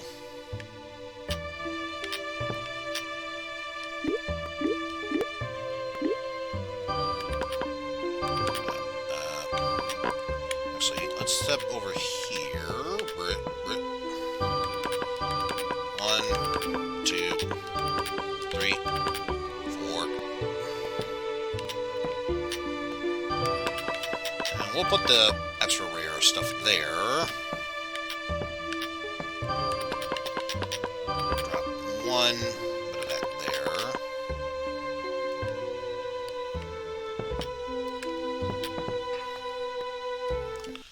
Good job, Koji. And then, let's see, which one should we wield first?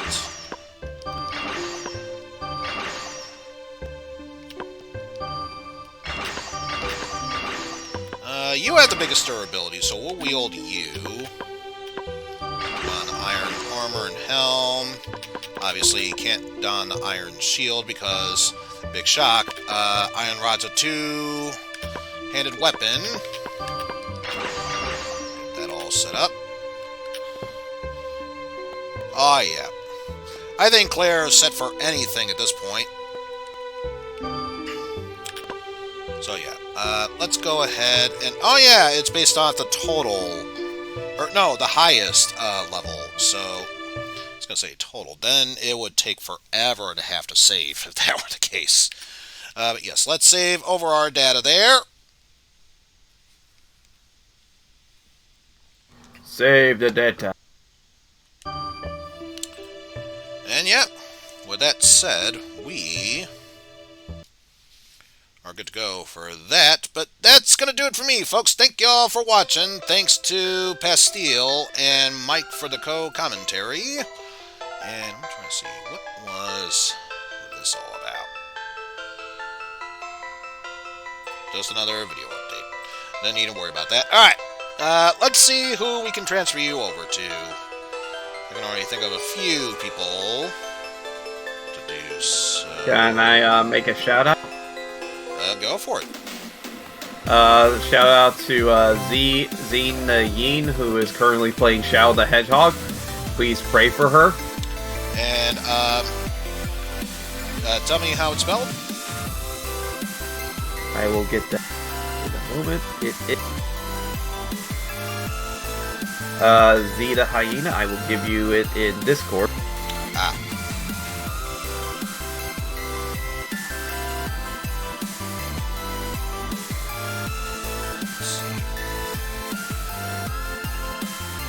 And here you go.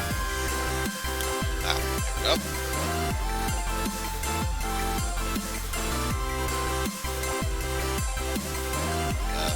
go. Oh.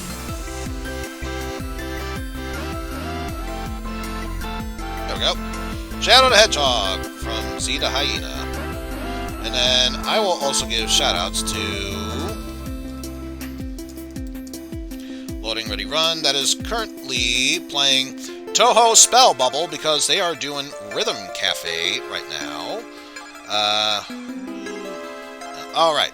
Right, the only other person I could think of at this point, give a shout out to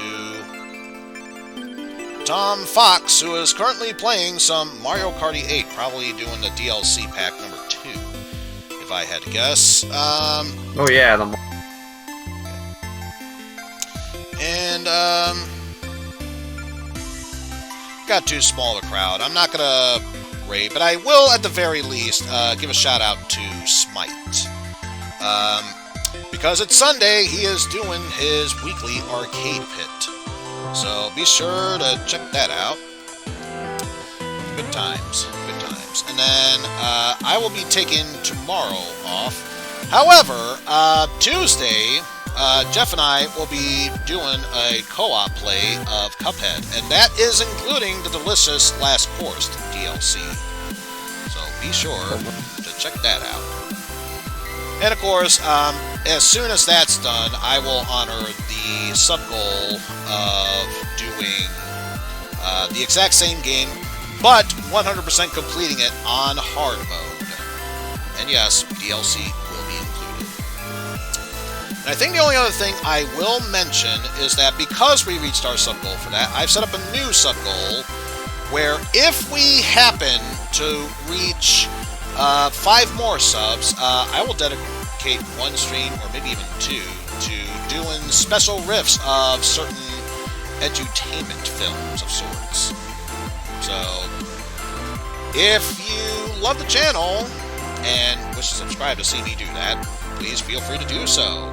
And also the whole bit about follows, blah, blah, blah, blah, blah. Reach 150, I do the Final Fantasy retrospective. You've all heard that stuff. That's not what's important. But until then, folks, take care, and we shall see you all later, everyone. Bonk. Just finally happy that I'm done with 04. It's no Megaman 03, I'll tell you that much. But anyway, later. Later.